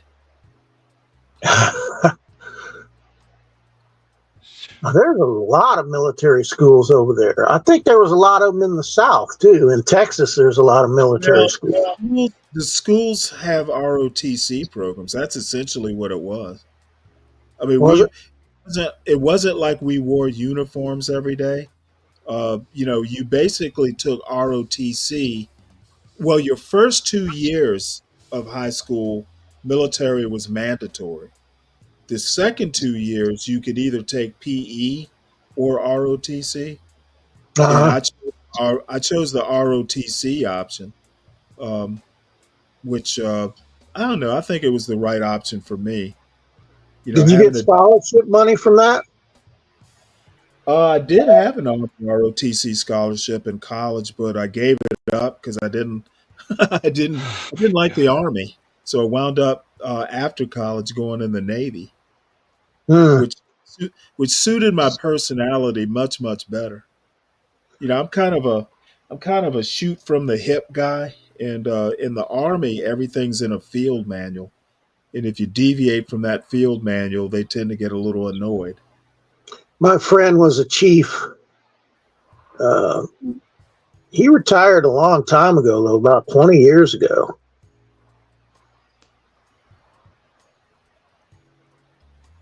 And he was stationed here for quite a while.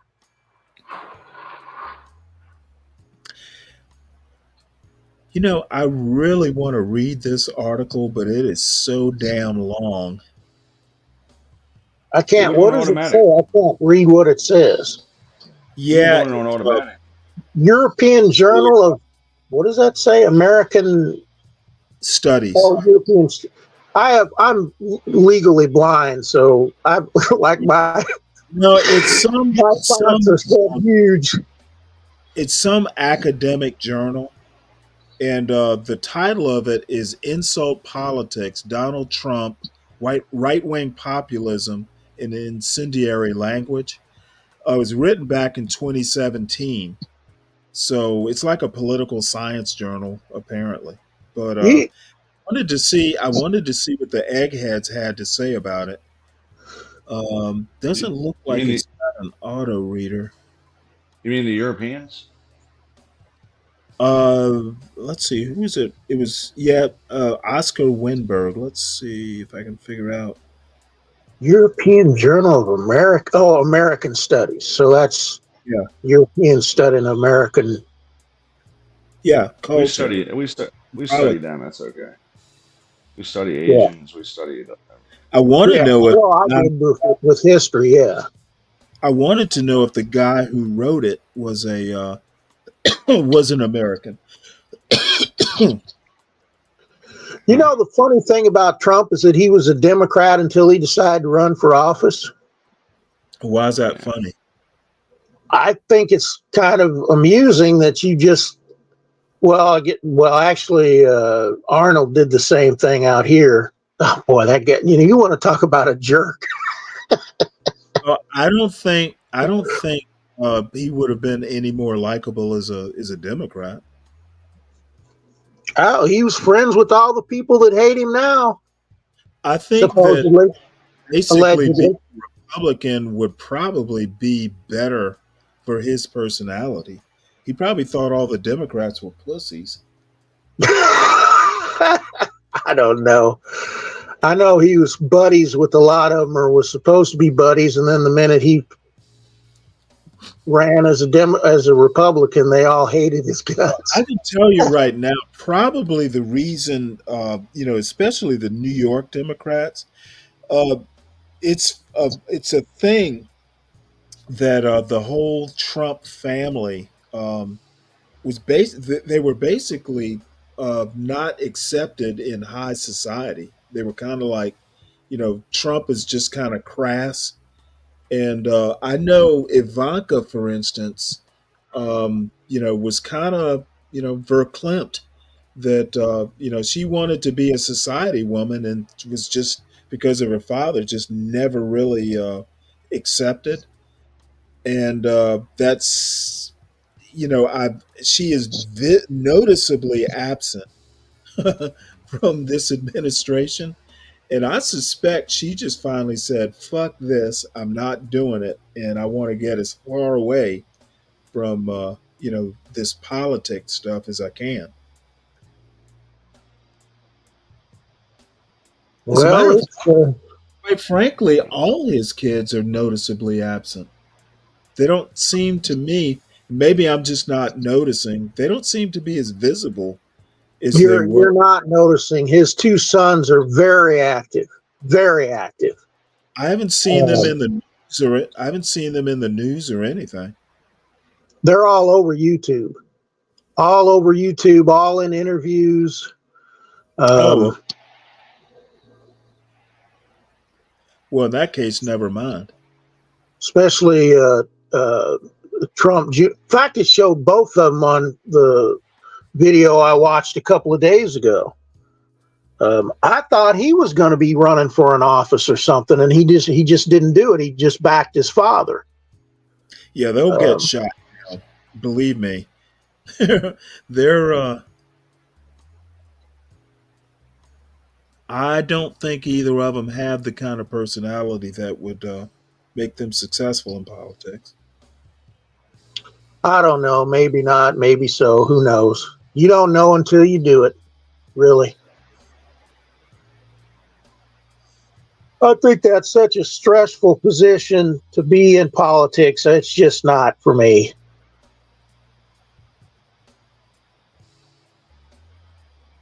That's weird. Why?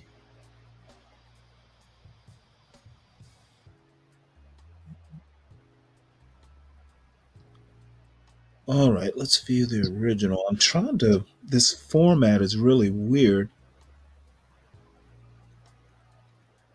There's an abstract, then there's an intro. What's that introduction not coming out in the reader?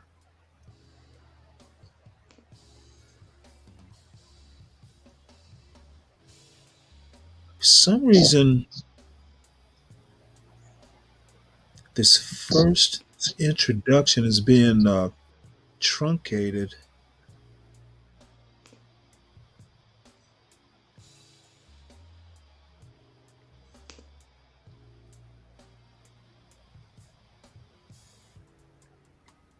Oh, there we go. All right, well, we'll read a part of this. Introduction. I want to start here.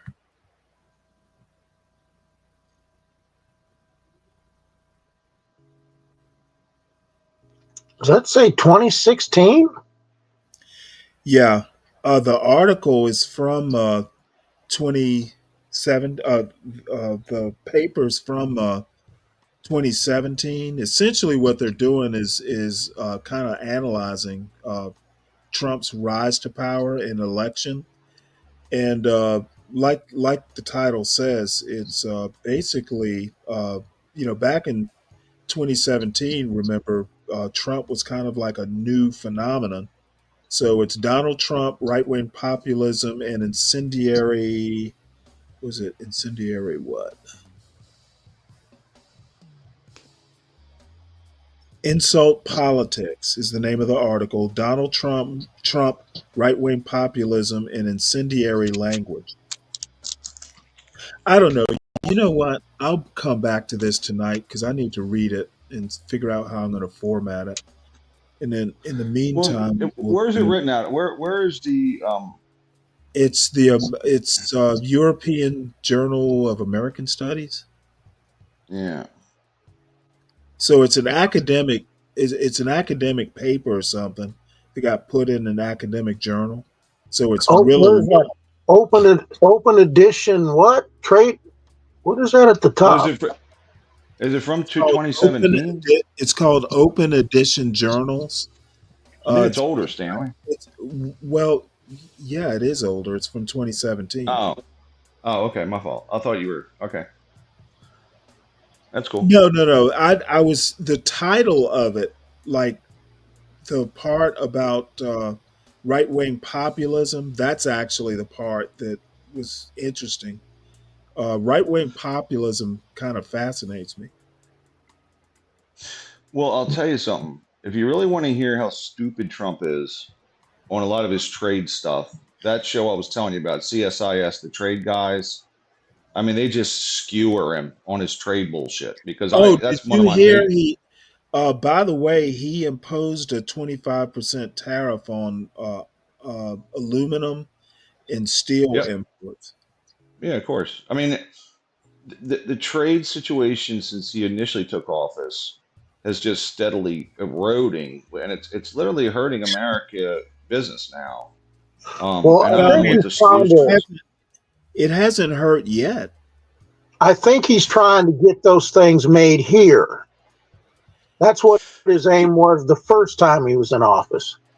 Yeah, but we're never going to make washing machines here, and he put a tariff on them. I mean, these are carte blanche tariffs, right? Instead of being selective, like, hey, we're going to tariff and we're going to restrict trade with the following things, like national defense or this or our sourced industries, and we do get screwed globally. Do you mean their carte blanche versus? Like when he was just going to do a across the board 25% tariff on all goods coming into the U.S. initially. That's carte blanche versus being selective and going, okay, we're trying to protect these specific industries, and then maybe it's steel, maybe it's cars, whatever it is, right? So, but the idea we're going to make washing machines here is delusional. It's never going to happen. So, like if he said, I'm doing tariffs on machining processes to do with national defense, I'd say great idea. Like, let's limit that. Or other protected U.S. industries, great idea. Biden did some of that. He also did other dumb tariffs, but both of these guys have been restricting trade, and it's ramping up. And now Trump's going to take it to the next level. And, I think onshoring is important, but certain things he's doing are just dumb. But that showed the trade guys on. They even have it on YouTube as well. It really gets into that. I mean, and it's pretty bipartisan. It doesn't really get into the politics of it.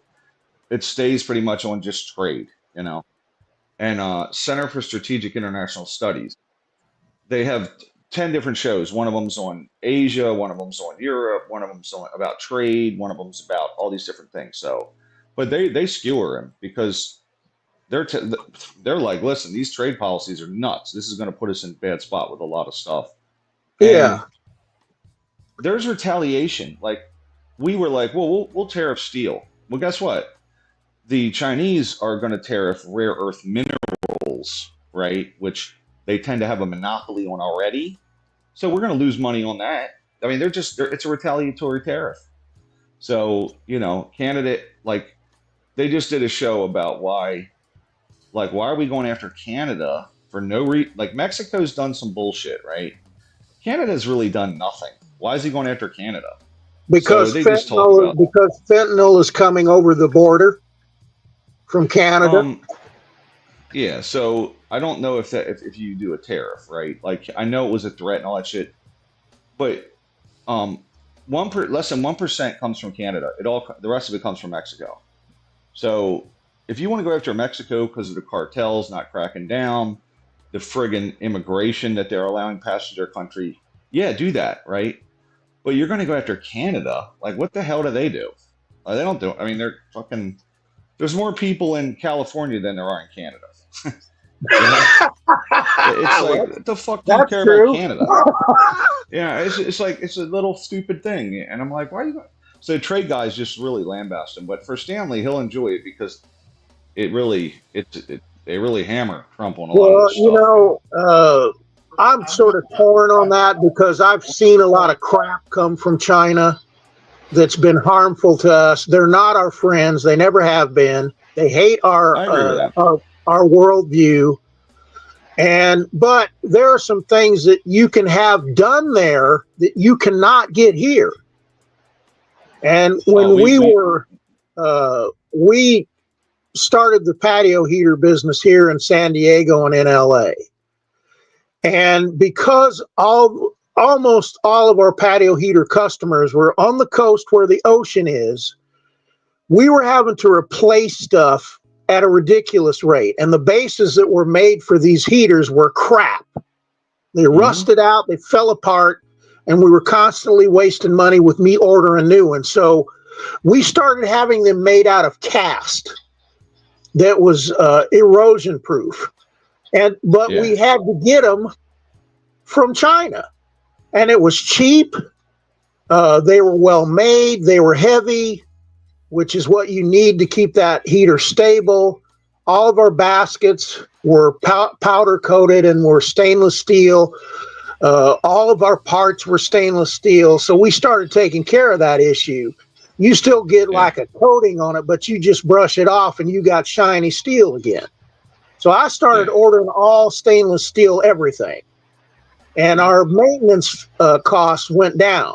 So there are things that we get from that country that we can trust. On the other hand, I've also seen it where we've been getting so much dangerous, lousy crap from them that we have to empty our shelves when I was a manager because nothing that they sent was safe. So I've seen both sides. One of the biggest issues with China is what the industries they want to prop up, their steel industry, for example. They've been funding they've lost money on steel for 20 to 30 years. And in doing so, their government just covers the losses, right? And what happens is they begin dumping steel, and then our businesses go out of business because there's free trade. And a lot of our steel mills have closed, but the Chinese government has propped them up, so it's not fair competitively, So we are our country's not doing that. And in fact, Biden just put $260 billion into our chip industry, and people were like, well, you're impacting things. And the Europeans are complaining about that, by the way. But so the thing is okay, our government is now propping up the chip industry in the U.S. So, which we've never really had a strong industrial policy like that. China's been stealing our industries for 30, 40 years, man. I mean, everything they can get out of it. They have stolen a lot of our technology. Intellectual property. I mean, friggin' satellite technology. Like, they just stole military, everything they can steal. They don't care. And instead, we're trying to, they're gonna turn into a democracy. They haven't, by the way, at all. Like, they're just as bad as they were. And I think as of a few years ago, I mean, the one good thing Trump did last time is go, hey, China's a problem. Before that, we were like, oh yeah, they're fine. They were never fine. They were never fine. So and now they dominate. They have their own economic. They have their own economic issues too. I think people are forgetting all these cities that are supposed to house millions, and they're completely empty. Well, okay, so I'm with you on that. Hold on a second.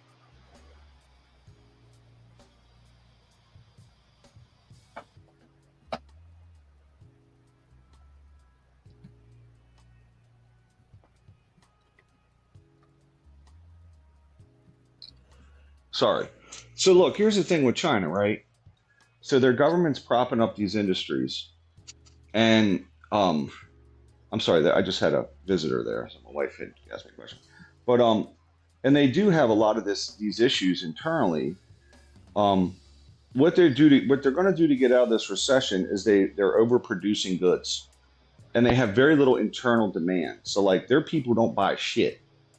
They No, they export don't. everything to yeah. So and this is a problem they have because if the world stops buying their crap, Well, no, they're they like in big American stuff. They like our restaurants and that kind of crap. But no, the stuff they're producing, they don't. They're not until they consumers.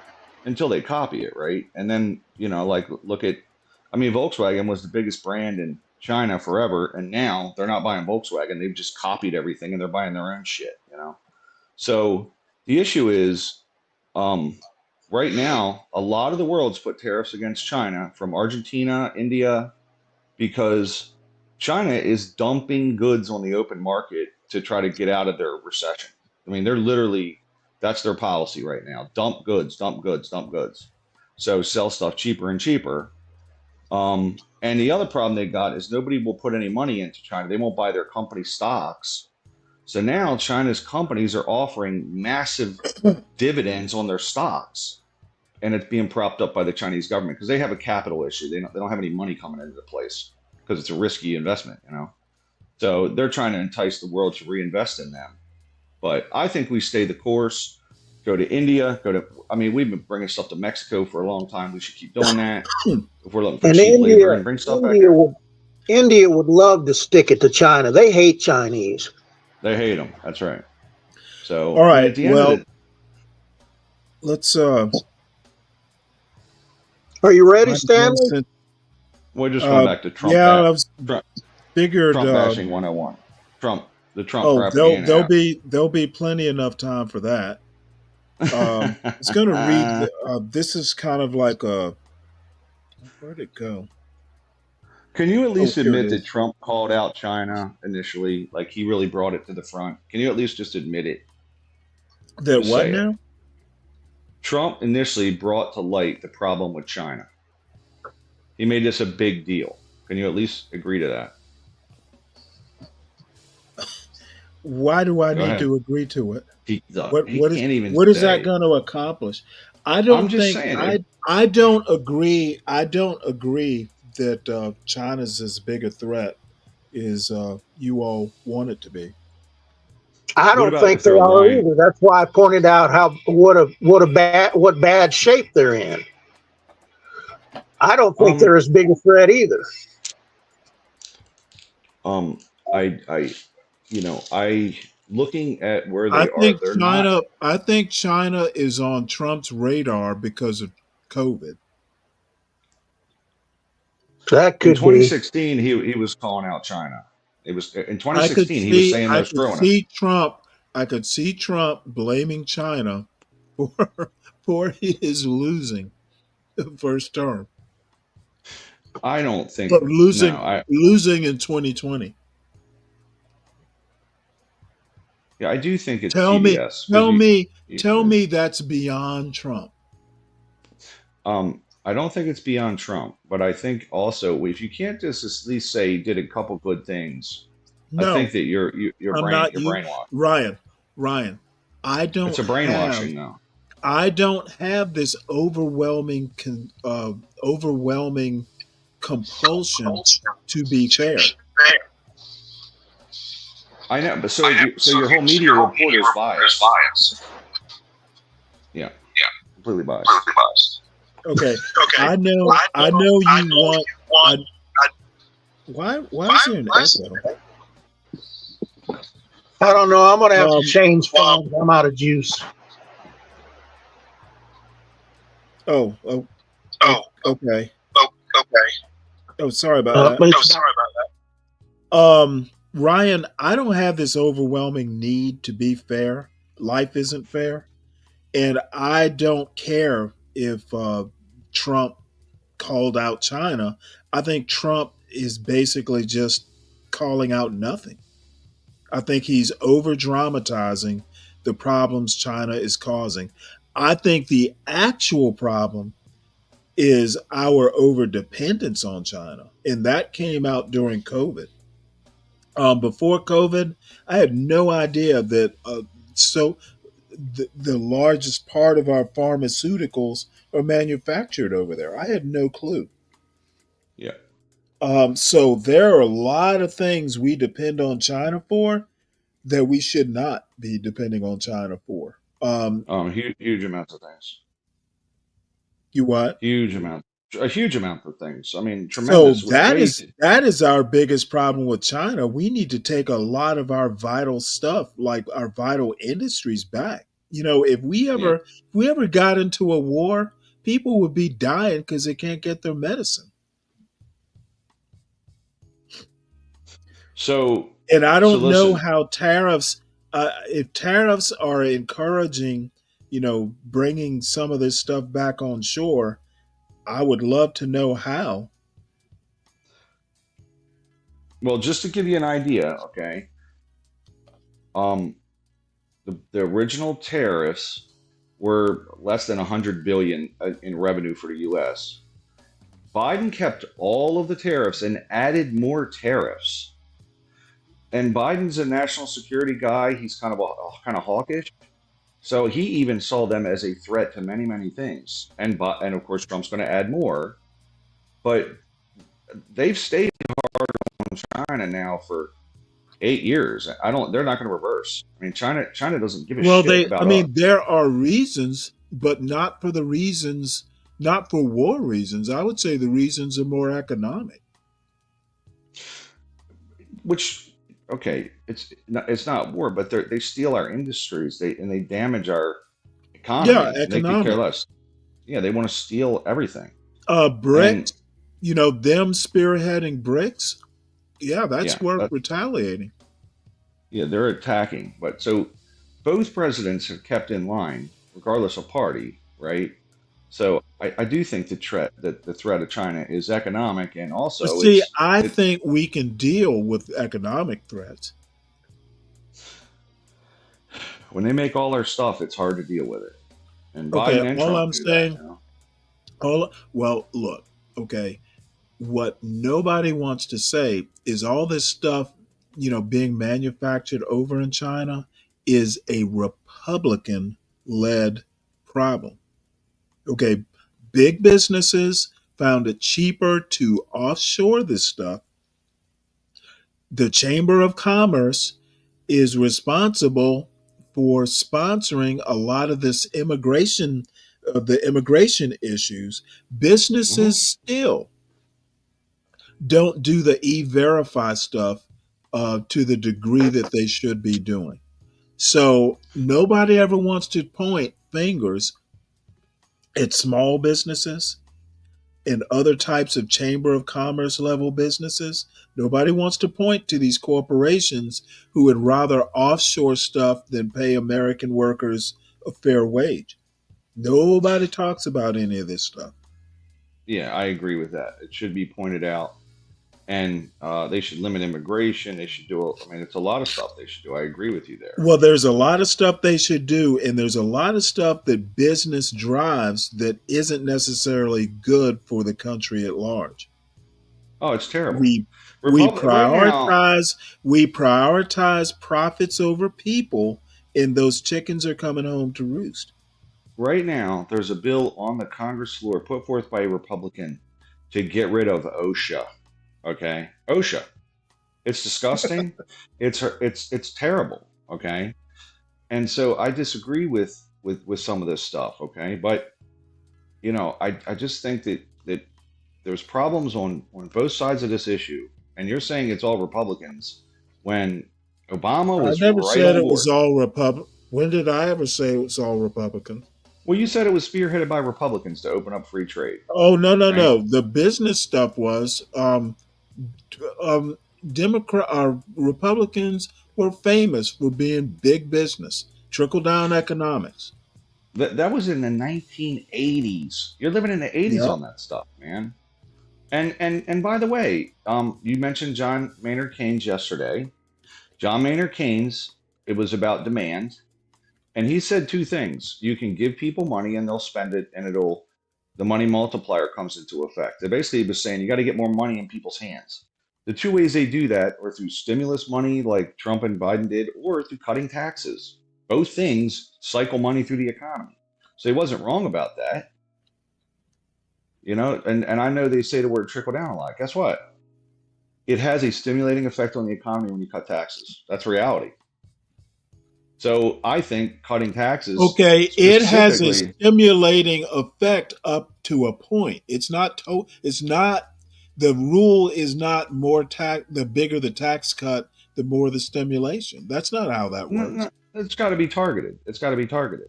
Right. But and it So should be when targeted. when you say cut taxes, targeted taxes is a better term, because just across the board tax cuts, it's not good. That's not how you stimulate. Yeah, listen. They're always going to be targeted, right? They're always going to be cut here, here, and here. I mean, Trump's tax Okay, cut. and you know what? Not getting more hands into the middle and working class, that's a problem. And one thing Biden did do right is he concentrated on money into the middle class. The tale of the tape will tell. If you look at the wealth ratio for the 1%, if in the end Biden brought that down, I'll say he did a good job. But the 1% seems to be, for 40 years, growing. Some of it is because of globalization. Because Biden did nothing. Biden did nothing to of note that would do anything to decrease a wealth gap. And it's not going to be done at all. There is not a president outside of a Bernie Sanders that will move in that direction. Yeah, I think just to give some criticism of Trump's last tax cut, he lowered the top rate by 2 points, which is nothing. He should have raised it, okay? And that's on record. He should have raised it to 50%. And more graduations. So like over 5 million, we take 50%. Over 20 million, we take 60%. Like, keep going up. If you want to take 100 million out, guess what? You're going to pay 70%, whatever it is, right? I'm 100% for that. However, I also believe, because that's going to have a lag effect where it's going to hurt the economy some, because that money's not out there being spent by millionaires or whatever. So the other thing you can do then to offset it is to cut the corporate rate, which I've been an advocate for a long time. Raise the personal rates, because as a billionaire or a millionaire, you can't get money out of your company without paying personal income taxes on it. Raise personal income taxes on these fuckers. Raise it on Elon. But to tax Tesla and not Elon directly is foolish. Tax Elon directly. Make these bastards pay direct taxes in their personal income, which they have to declare. He can't build his own house without him paying himself out of Tesla's money or out of these corporate funds, and that money goes to his personal, and then he can build his own house. But the company can't build your house, or literally you're fucking getting audited and you're in trouble, So I'm all for raising personal income taxes, especially to the top tier. And I don't know why Republicans don't want to do it. It makes no sense. Raise their fucking tax rate. You're not losing that many people voting wise, And here's another criticism of the Republicans. When the economy was overheating and we had rampant inflation, the Republicans should have proposed raising taxes, because when the economy's lagging, they always say, well, we cut taxes, it'll help the economy. Well, you have to slow the economy down, you raise taxes. So none of them proposed raising taxes, and that's why they're full of bullshit. But there's no sense. Yeah, well, you know what? The spirit of Reagan would choke them all out if they proposed that. Well, I agree with that, but it's just stupid. Like, number one, at the end of the day, big business has kind of shifted to the left. As we can see, Wall Street very much supported the Democratic candidates. So why don't you want to raise personal income taxes on the top earners? They're going left. Who gives a shit? Raise it. Raise it on the rich. But there's a lot of loopholes in the tax code, so that's probably not going to work. Okay, but on personal income taxes, there are virtually no loopholes. Like there's no deductions you can take. Trump actually got rid of that, and it pisses me off. But if you buy a house, you can deduct home interest mortgage, right? Well, $100 million, how much is it? If you buy $100 million house, it's barely any fucking money, right?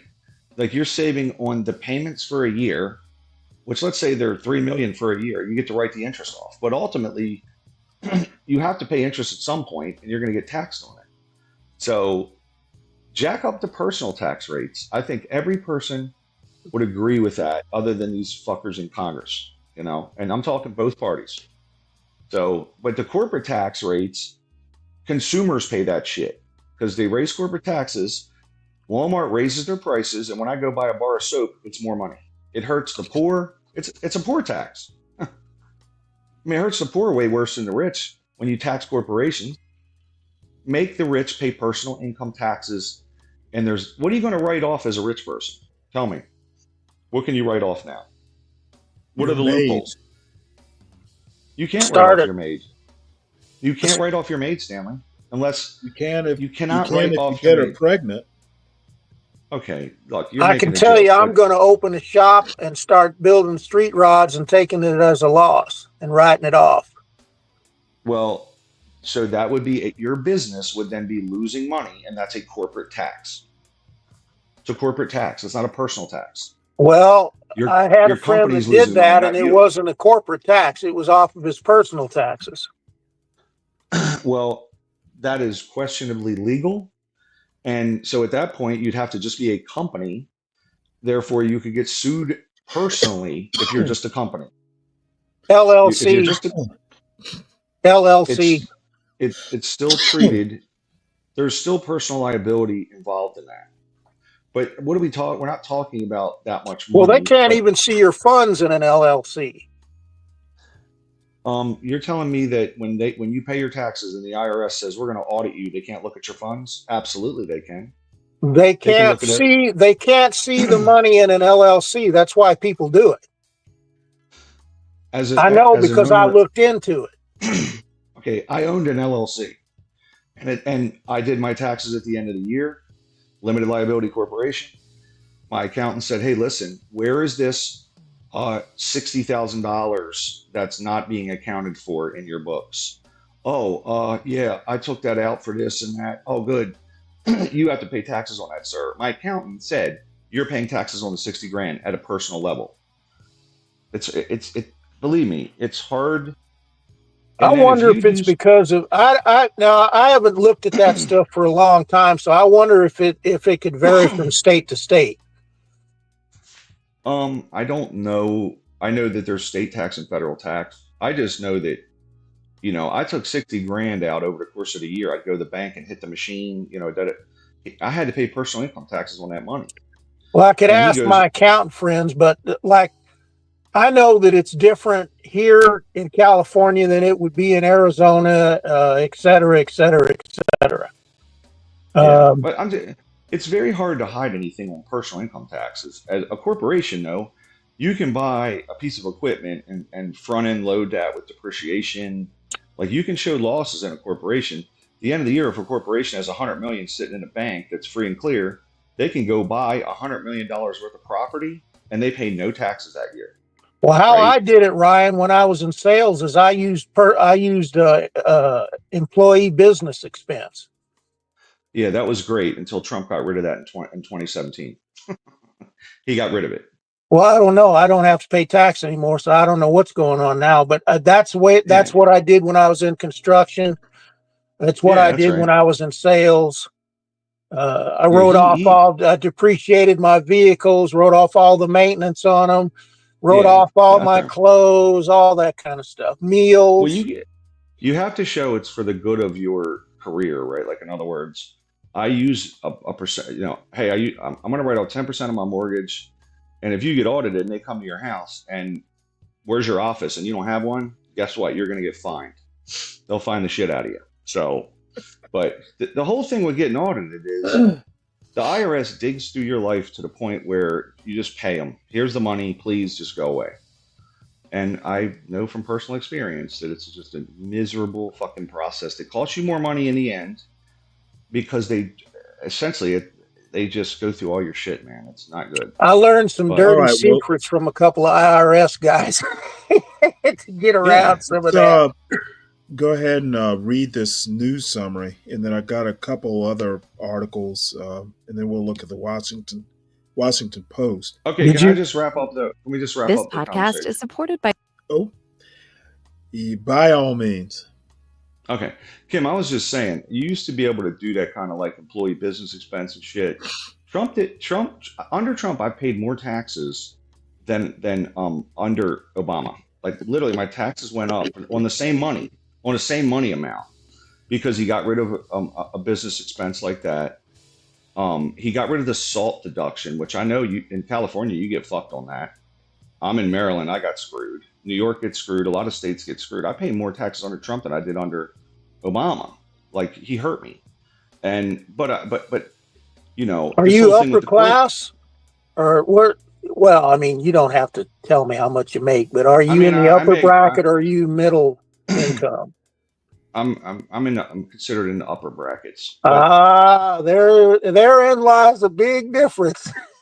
Well, and by the way, people say, "Oh, Trump cut taxes on the." Guess what? My household income is,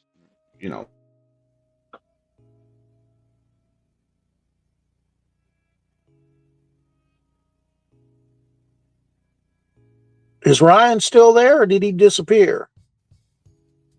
Apparently, the IRS is auditing his phone.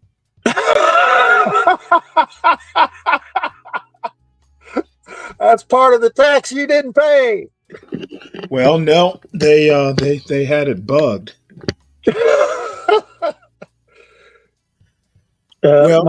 Speaking of records, my friend worked for Hughes back when they were here in El Segundo, and one piece of paper went missing from his office, and he was warning me about talking on the phone to him because the FBI was investigating it.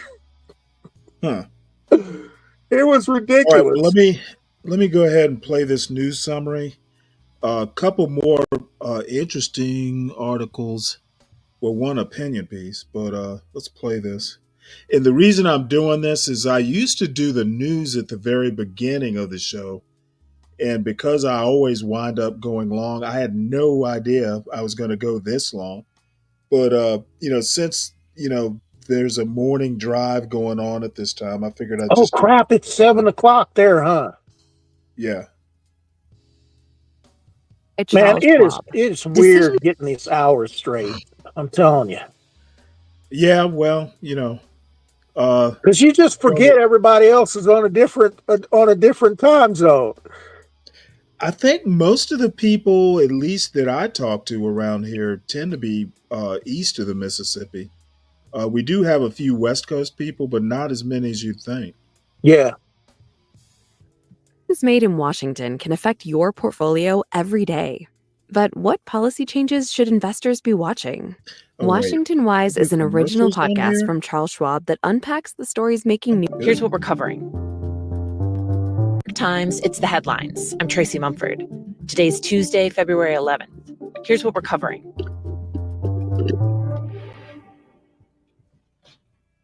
The Trump administration and the courts have moved one step closer to a major showdown.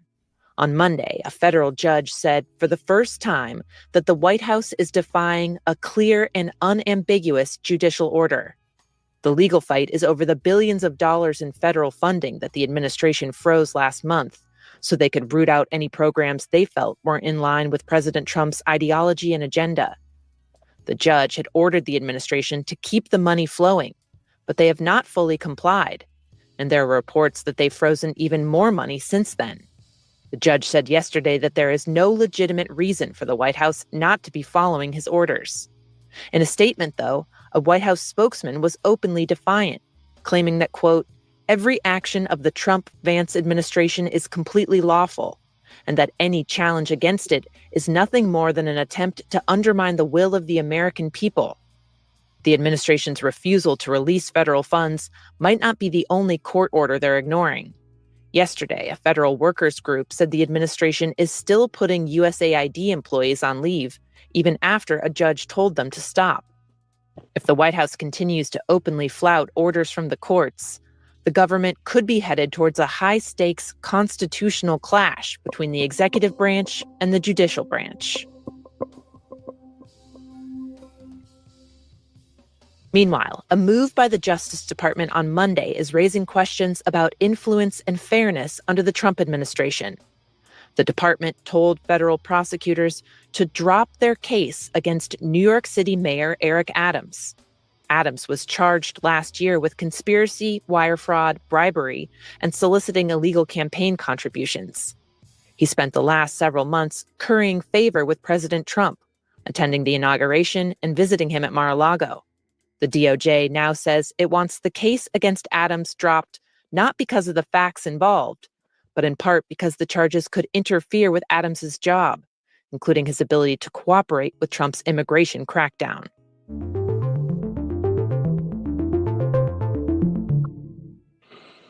In Gaza, the fragile ceasefire between Hamas and Israel is on edge. Hamas now says it's postponing the release of any more hostages indefinitely.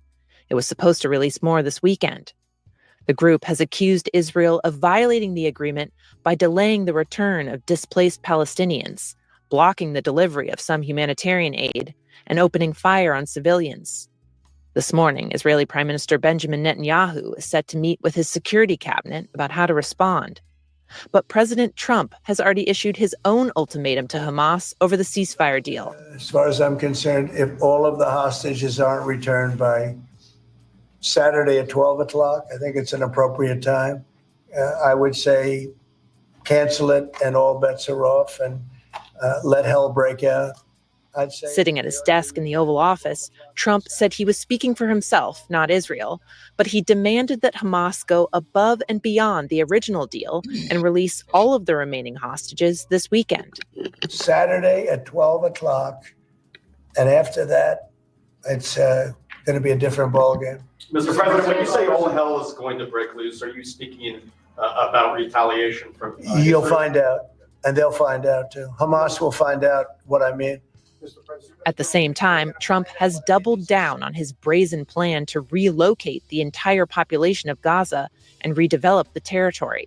I say we go in, we knock them all down, we just create some, no more Hamas, there's no Hamas there, there's nobody there. Okay, I ask you, why is an American president setting ultimatums or deadlines for an Israeli war? He shouldn't be. The fuck is he doing? I have no freaking idea. And I keep thinking that to do this stuff, he's going to have to put boots on the ground. You know what I'm saying? We shouldn't be over there.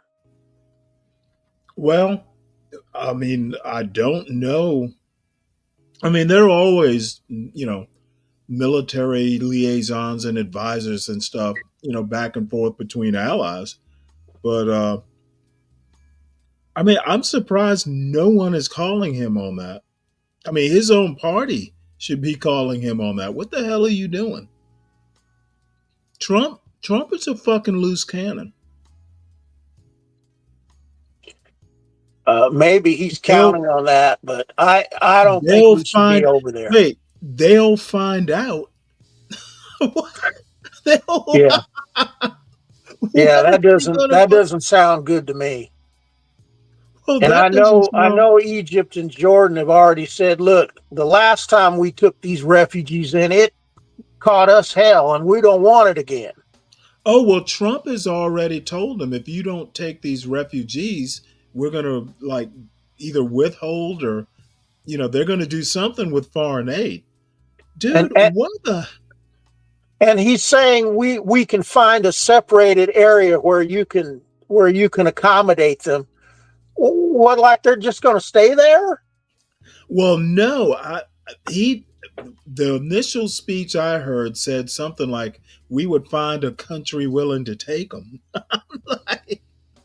Well, he was saying, when I heard it, he was saying that because they had said, the question to him was, well, Mr. President, Jordan and Egypt have already said they're not taking them because it just about ruined their countries the last time they took refugees from Jordan's like Gaza. 50% or something like that. Yeah, and he said, "Well, But I just we saw can the work out a article deal." yesterday. He was saying we can work out a deal. There was an So article yesterday saying he was threatening their aid if they yeah, didn't do hostages, or I'm sorry, do take refugees. Dudes, just I don't know. yeah, I don't like what Trump's aide I don't have like that previously at tried to all. downplay his relocation plan, saying Gazans would only be removed temporarily. Trump said in an interview on Fox News that they would not be allowed to return and that they'd be permanently resettled in Egypt and Jordan. Both countries have rejected that idea, which could violate international law. But Trump is now saying he might withhold aid from them if they don't go along with the plan. The threat puts Jordan and Egypt in a difficult position. Both receive extensive U.S. military aid, but neither one could absorb 2 million refugees without risking massive upheaval. The King of Jordan will be at the White House today, where he's likely to discuss the plan with President Trump.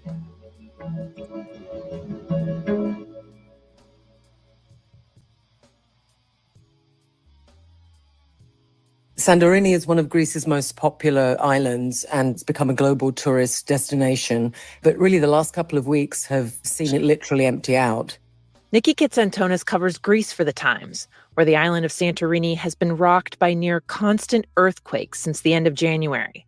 This kind of so-called quake swarm has happened before in Greece, but hasn't continued with this kind of intensity. Some scientists think it could just peter out in a few weeks or months. Others think it may be leading up to a massive earthquake that could potentially even set off volcanic eruptions nearby. Nikki says the uncertainty has driven nearly all of the island's 15,000 year-round residents to evacuate.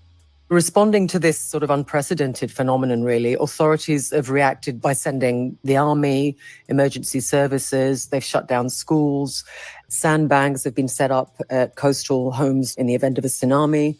Priests have been holding prayers to pray for the quakes to stop. And the residents that have ended up staying are sort of split into two camps. There are some who are just pretty philosophical and taking it pretty much in their stride and saying, it'll pass.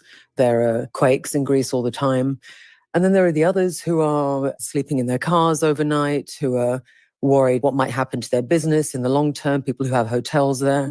And there's a general sense of unease because these quakes are shaking the island every few minutes, sometimes every 3 or 4 minutes, sometimes every 15, every half an hour, depending on the day. The nerves are in shreds.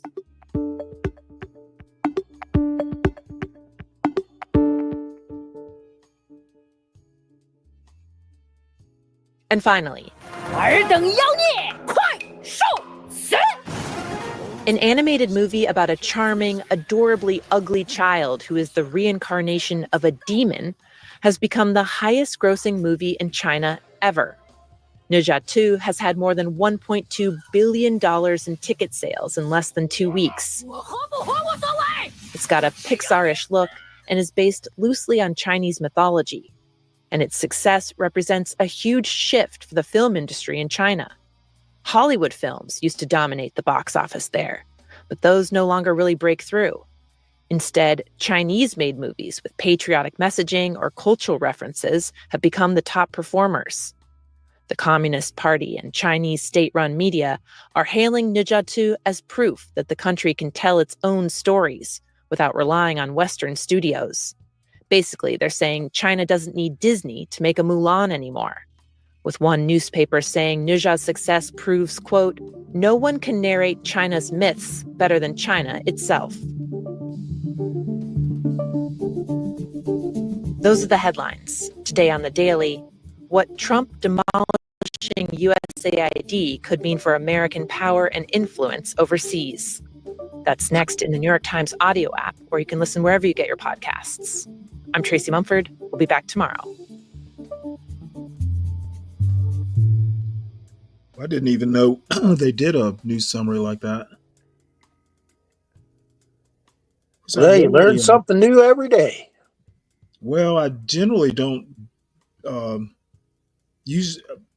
I hadn't been doing this. This is actually fairly new, I think. I haven't done a morning news in a while. This is an article. Let's see. America is full of people Trump doesn't like. I just can't resist. I can't resist this article. Well, that title is pretty funny. It's an opinion piece. America is full of people Trump doesn't like. This article is by Carlos Lozada and read by an automated voice. Oh. In its early days, the second Trump administration is delivering a clear message. The United States is full of the wrong kind of people. Federal civil servants, for example, have been deemed the wrong kind of people. Their political and ideological allegiances are questionable, their ideas destructive, and their low productivity jobs not worth their salaries. Too many are lawbreakers or just evil, whether they toil at USAID or the Treasury, the CIA or the FDA, in Washington or throughout the country. They should look upon that fork in the road and opt to resign. In some cases, they should be purged. Children born in the United States to undocumented parents, or to parents who are here legally, but only temporarily, such as people on work or student visas, are also the wrong people. They are not true Americans and should not be granted the gift of citizenship. Refugees and asylum seekers are the wrong kind of people and should be prevented from entering the country. Transgender Americans lack the humility and selflessness needed in the U.S. Armed Forces, according to a Trump executive order, and can no longer serve. Former officials such as Mark Milley, who served as chairman of the Joint Chiefs of Staff during the first Trump administration, are disloyal and undeserving of government protection or even of a Pentagon portrait. And anyone fitting a diversity category of any kind is automatically suspect, a convenient scapegoat whenever something, wildfires, plane crashes, goes wrong. It's a familiar political impulse with antecedents that predate President Trump's terms in office. During the 2008 presidential campaign, Sarah Palin, the Republican vice presidential nominee, mused about the virtues of real America, those patriotic small towns that make up the pro-America areas of this great nation. She later offered one of those "I'm sorry if it came out wrong" apologies. But now we've gone from praising real America to parsing real Americans, and the audit is being conducted by a vengeful and decidedly unapologetic executive. If, according to the Trump administration, so many people in the United States are the wrong kind of people, who makes up the right kind, who belongs here, in our military, our government, our territory? The administration invokes meritocracy as one way to answer those questions. As Trump put it in an executive order on his second day in office, individual merit, aptitude, hard work, and determination should be the overriding factors when hiring workers, not just in government, but throughout key sectors of American society. This directive might be more persuasive if Trump had followed it when selecting key members of his administration. Did Matt Gaetz, Trump's first pick to serve as Attorney General, possess the individual merit needed to lead the Justice Department? Does Tulsi Gabbard have the aptitude required to become Director of National Intelligence, or Robert F. Kennedy Jr. to oversee the Department of Health and Human Services? Is Pete Hegseth the hardest working option to run the Defense Department? The answer is evident. Their merit is not found in professional experience or outstanding qualifications, but in their fealty to the president. When new appointees are hailed as disruptors, remember that in the Trump era, disruptive is a euphemism for obedient. The racial imperative behind determining the right and wrong people, recall, for example, Trump's disdain for outsiders who supposedly poison the national bloodstream, fuses with arguments over merit. Darren Beattie, a former Trump speechwriter who has been named acting Undersecretary of Public Diplomacy at the State Department, wrote late last year that competent white men must be in charge if you want things to work. It would be one thing simply to roll back the excesses of DEI programs throughout the federal government. But this worldview takes that process to its illogical extreme. If the quest for a diverse workforce is prohibited, its opposite must be the best, the only workforce possible. During his campaign for the U.S. Senate in 2021, J.D. Vance told a conservative podcast host that should Trump regain the presidency, he needed to fire every single mid-level bureaucrat and proceed to replace them with our people. Vance's use of our people has always stuck in my mind, mainly because I wonder who the future vice president had in his mind. Who counts as our people to this administration? Which marker of belonging makes someone theirs? Trump has often referred to people in the first person possessive. At times he alludes to a category of people, as in my judges or my generals. But he has also claimed title to specific individuals, as in my two Steves, referring to Steve Bannon and Stephen Miller, and in the case of one unfortunate former House Speaker, my Kevin. Trump has also longed to see my people sit up at attention for him the way North Koreans do for Kim Jong-un. With this last line, with my people, Trump may have been referring to his aides and underlings, or perhaps to his party, or maybe to the MAGA movement, or to voters or even Americans overall. That ambiguity captures the risks and the power inherent in a notion like we the people. When it does not include everyone, when it is malleable and shifting, you never know who counts, for how long, and who makes the calculation. Does Trump determine who is the right kind of person for America today? Does the Office of Management and Budget pick? Does Elon Musk decide who is part of the future and who gets tossed into the wood chipper? Belonging has long been elusive by wealth, race, sex, and ancestry. In his second inaugural address, Trump warned that our government confronts a crisis of trust, but he also declared that, with his election victory, national unity is now returning to America. One could dismiss this vision of renewed civic harmony as an obligatory line, or just more Trumpian self-regard rather than a faithful reflection of reality. But that misses the administration's underlying project. National unity is indeed returning, if that is your conception of the nation is limited to those on your side, if only some of the people are really the people. This president prefers to lead a nation in which belonging is constantly up for grabs, in which certain people are the wrong kind and others are the right kind, in which some are real Americans and others will never be. The result is not just a crisis of trust in our government, but in each other.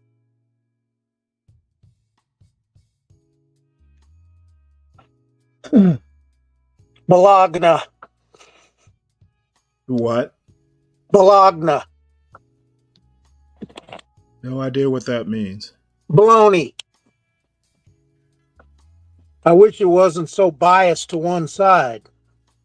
Oh, well. Yeah. So what's the next one? What does that say? Hegseth? Hegseth renames Fort Liberty to Fort Bragg. Pete Hegseth, the new defense secretary, they did a really interesting thing. If you recall, Fort Bragg in North Carolina, Fayetteville, I actually spent the summer there when I was in Army ROTC.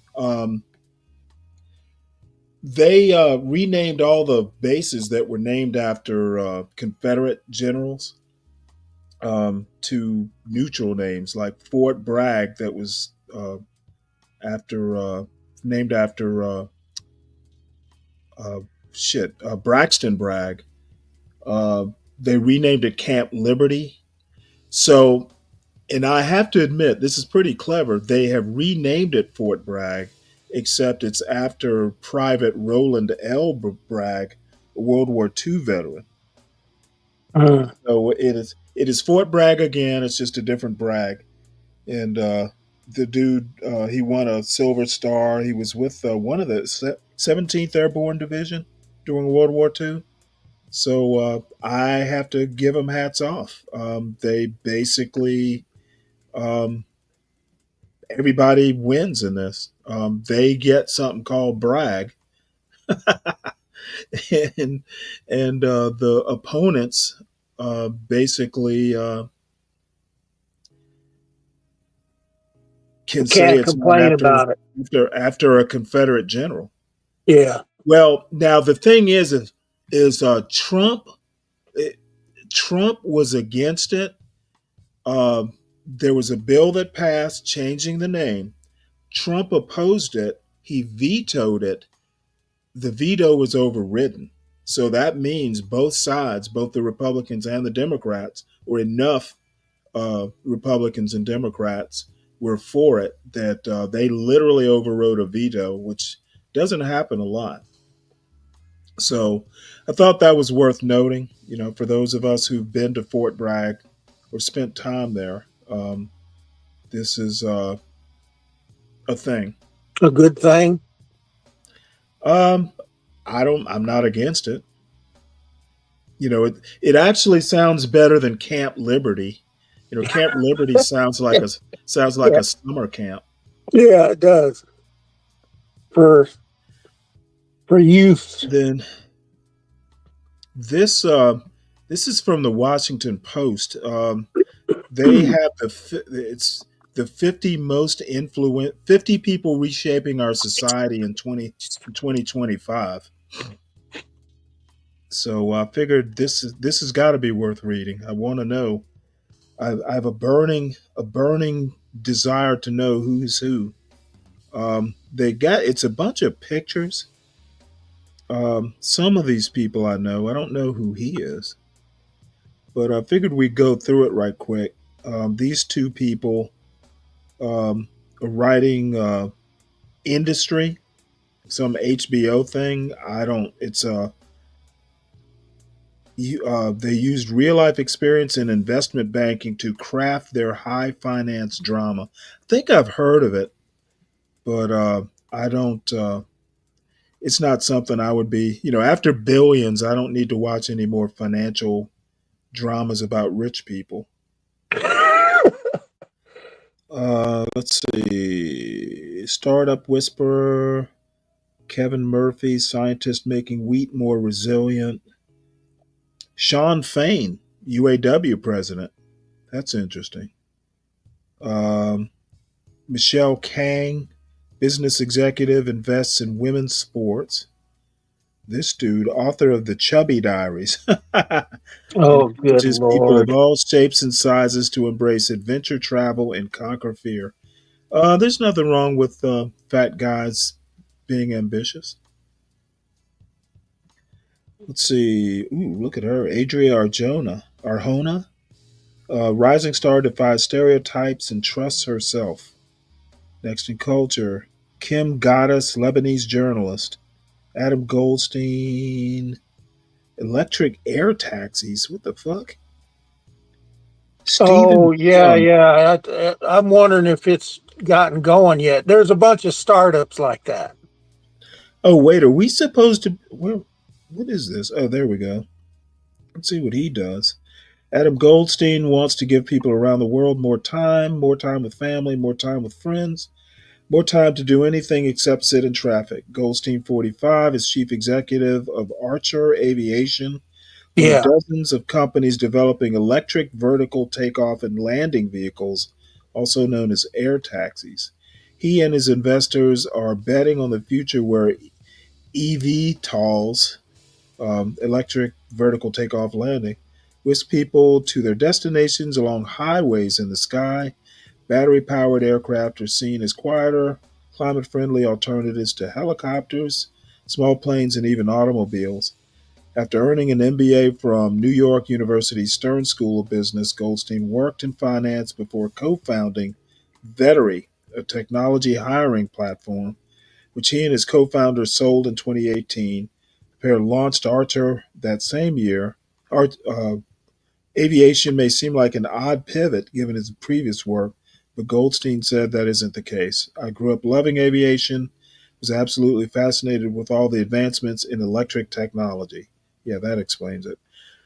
Archer's battery powered midnight aircraft will seat four passengers and a pilot, and will be capable of traveling at a maximum speed of 150.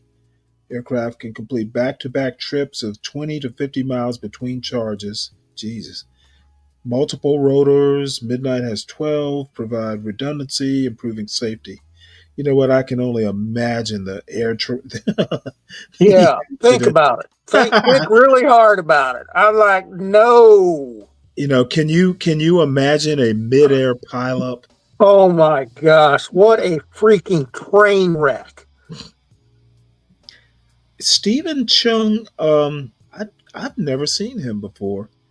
Cage match politics is coming to the West Wing. It arrives in the combat ready form of Stephen Chang, 42-year-old political operative who channeled Donald Trump's politics while serving as communications director for the Republicans' 2024 campaign. Stocky, former high school football player with a shaved head and an imposing on camera manner, Chung presents a challenge for any media organization with a PG rated audience as he takes over the role of White House communications director. During the campaign, he unapologetically spiced his social media posts with eminently censorable language, the four letter kind. The crude taunt and insult became his calling card. Chung sounds a lot like President Donald Trump. It's by design. He dissed President Joe Biden, saying he can barely put two coherent sentences together, slowly Well, he's right shuffles around there. like he has a full diaper in his pants. Reading out the not safe for work part, he called DeSantis, a former Trump rival, a desperate eunuch, described the Democratic campaign nominee, Vice President Kamala Harris, as despicable. Grew up in Sacramento, interned as a young man for Governor Schwarzenegger, several state national campaigns. Chung, before joining Trump's 2016 campaign, Chung was immersed in the bombastic culture of Ultimate Fighting Championship, a mixed martial arts empire whose president is Trump superfan and Republican presidential campaign speaker Dana White. His current boss, habit of going after the news media. You know, I am convinced that the left needs a Trump. Too bad I'm too old. Why would you want to run for office? Oh, no. I don't want to run for office. I want to run a campaign. Oh, you mean campaign manager? Strategist or whatever. Just as long as I get to say what I want. Ronnie Chung, know who he is. He's Saturday Night Live. Alex Karp. This is my son's future CEO.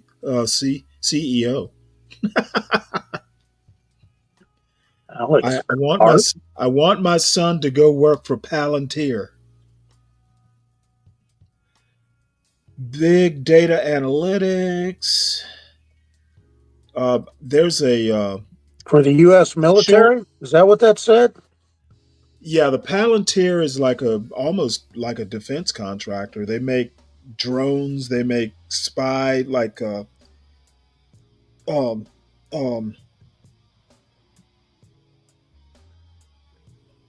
listening systems. They do data analytics. There's a I'll see, can I remember where I can find, there's like a documentary they did specifically on him. He's a Kamala voter, by the way. Does that say indisposable? I couldn't read that. But he is, what's his name? He is a Kamala voter, but one of like the main dudes. What does that say? Peter Thiel. I can't read that word under the him. Oh, Alex Karp has made himself all but indispensable to the U.S. military. Okay. The CEO of big data analytics company Palantir Technologies, Karp, 57, began by working with the U.S. intelligence community in 2003 to fight terrorism through data analysis. By the 10th anniversary of the company he started with Peter Thiel, the tools they designed were helping Marines in Afghanistan conduct bomb analysis and commercial bankers in the United States outsmart online fraud. So they're like a big place where somebody like James Bond's Q would work. But I'm hoping that whatever my son does I think he wants to do something with AI. So it's a joke, but it would be great if he went to work for Palantir. Who is this? Ray. After a record-breaking night at the Brit Awards, singer-songwriter steps into the limelight on her own terms after years of experience under the radar. Pretty nice. Oh, she's got some poochers there. Well, she looks like a dragon lady. Barring that, She probably she is. looks like she will scratch you. Skylar Moore, Vinod Baklachandran, surgical oncologist, has created an individualized treatment plans using RNA vaccine technology. RNA vaccine technology for patients with pancreatic cancer. Wes Moore, I know who he is. He's governor of Maryland. Some say he's the next Obama. We'll see. Jonathan Texas Mitchell. lawyer, part cultural conservative, part demolition man, pierces the foundation of judicial review. Let's have a look at this. So far, there's only one of them that I've known, and that was the airplane maniac. The legal renegade challenges the judicial system. In our fractious, dispirited nation, the big legal battles in recent decades have pitted originalists, those who seek answers in the words and values of American founders, against advocates for a living constitution, one that adapts to changing mores, technology, culture, and family life, into the legal renegade whose mission, as he puts it, is to undermine the work of both originalists and progressives. Jonathan Mitchell, part cultural conservative, part demolition man. He is most famously the guy behind the Texas law that gives private citizens the right to sue anyone who aids or abets an abortion. He's represented supporters of Chick-fil-A in San Antonio against efforts to bar the eatery from opening the local airport because the company opposed same-sex marriage. He advised a Texas man who wanted to sue his former partner because she planned to travel out of state to get an abortion. He's a frequent burr in the side of the Supreme Court, which he believes has become a lawless institution that is constantly making up constitutional rights. He's an originalist of sorts, but he breaks with them by challenging the idea that Supreme Court rulings are statements for the ages that reflect and set the nation's principles. No, he says, they're merely referees call in the moment. The enduring work, he believes, belongs to the lawmakers in Congress. He's absolutely right about that, except Congress is lazy and can't get it together, and there are 535 of them. Savvy, mini. You know what pisses me off about Congress? That place should be full every day. Many of his fellow constitutional lawyers view Mitchell as an extremist, hell-bent on erasing fundamental rights. They probably believes that President should have shorter and delivering final word on constitutionality of laws has provoked unusually sharp retorts from Supreme Court justices. Oh, wow. Well, I'm going to be honest. There's nowhere in the Constitution that says the Supreme Court should be determining constitutionality. That was Marbury versus Madison that he basically took the role.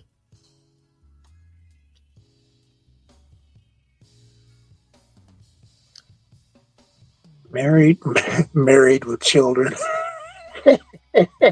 Sissy's not looking to take the country back to another time. Nation protects laws. Adding that is a good thing, saying we need to have legal protections for racial minorities and women that we didn't have. Okay, the one thing that really that I've noticed over the years is that everybody says slavery is over, but they never want to address Jim Crow. And Jim Crow, slavery was one thing.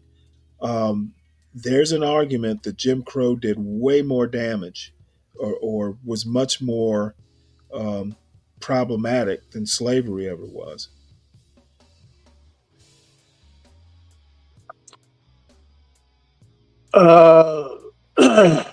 Sarah McBride. It caused a lot of issues, but I think all the crap that went on with slaves, including what happened to my great grandfather, was way worse than Jim Crow.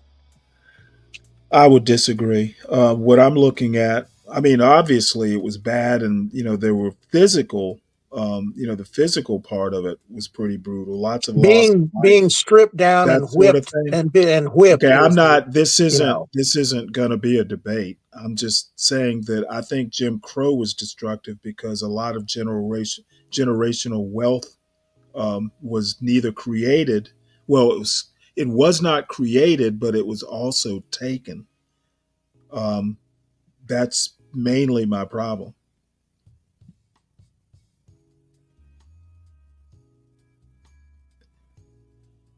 I don't know who any of these people are. Well, apparently by the end of the year we will. What is her name? Natasha Sarin? Yeah, and the economist who quantifies the long-term effects of tax policies. Michael Waltz, a Green Beret, takes charge of the National Security Council. Epidemiologist and professor of nutrition who identified ultra processed foods as uniquely harmful. Let's see, how old is he? Pretty old. Let's see, Victor. Oh my. Wim Basketball player. Manyama. Oh, really? Yeah, he's the center All for talented. he's the center for the San Antonio Spurs. Interesting. 7 Yeah, I foot don't four keep and a up. half, I think, something like that. Yeah, I don't really keep up with sports anymore. I'm not a He's philosopher. a French kid that got He's a drafted into what? the NBA. He's a French kid that got drafted into the NBA. San Antonio has a history with French basketball players. Yes, they do.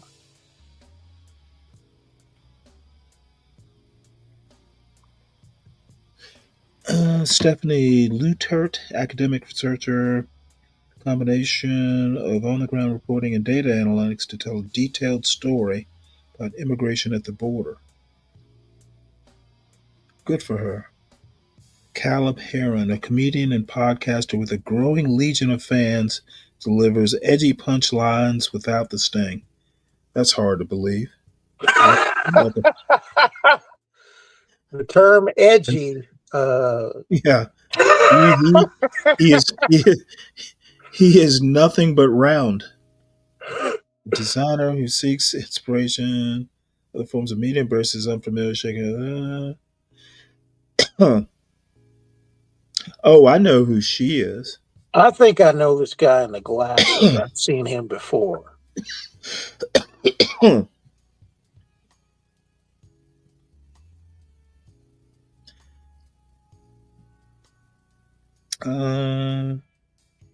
CEO Alaska Airlines.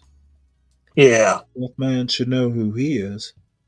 Publisher, deputy CEO. Didn't know there was such a thing as a deputy CEO. Where do I know her face from? I've seen her somewhere before.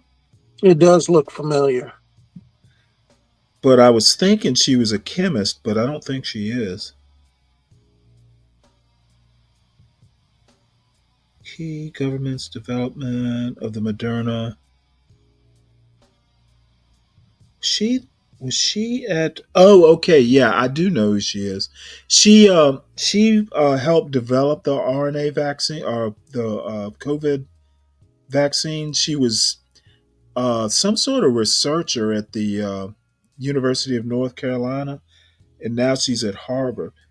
But supposedly she's just like actually brilliant. Named a Freeman Rabowski Scholar by Howard Hughes Medical Institute. Recognition of not only her scientific accomplishments, but her commitment to creating an inclusive lab and of the time she devotes to mentoring other ambitious scientists from minority. So she's a DEI scientist. I wonder will they tell her not to do it, not to do DEI. Her target now is to replicate the success she had with the mRNA vaccine at NIH in her own lab, all the while focusing on the issues, health quality, and public health that the pandemic brought to fore. Yeah, I'm kind of jealous. I I decided that I did not want to live life in a lab. Oops, let me exit. I did the same for brokerages. Let's see here. Andrea Armstrong, New Orleans legal scholar and MacArthur Fellow, tackles difficult issues in U.S. prisons with visitation rights to better health. Interesting. Rebecca Gompertz, doctor, facilitates access to telemedicine abortion. Oh my God, can you do that? How do you do that? Curtis Chang, good faith podcaster, reexamines evangelical values in a new political climate. How do you do tele-abortions? Jared Isaacman, self-made billionaire in the finance world, is the first commercial astronaut to walk in space with an eye towards future space travel. So he was the one who went up. He was the dude who did the spacewalk. Apparently, you have to be a billionaire to be a commercial astronaut. Not according to Stan from Australia.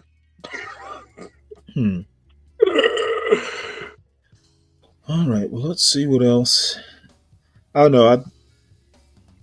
I was thinking HB would be up. I don't think we may be wrapping this up. Well, John came in and then disappeared. Yeah, he'll be back, I'm sure. But in any case, Gone Trucking. I'll wait till he. Oh wait, he is gone. I see him in the chat. There's nothing wrong with the pardon Trump in his minor. Oh, Lupin, I think you must be behind us.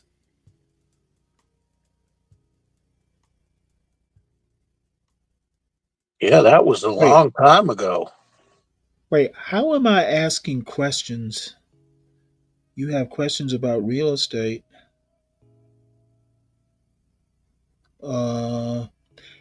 Yeah, Lupin. I don't know if you've caught up, but this part about Biden and the pardon, I just find it, yeah, it wasn't optimal, but it wasn't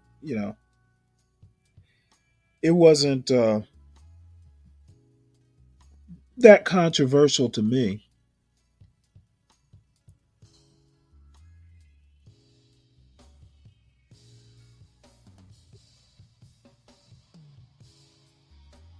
Blue 42 says, "Hello, I'm a robot." Interesting.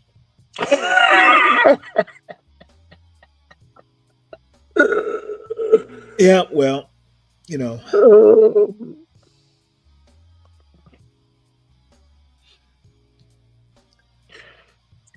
What happened to that one article you were looking at?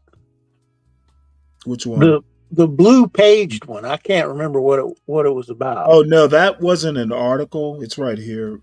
It was basically just a summary of headlines. No, it wasn't this one. It was an entire like light blue page or something, and you said, "Well, I haven't read it," and it did, and then you went to this other stuff. I can't even remember what it was about. Oh, was it this that paper? Yeah. It it had the blue. It was that article from a journal or something from that one. It's so long. I figured I would read it before subjecting people to it. I mean, it's literally Pages. Well, it's hard to tell, but it's in 6 parts. If you've ever seen an actual like paper in a journal, like an academic journal, they do go on forever, and people's attention span, even mine, isn't that long. This thing looks like it would take about an hour to read. Yeah, it does look pretty long. So I figured I would go and read it and then find the good parts, the salient parts, and then just kind of piece them together. I might even just do a short video about it and present it. Find it easier just to deal with some of these, just like early, record it, and then put it on the show um, instead of doing it live. That's the first use I've found for having my own channel. Then let's see what else is in the Washington Post. We didn't finish that up. Trump to host Jordan's King Abdullah II as he pushes Middle East overhaul. That should be Trump, on YouTube today. 'Cause what? I think he's here now. Yeah, I think he is. That's the 50 people. Your employer might be spying on you. Here's how workers can check. Justice Department tells prosecutors to drop charges against New York City mayor. Let's see what else. Next 50. Trump names ally to lead Kennedy Center. Apparently, there's apparently Marine DIs have a very high rate of suicide. I'm not surprised.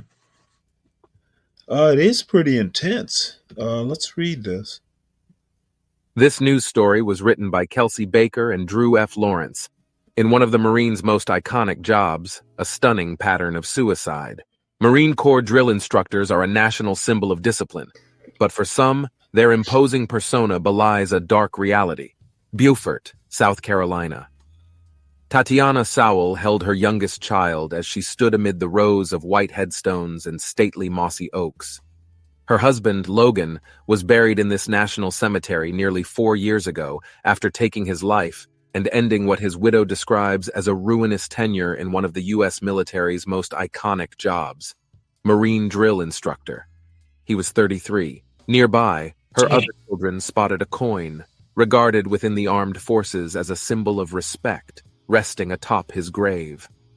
Perhaps, she thought, it was left there by someone who worked with him molding new Marines at Paris Island, just south of here. Sowell, her gaze wistful, reflected on the times she had driven Logan to work. It was just quiet, she recalled. Peaceful. Logan Sowell's suicide in July 2021 is one of at least 7 in the past 5 years involving the Marine Corps' stable of drill instructors, according to military casualty reports obtained through Freedom of Information Act requests. In 2023, 3 occurred at Paris Island within less than 3 months. A study completed by the Marine Corps in 2019 found that during the previous decade, 29 drill instructors either ended their lives or openly acknowledged they had contemplated doing so. An aberration the study's authors characterized as startlingly high compared with the occurrence of suicidal ideation among Marines who had never held that job. Rates of addiction and divorce among drill instructors also were higher, researchers found. Critics and relatives of those who died accused the Marine Corps of fostering an environment that contributed to their deaths. They describe routine 90-hour-plus work weeks, sleep deprivation, and an always-on culture that frequently caused the job's requisite intensity to seep into their personal lives, igniting disputes with loved ones. Others detailed bouts of depression or alcohol dependency. While the adrenaline-fueled assignment has always been high stress, the 2016 death of 20-year-old Raheel Siddiqui, a Muslim recruit who was found by investigators to have suffered vicious abuse while at Paris Island, led the institution to sharpen its oversight of the men and women who indoctrinate newcomers. There is uncompromising accountability now, which has made the hardships long associated with being a drill instructor dangerously unbearable for some, observers say. They note, too, that the Marine Corps lacks adequate services for those who are struggling and need help, and tacitly condones a culture that stigmatizes those who seek it.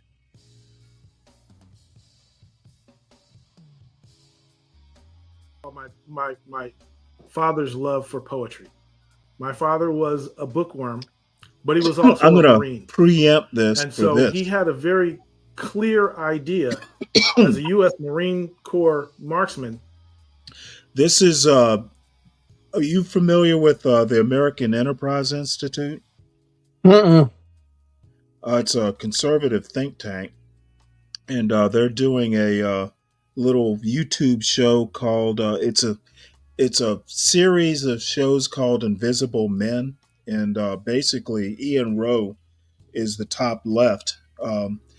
He runs schools, but anyway, this is like this particular program is on intellectual diversity in Black America or the Black community or something.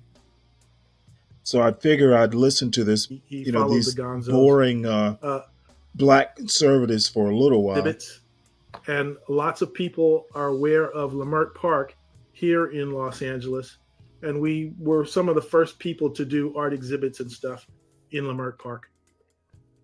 Oh, it's And of championing course, the Watts intellectual Poets became diversity famous, within the Black with community. Stanley Crouch being one Stanley of the most Crouch, I famous know who he of is. those people that we Yes. knew. Yeah, a true loss. What's your favorite poem? My favorite poem is Imagine- Revolutionary Dreams by Nikki Giovanni. Ooh, Nikki Giovanni. Can you recite any of it? I can paraphrase a it. Black But feminist. you know, I thought that I was going to be the one who was going to read move the revolution and teach these white people how it should be done.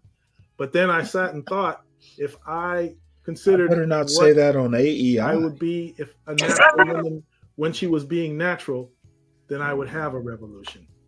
Wow. And I think that was written in 1971, and it goes directly to the idea of a revolution of mind, not necessarily one of power struggles, being in the street protesting, you know, burning down the house, whatever. It was mental liberation. Right, right. So now let's talk about your revolution of the mind as you ascended into adulthood. You were a frat. You were alpha at college. What was that experience like? Well, I was a continuing student. I was always, you know, the bright kid, and I learned in high school. I went to a Jesuit prep school that I was logical. So I started programming computers in high school. I did speech and debate, and I love geometry. So I love theories and lemmas and corollaries and all that stuff. So I've been philosophical since I was a kid. Also because my mother went to one church and my father went to another church, and I went to Catholic school, which neither of them were. Oh, by the So I way, had to reconcile all let of me these worldviews. preface this. That's why I kind of there's so much anti-Black dysfunction on this channel that I've made it my mission to kind of highlight positive things that happen in the Black community. So you won't be seeing a whole lot of body cam videos and just a bunch of things that kind of bring you down. And I figured I would mention that. with blue collar people that I never thought I would associate with, and I came to love and trust them as they did with me. I worked in the warehouse with Vietnam vets, and they told me stories that, you know, I guess I have forgotten some of them, but I always respect who they were and what they did. So by the time I finally got into college, I was 20 years old, or 20, 21 years old. I wanted to do all the things that college kids did, and that included student government and pledging a fraternity. And Is that all the college kids saw the alphas, and I learned who they were because my father Black students, yeah, kind pledged of. a traditional Black fraternity, and my mother, she would Yeah, never conform to I would anything. tend to disagree with you. So I I didn't know didn't, who but the alphas were all the blacks until I looked and I was that I like, knew in I'm gonna Ball be State Bill Howard. did. I'm going to be on the Did dean's what? list. I'm going to be in student government. I'm gonna join a Were fraternity. I just definitely did in fraternities. There were a few that weren't, but not very many. I knew. I went Went to the University of National Georgia. Society I of know Black Engineers.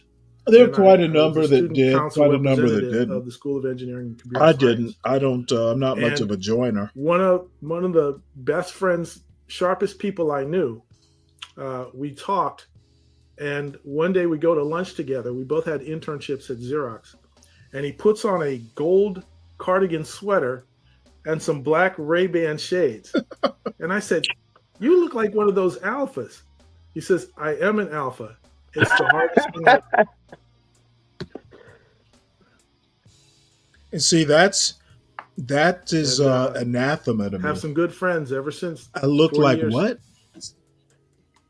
Well, they You had a referenced, special way that they dressed an in those association of black fraternities. engineers.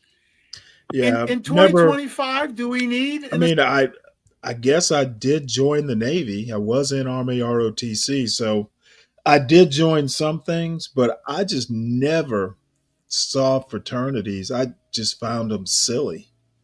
Well, I also found it very odd that someone would want to be branded as, I mean, that just blew my mind. And I had, there were guys on the team that these Omega signs branded into their arms. I was like, what in the hell?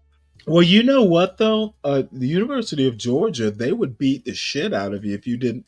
They were, believe it or not, the Omegas had the highest grade point average of any of the fraternities when I was at Georgia. Did they? Because oh yeah, white fraternity, black fraternity, they were the top because they would pretty much beat the shit out of you. If you're bringing down the grade point average, we're going to beat the shit out of you. So, it worked. It was the lambdas and the betas on our Black campus. America today. And as long as you can network, why not? Why not? The people who feel a need for it will go there and join the organization and contribute. Look, black men with books on their shelves. Is this the hood? Makes Nigerian stand out in pursuing engineering? I think, not that I'm a big first of all, Ian Rowe fan, anybody but who can he's not a learn English not a bad guy. as a second language, and then be bold enough to cross the Atlantic and try to get an opportunity in another country. That's a step ahead, and that I've known from reading Soul in the '80s.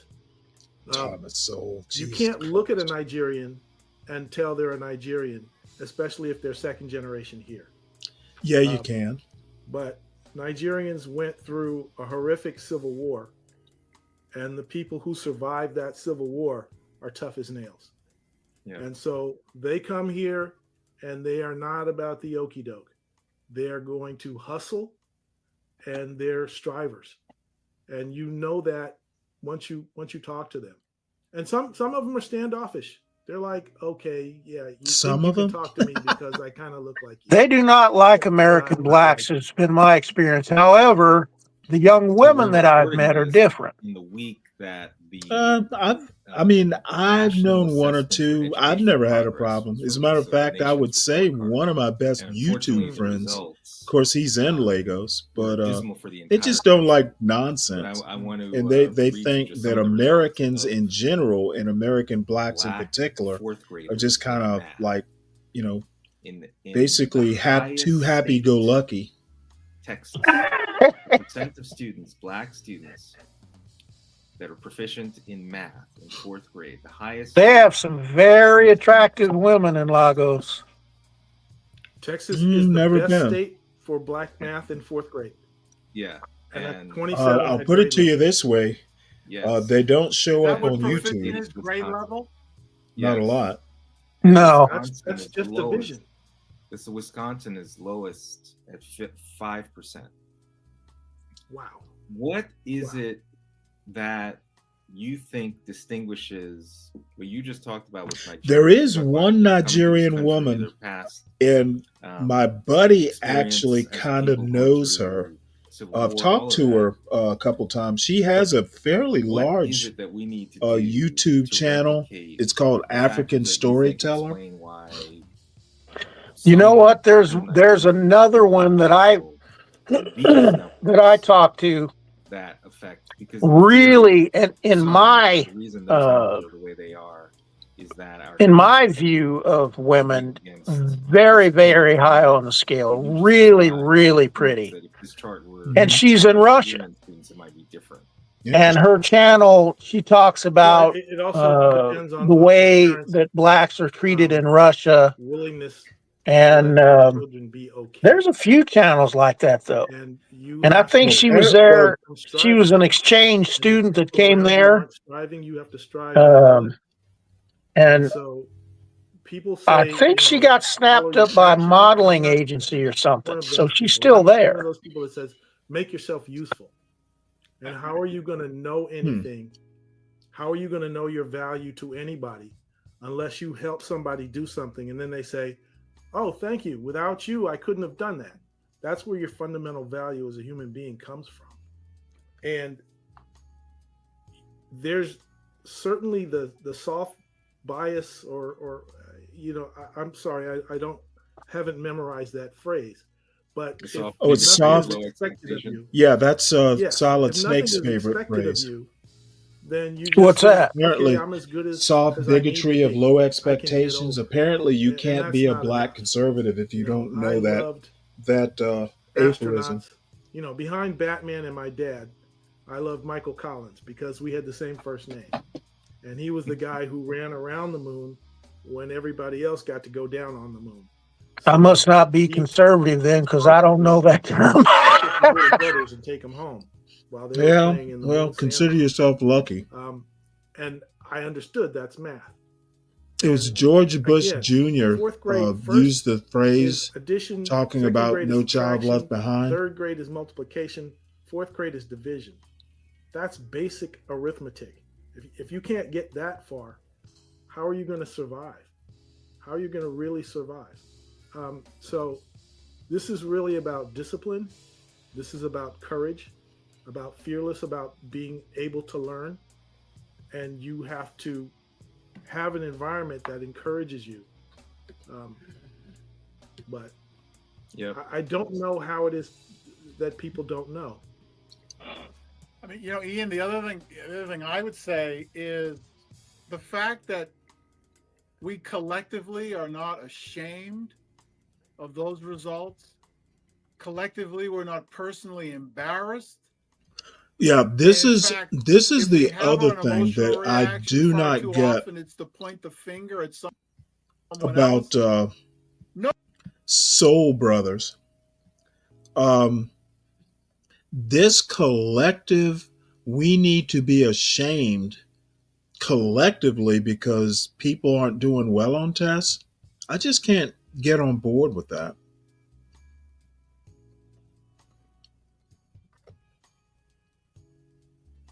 And falling short. Well, I think these guys are too concerned with the white gaze. That's the only reason I can think of you'd be ashamed. Yeah, I've never been ashamed of who I am, either one of my sides of the family. Well, this isn't, being ashamed of who you are. Personally, yeah, if you do something shameful, sure. But, if some kid in a neighborhood I've never been to, that I don't even know that kid exists. They're, basically just a statistic. I'm not going to be ashamed if they're not doing well in math. I'm going to look, first thing I'm going to do is go, well, where are the parents? That's going to be the extent of my concern. Yeah, and that's the issue. It sounds like they're not pointing it to where it really belongs, which is on the family structure. I think they do. These, people like Ian Rowe do look at the family. However, where I differ is that we should all assume collective guilt because a percentage of black kids aren't doing well on tests. That's unreasonable. And I think basically it is very Booker T. Washington. This is not the 1920s. This is 2025. And the days of being ashamed because, this little black pickaninny can't add 1+1. Those days are done. It pretty much, the Black community ended in 1964, for better or for worse.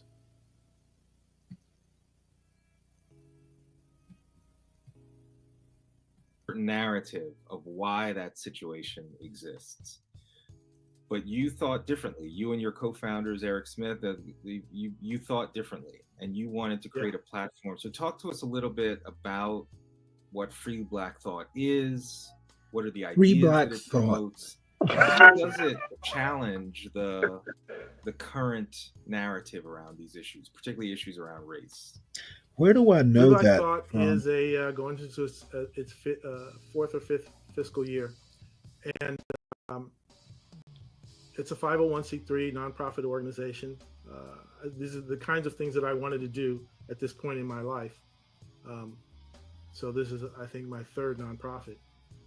But we're dedicated to the simple idea that Black intellectual viewpoint diversity is real.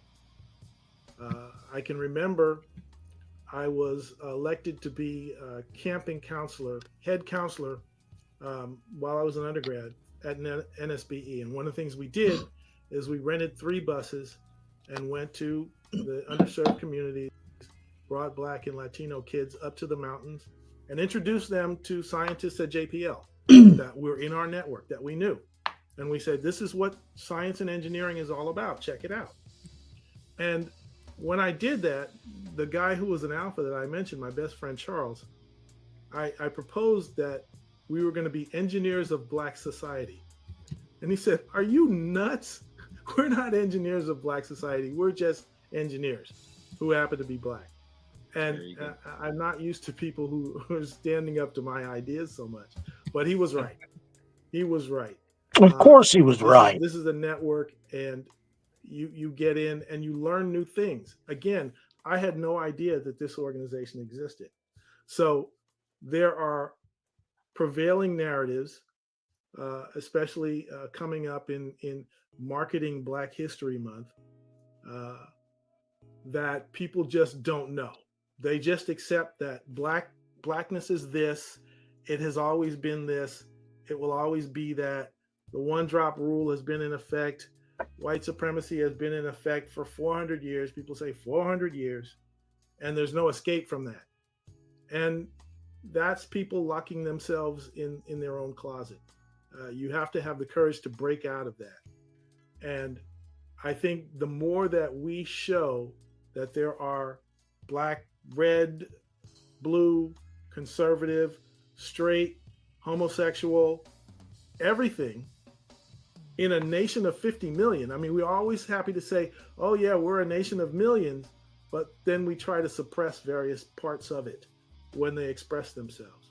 So we put together as one of our first things a compendium of Free Black Thought with over 300 pages in Google Pages, and you can look and see hundreds of annotated bibliography of hundreds of creators, authors, writers, who have various and differing opinions. I mean, for example, I didn't know that Richard Wright, the famous writer, had a beef with James Baldwin. When we talk about Du Bois and Booker T. Washington and Carter G. Woodson, and there's way more than that. There are hundreds and hundreds. And every subject you think you know, there's more to know.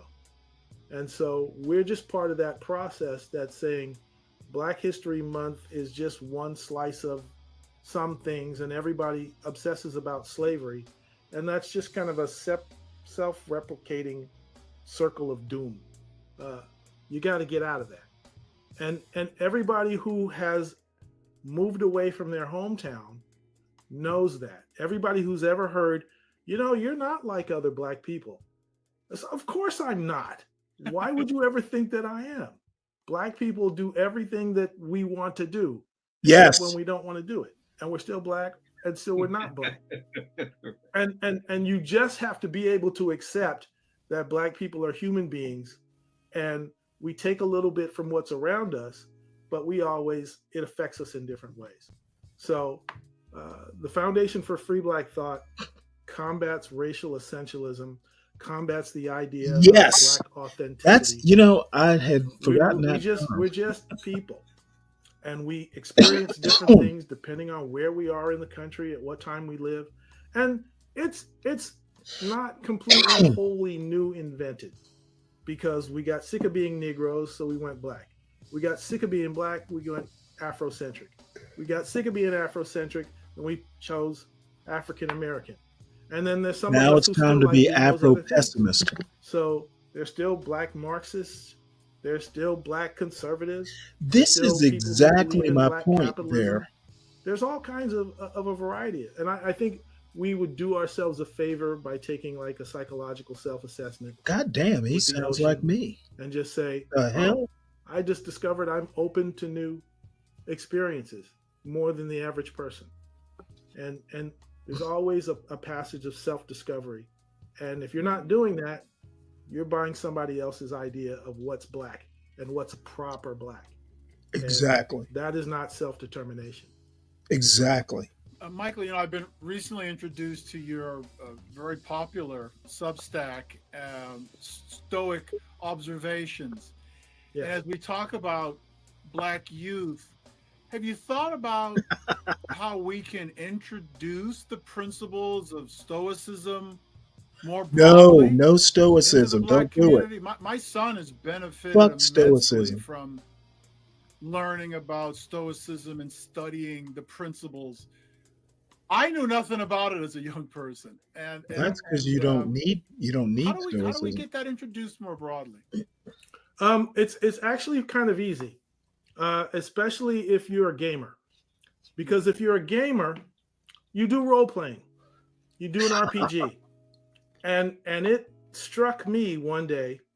I'm playing Assassin's Creed, and I don't remember which one it was, but I had pretty much gone and leveled up to the max of Assassin's Creed. And I'm in this Italian castle in the 13th century, and I'm eating fruits and nuts. And anybody I want to, I could take my arrow and knock them out the box. And I'm like a king in this realm. And I said, I could do this. I could see myself as a 13th century Italian prince, right? Oh, God. And so I said, there was wisdom in that level. There was wisdom then, and there's wisdom now. And there's certain things that we have forgotten, why we feel alienated if we live in a small boxy house when we belong outside. And why don't we know how to work with large mammals? If your great-grandfather was a sharecropper, then he knew how to move a plow behind an ox or a mule. Saget, all I have to say is Stoicism isn't useless. There's nothing wrong with knowing about it. There's nothing wrong with kind of being familiar with the principles. But when you take any philosophy and you live it rigidly, it becomes useless. Okay. I've known people who, everything has to fit into some principle of Stoicism. And I think that's just ridiculous. So knowing something about it, but not living, to the principles, you shouldn't be asking yourself, what would Marcus Aurelius do? If you get to that point, it's useless.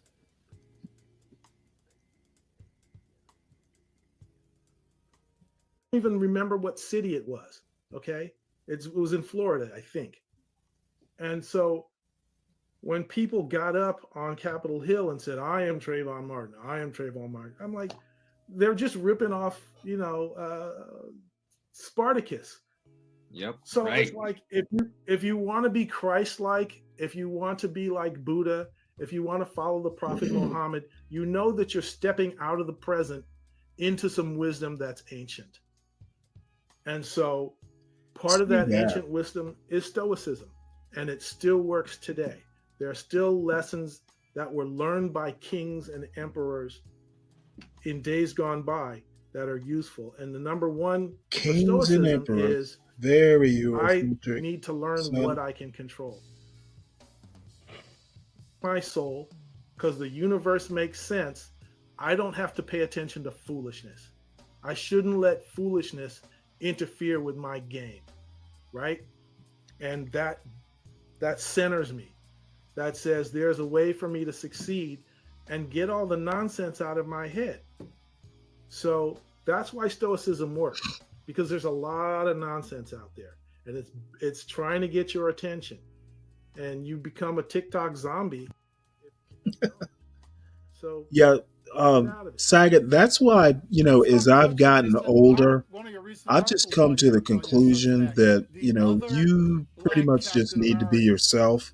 Now, be yourself that's always looking to self-improve. But, I think one of the things that young people need to come to quickly, or as quick as they can, is that as long as you're working on yourself, as long as you do the due diligence, the education, the discipline, the sports, whatever it is, you are enough. Being yourself is enough. But, part of what the self is knowing a lot of stuff, knowing, having knowledge about different things, always be learning, never settle, for too long. Don't be a couch potato, intellectually or physically. You are enough. You don't have to be, Mr. Stoicism. You don't have to be a rapper. Just be yourself, and it'll be okay. He's got me nailed. He's the guy that did Bass Reeves too, by the way. And a couple years ago, there was an adaptation of Watchmen, which was the greatest comic novel of all times. And Bass Reeves started off in Tulsa, Oklahoma, introduced Bass Reeves. Yeah, I'd never heard of him until I saw the show. 3,000 arrests as a Texas I don't want to give that away. Ranger. Sister Night is probably the best filmic display. I think he only killed 14 out of those 3,000, had to kill 14 of them, and arrested his own son for crime. Mackie, I appreciate Mackie as an actor, and I followed some of the stuff that he did. And I didn't even read the whole article or know what the quote was. But I said, I've seen enough of him doing the Winter Soldier to say, he's not quite the Captain America that Steve Rogers was. And it's kind of like there's other folks out there, and there's some that will be better. I mean, right now, everybody was saying, is Mahomes from the Chiefs, is he a black quarterback? Is he the best black quarterback?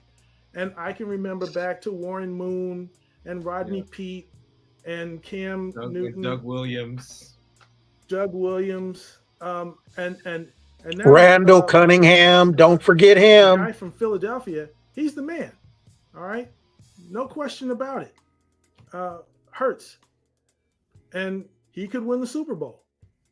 And so, if there's not a black hero today, there could be a black hero tomorrow. And don't get too caught up in it.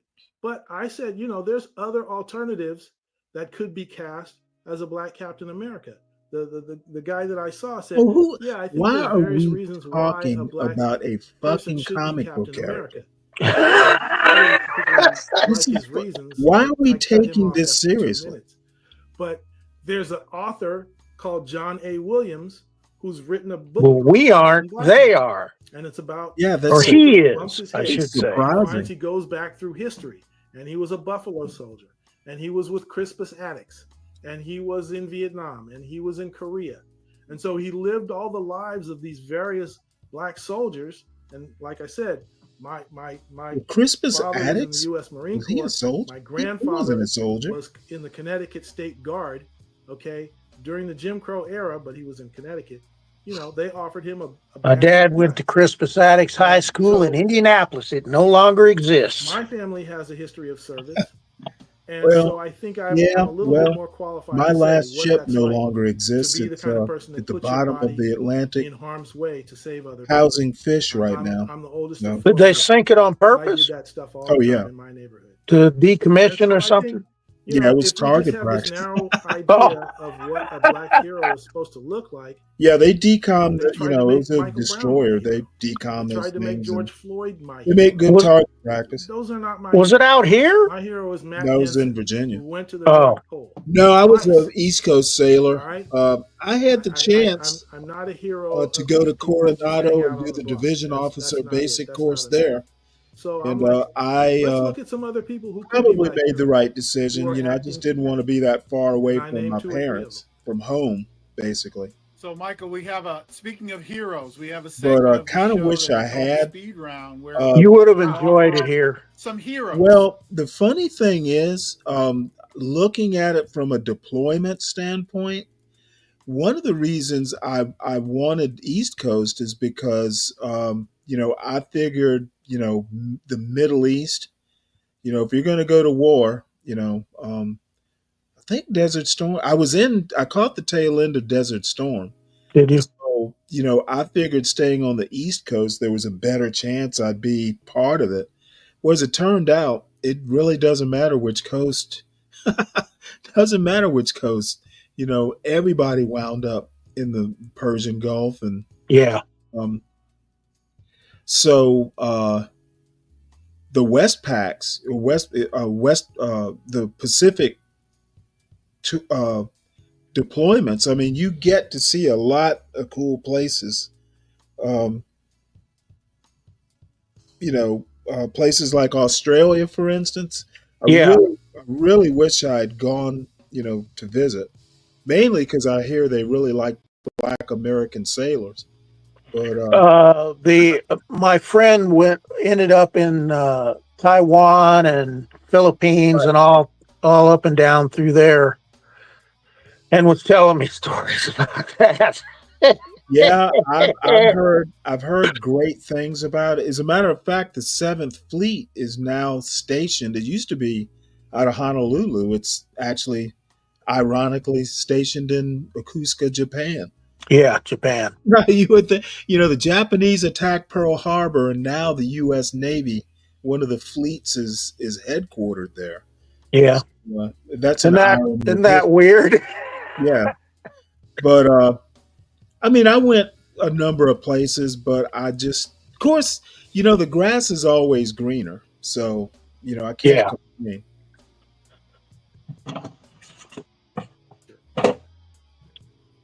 My cousin was actually out here in the Navy, and he went home because of his mother was sick, and she ended up passing away, and he just never left. He found a girl, and they had kids and all that. But would they give him a compassionate discharge or something? I haven't really asked him because I mean, it's his business. I don't want to pry. Right. His mother was really loved by my grandmother, and she did a lot to take care of them and made sure they were fed because her brother was a skunk. So there was some out of wedlock stuff there, but we were close, but I didn't think it was right to start prying into stuff. Probably for the best. Yeah. So wiser man. Oops. I know he enjoyed it out here, but that's why he left. So, okay, thank you, Michael. You are so clearly someone who has experienced your own revolution of the mind. I mean, you grew up with 800 books. Your parents, you called yourself a radical. The arts movement, and I know you are now developing a vision for how you want kids at least to have the opportunity as kind of a hybrid homeschool. I'd love for you just to spend a few moments. What is that, and how can that help and stimulate some of the things that clearly you were able to experience to become the free thinker that you are now?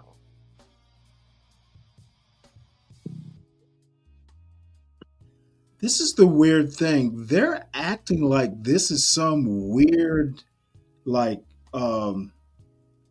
fuck. I had 500 books in college. This isn't, this isn't that rare a thing. I don't know why they're acting like this is just like, uh, I don't know. this is like a fucking unicorn situation. I don't know. I've my family was never like that. Not anybody wherever we were like that. And we were never poor either. Right. I grew up, I could read at a college level when I was 9 years old. So I don't know. Yeah, it's great that this guy did that, but I mean, I'm gonna be honest with you. I grew up in a black middle class neighborhood in Savannah, Georgia. Now, books in the home is a rare thing, regardless of your ethnicity or color or race or anything like that. Americans don't read. However, I get amazed sometimes, when I hear like an intellectual journey. You grew up with a house with 800 books. Yeah, you and a lot of other black people grew up that way. So I just grew anyway, up living in a library. That's how I did it. yeah, absolutely. And in college, our library wasn't as good as IU's, but it was pretty doggone close. And there were entire wings of those 7 floors that I had read every book, especially the medical department or the medical area, all the medical journals and books and all the turn papers that were there. I'd read every book in the business area section of it, all the periodicals, a lot of newspaper stuff. I'd read all that. Yeah, you're either a reader or you aren't. I found like my son, he was reading like seriously, like in his mother had had worked with him. I mean, he was probably reading at a college level by 5th grade. He was just, Well, see, that's the important thing is if your mother reads to you when you're a oh baby, shoot, it was worse than that. you start liking it and you pick it up. Well, I'll tell you what, I used to take my son into the bathroom with me. And it got to a point to where, he saw the both of us reading. I mean, we were just I mean, I'm an avid reader. My wife was ridiculous. She was a fast reader. But anyway, it was a reading culture. A lot of that is just the culture, inside your home. I'm wondering if it was the 60s because that's the way I think all my friends were brought up. Well, okay, not all of them, but Well, it could well be because my mother was an English teacher. That helped. But yeah. yeah, it was books were hell. My grandmother had a whole. She had like a whole bookshelf of these little. You remember those little Charlie Brown books you could get like the drugstore? They'd be. You know how they used to sell comic books Yeah, in the grocery racks. stores too. Yeah, exactly. And those little pocket novel things. Yeah. Charles M. Schultz had like tons of them. And, that's really probably where I learned to love to read because I like Charlie Brown, the little comic books. They weren't comic books. They were more like short novels, with all the Sunday, they were framed like the Sunday comics. But anyway, that's pretty much, there were just books everywhere. Yeah. Books, just all kinds of books. Well, I worked with at-risk kids here, and they had periods of time where they had to read. All right. We had a lot of time for that. You couldn't pass unless you got a B. They had a music trend. My friend has these. He used to be a restaurant over in Encinitas called Victoria Station, and they were train cars. There was 4 of them. Well, he's got those out at his place. And we set up one car was his antiques and stuff. He has every Aladdin lamp ever made and Depression era glass. One train was for study, and one was music, and one we had sort of for exercise, where I taught him about nutrition and training and that kind of stuff. And that basically was just a bull session where I told him what went on during the day when I was a manager, the decisions I made, and what the results of them were, and how you think as a Christian doing that, and that kind of stuff. And we had a library set up, and we had special training programs, special program for computer learning that this guy had. His thing was that he was trying to figure out why some kids can read and some can't. So he hooked electrodes up to their eyes to map where they were looking with a computer program to see where their eyes were going while they were supposed to be reading, and found that the ones that couldn't read could not concentrate on one part of the page. Their eyes were all over the place. So his program blocked out everything but one sentence. So you learn to read that one sentence, and that trained them to be able to read line to line and concentrate on what they were doing. And it was a teaching aid. It started out as a program for sports. And Tony Gwynn used his program for batting. He had one for quarterbacks to teach them how to block out everything that was going on around them and focus on the receivers. And they used it for, I don't know if you ever saw the commercials for Tommy Mansky's batting, and one of them was actually, he bought that system. And so one of them was Tommy Mansky's batting aid, and it showed them wearing these glasses. And what they did is they blocked everything out except that pitch. So they couldn't see anything on either side of them, only the pitch that they could concentrate on. So it branched out into a lot of kind of important stuff.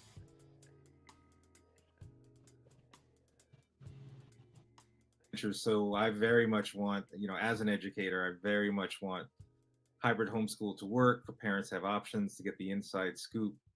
And maybe to close, speaking about helping kids get the inside scoop, Nike and I started this podcast this documentary years ago when we were at Harvard Business School, and we have this Daryl, this imaginary 16-year-old black kid who lives in forgotten USA, this imaginary urban city. Mm-hmm. And Daryl hears a lot of stuff about how the system is rigged against him, and just, he has a certain impression of what's possible. So I'm curious, Michael, what you would say to Daryl for how he should envision his future and what he has the power to control, as you were talking about with Stoicism. Yeah, I would absolutely do a drop squad. I would kidnap Daryl. I wouldn't just talk to him. I'm saying, dude, here's some new hiking boots. We're going to go up to the mountains. And I'm going to show you how to camp and live in the wilderness. And we are going to survive on our own with no civilization around us. And this is how you take care of yourself. You may go to the gym doing leg day because you think you're going to be a sprinter.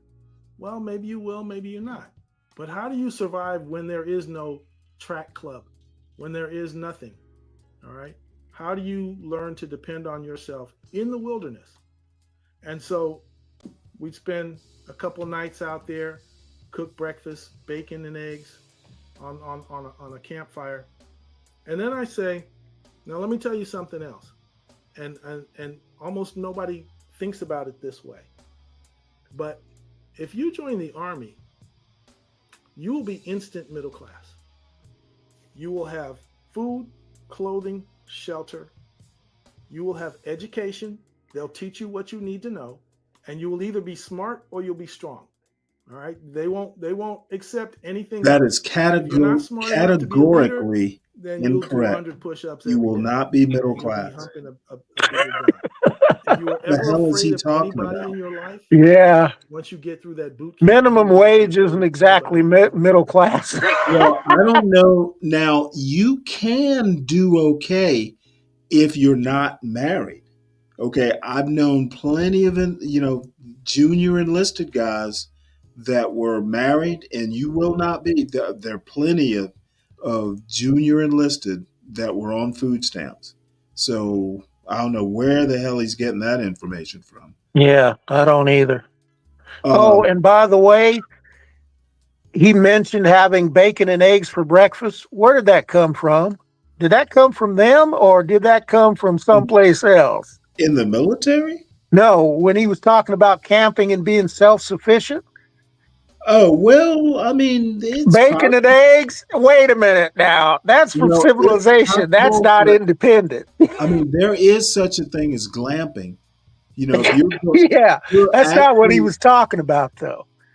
right. So Well, if he wanted to push there are that, they people, should have there been are fishing people. or catching their game in traps. Okay, well, what he's talking about is like you pack a cooler and all this stuff, and it's a camping site where basically a camping site that you can see your car, or you're going to like an RV, Yeah, or you're that's going not to the real deal. one of those one of those camping campgrounds, one of those. Yeah. KOA. No. He's not talking about backcountry camping, like where you don't pack all that stuff because you don't want all that weight. We'll just live off the land. That's not the I camping. used to do that with just a knife. I cut my own shelters, found my own water, found my own food. I didn't take anything but a knife with me. Yeah, I don't know that I want to do all that, but It's not that hard if you know what you're doing. well, no, I'm not. I'm not saying I don't know what I'm doing. It's just but it's not. It's a very hard. It's a very hard life. yeah, you got to be careful. You got to be ready to do some days where you don't catch anything. You are constantly on the hunt for food, constantly, and you also need to be constantly worrying about getting wood backed up for winter if you're going to be out there that long.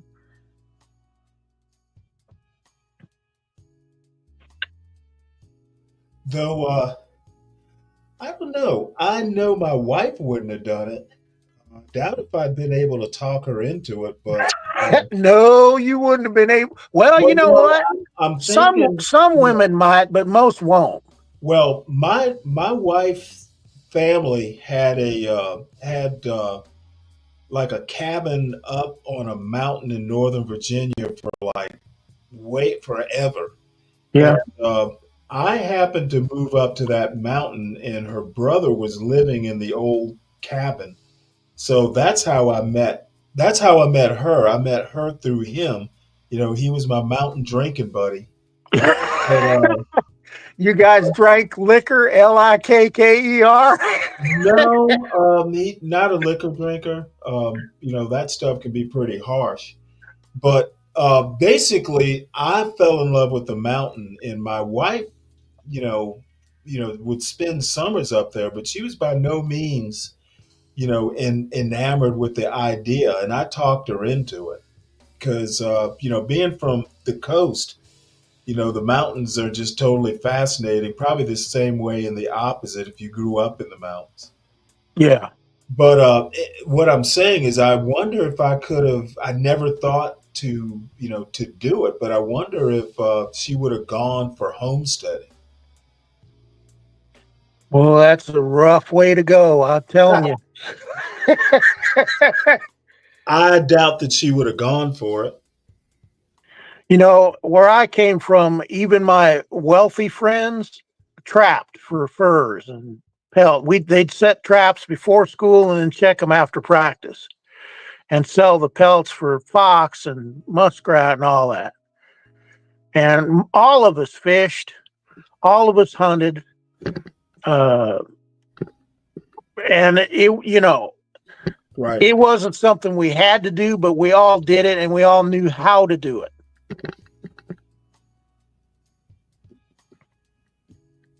And I'm kind of ashamed now. I probably couldn't dress an animal, to tell you the truth.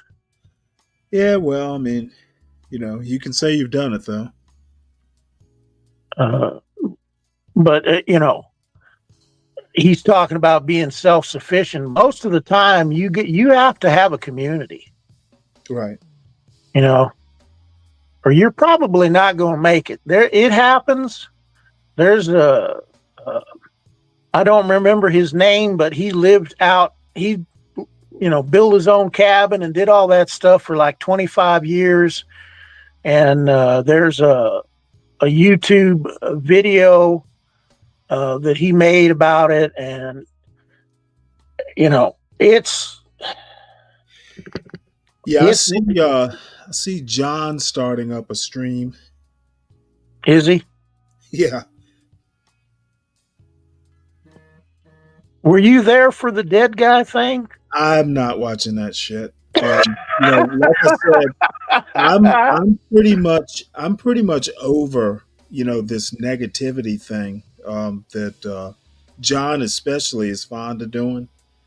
I'm not into it, and I was watching a guy here. I'm going to replay this, and then I'm going to go ahead and end the stream because I'm getting kind of here. But I wanna show you this. This just happened to come through my my little algorithm, and it spoke to me. Let me see, can I find it here? And I had been saying this something similar, though I didn't do a whole show about it. But I've been talking like this for quite some time. You know, when you get to a certain age, you don't have time for all that negativity. Yeah, especially me with my issues. Right.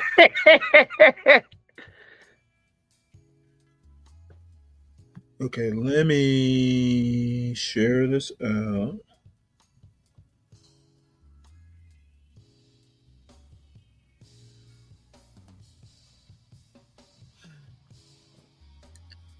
Now, he may be a little overboard for me, but I'm not far behind him. I'm 54. Says I'm 54. Nowadays, I avoid people. And on this video, I want to tell you exactly why. Hey, can you Here's the hear deal, it? guys. Yeah, I like can hear it. Right? But frankly, I want to protect my mental peace. At this stage in Hold life, on one guys, sec. I peace of think mind means everything. this happens right? every time I do Bluetooth earbuds. This StreamYard does not work well with Bluetooth. What am I doing? Let me drop out. I'll be right back. Drop out and come back in. Okay.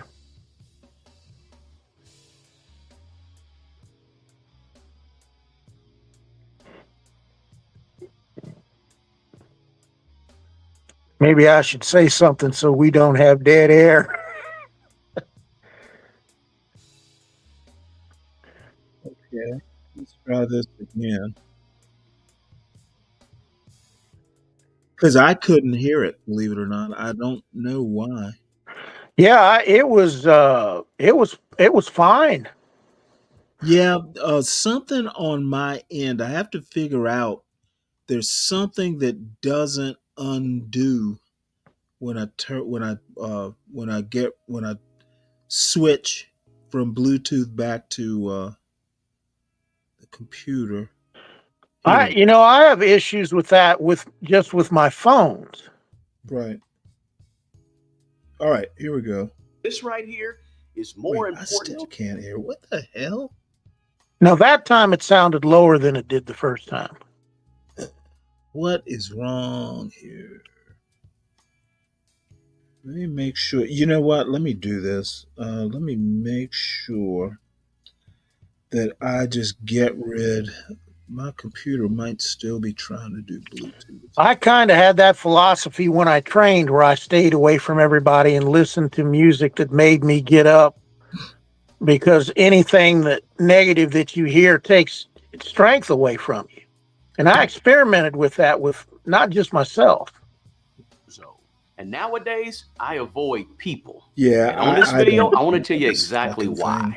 Let's talk Well, about it. Now, here's the deal. I guys. pretty much I know what he like said because people, I've right? watched it. But frankly, I want to before, protect and my I'm just mental trying to peace. figure At out this stage in life, guys, why peace I of cannot mind hear. means everything, right? This right here is But more the important to bottom protect line than any other is, thing I can think of. At 54 years old, he's my right. mental Nobody has peace is a time for all this priority. negativity. At this age, I found that avoiding toxic people, toxic relationships, or life overly is bad negative enough, people, but that the helps thing me is sort of that, maintain he some makes the emotional point that, hey, stability, if that makes you sense. know, Guys, I let me don't know want in to the be Hey, comments if you Stanley, can kill the sound, because I understand can't what hear I'm you saying in talk. terms of the importance of mental peace. There are times, guys, at the age of 50. one of the things he says is that, look, I'm 54. I don't have that much time left. I really don't want to be wasting my time with with all this negativity. And I agree with him. And like constant, like there's never anything positive. Come on now. life, Yeah. life is not like that. I call them black holes, when people suck the life right out of you. So, the thing is that the black community has many problems, but the thing is it's not all bad.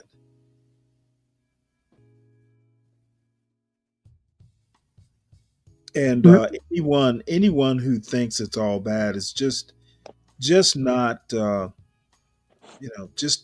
it's odd to think. Yeah, my family being in the places that they were, I'm gonna be honest with you, I had a blast. I mean, yeah, I got shot while I was there, and yeah, I saw some shootings while I was there, and yeah, I avoided being shot several times with my grandfather leaving the house and at other instances, but I had more fun there, and I learned more about how to stay safe in a kind of warlike environment, and know how to spot all the pitfalls and have a good time, uh, and see a lot of things.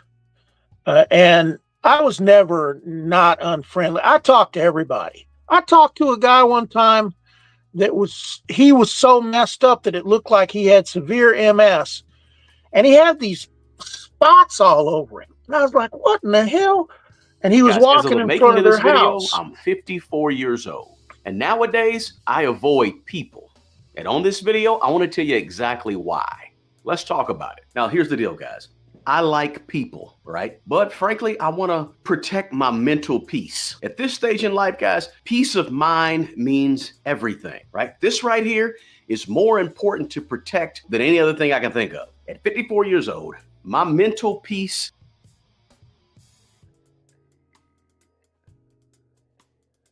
What happened?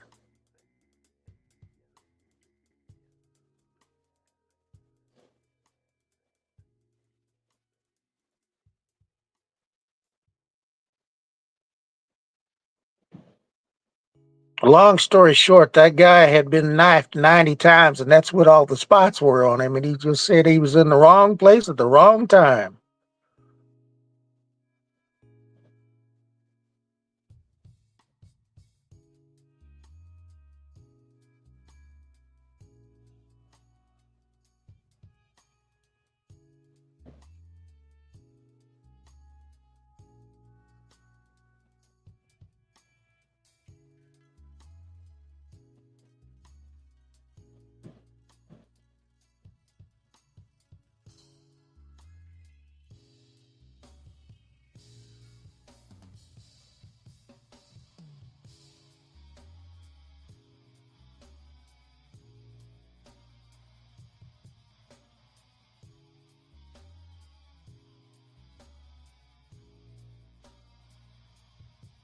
Avoiding toxic people, toxic relationships, or overly negative people, that helps me sort of maintain some emotional stability, if that makes sense. Guys, let me know in the comments if you can understand what I'm saying in terms of the importance of mental peace. There are times, guys, at the age of 54 that I will take mental peace over money any day, all day.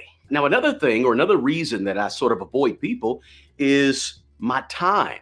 As I've gotten older, guys, I've sort of put more of an emphasis and priority on my time, the value of my time. And I have a much clearer understanding nowadays that, time is running out for me. And so I need to be more intentional with how I use my time.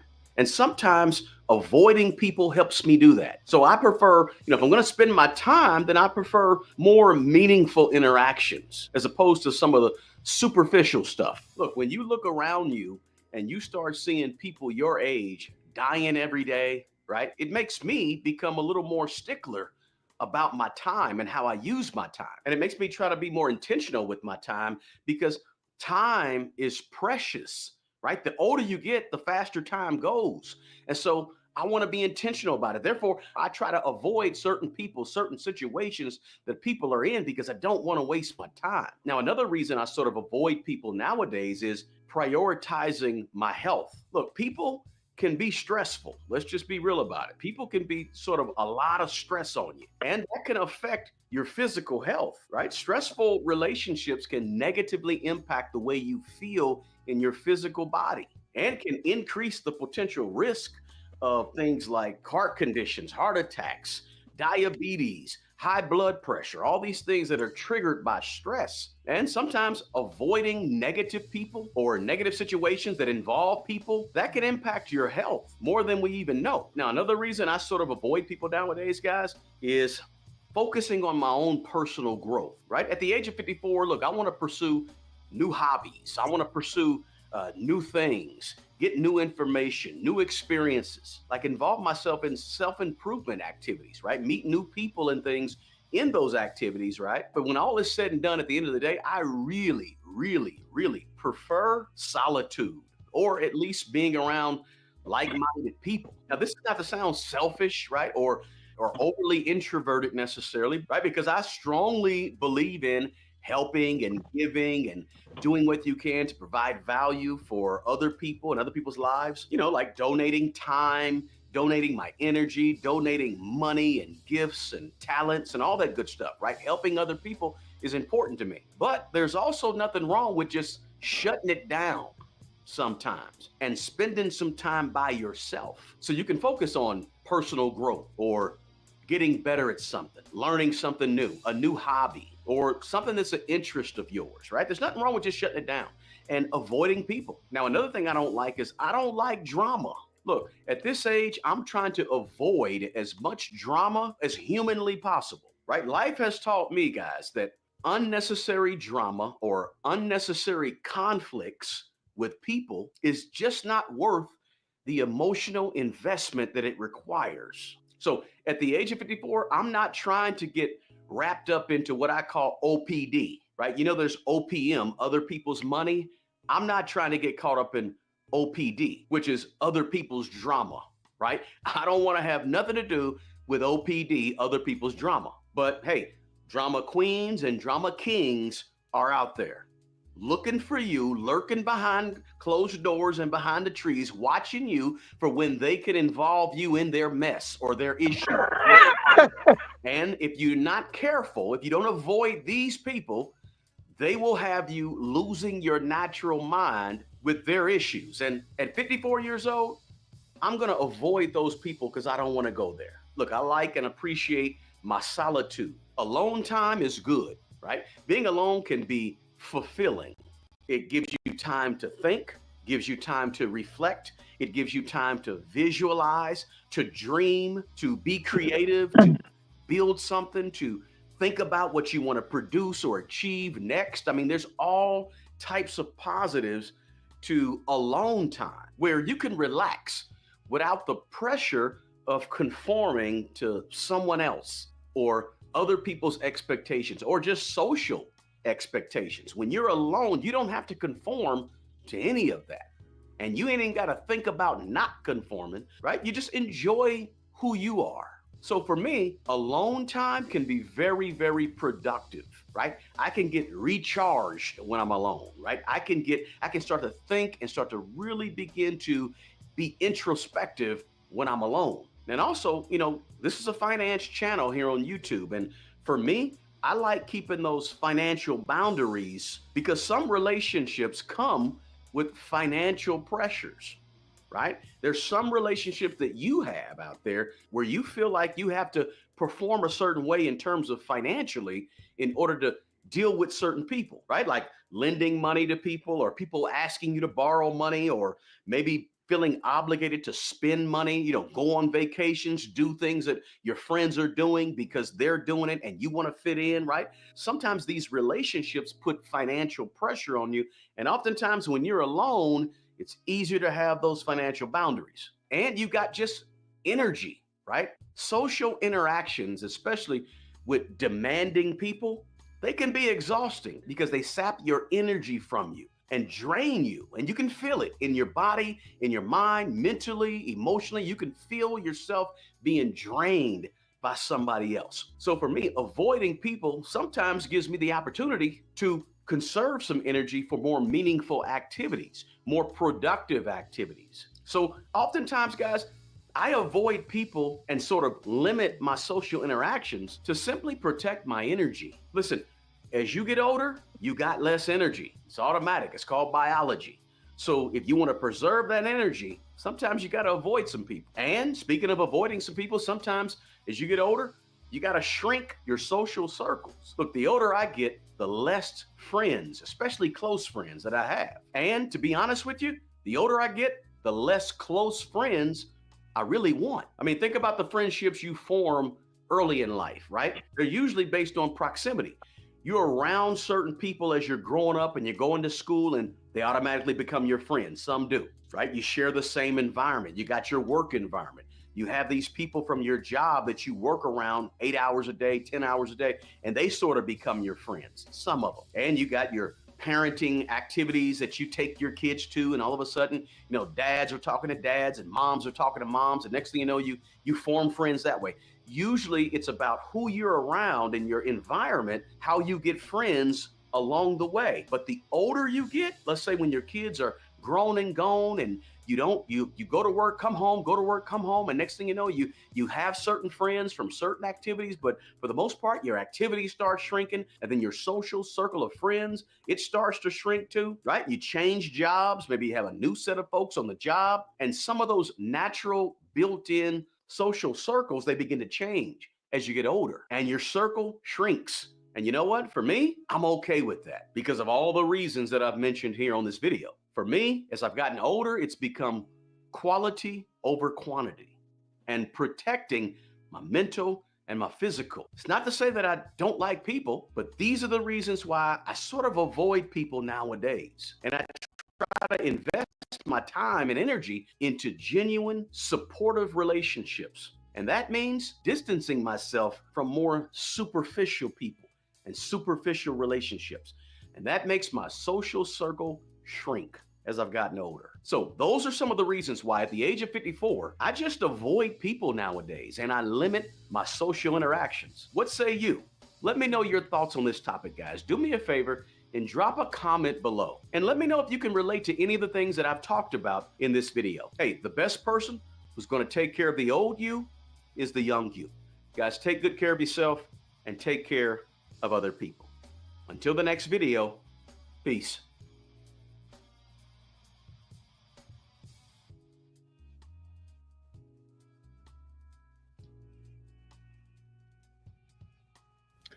All right, folks, I'm gonna be wrapping this up. Please make sure that you all hit the like button on your way out. We're looking pretty light on the likes, and if Silent Snake isn't here to remind me, I forget to mention it.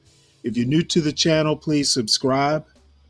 Also, please subscribe to Stanley Cross 6000. It's all one word. That's my my independence my Independence channel, where I'll be doing the occasional side project. Um, let's see, what else is there? John does have a show. I'll drop it. I'll drop the link in there if I haven't already. You go ahead and head on over to his show. I have no idea what time I'll be on tonight. It depends on if Portia feels like doing a show. It's either gonna be around 9 o'clock tonight, or it'll be around somewhere between 12 and 2 o'clock tomorrow morning. It depends.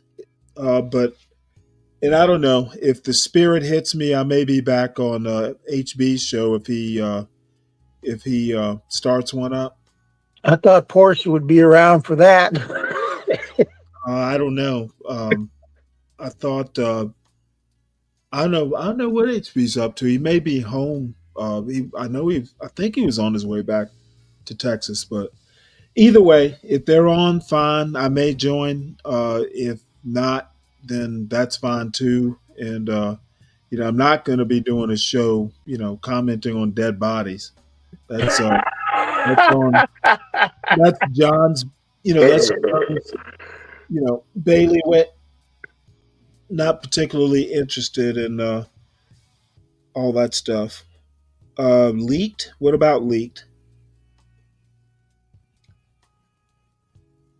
I have no idea why you're bringing up Leaked. These are some interesting titles. Look poor. Yeah, cut them off. Buy nothing. Yeah, apparently his channel is primarily a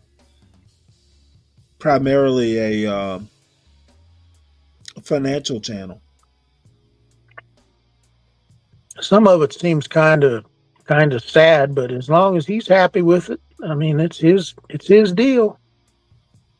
Whose deal? The guy that was just on. Oh yeah. I don't know. It kind of spoke to me, mainly on the negativity and this anti-blackness that pervades this channel. Uh, sometimes if I didn't know better, I just pull. If I were a Martian and a drop down and hopped into the John Galt chat, I would think blacks can do nothing right. Like, they can't tie their shoes right. They're not that bright. They treat their women like shit, and the women treat their men like shit. It's just all dysfunction all the time. And I know better, and I don't need the occasional 5-minute little bit, just to hear a joke or two. That's fine, but doing a whole it's counterproductive to my purposes. Yeah. Hey, Kimmy. I'm about to sign off, Kimmy. John's got a show that's running. I dropped a link over there. It's in the chat somewhere. So, Wolf, I enjoyed it. Hopefully, I'll see you overnight or at some point later on. I may be in. I got some things to do, and I might be after doing them. My back might be wrecked, so might not be doing anything tonight except laying. Well, all I have to say is we all have better things to do than be on Stanley versus the World, except for Stanley. Well, I hope you get I'm the only one who doesn't have anything better to do. Stanley, get some rest, and I'll be snorting at you. And thanks for having me on. All right. Talk to y'all later. I appreciate it. See you later, Kim. All right. Bye-bye. Bye. Oh, I meant the other Kim. There's a Kimmy Cakes. Kim, I'll talk to you. I actually had something to talk to. Oh, Kim, remind me of the African American history curriculum. I meant to talk to you. I've been meaning to talk to you about it. We run into each other this tonight or tomorrow, and you have the time. I'd like to talk to you about it because I downloaded the actual curriculum, and we'll talk about it at some point. So, All right, folks. I enjoyed it. I will see you all later. Feel like I should, feel like I should, feel like I should, feel like I should go. Go. Feel like I should go. Feel like I should, feel like I should, feel like I should, feel like I should go.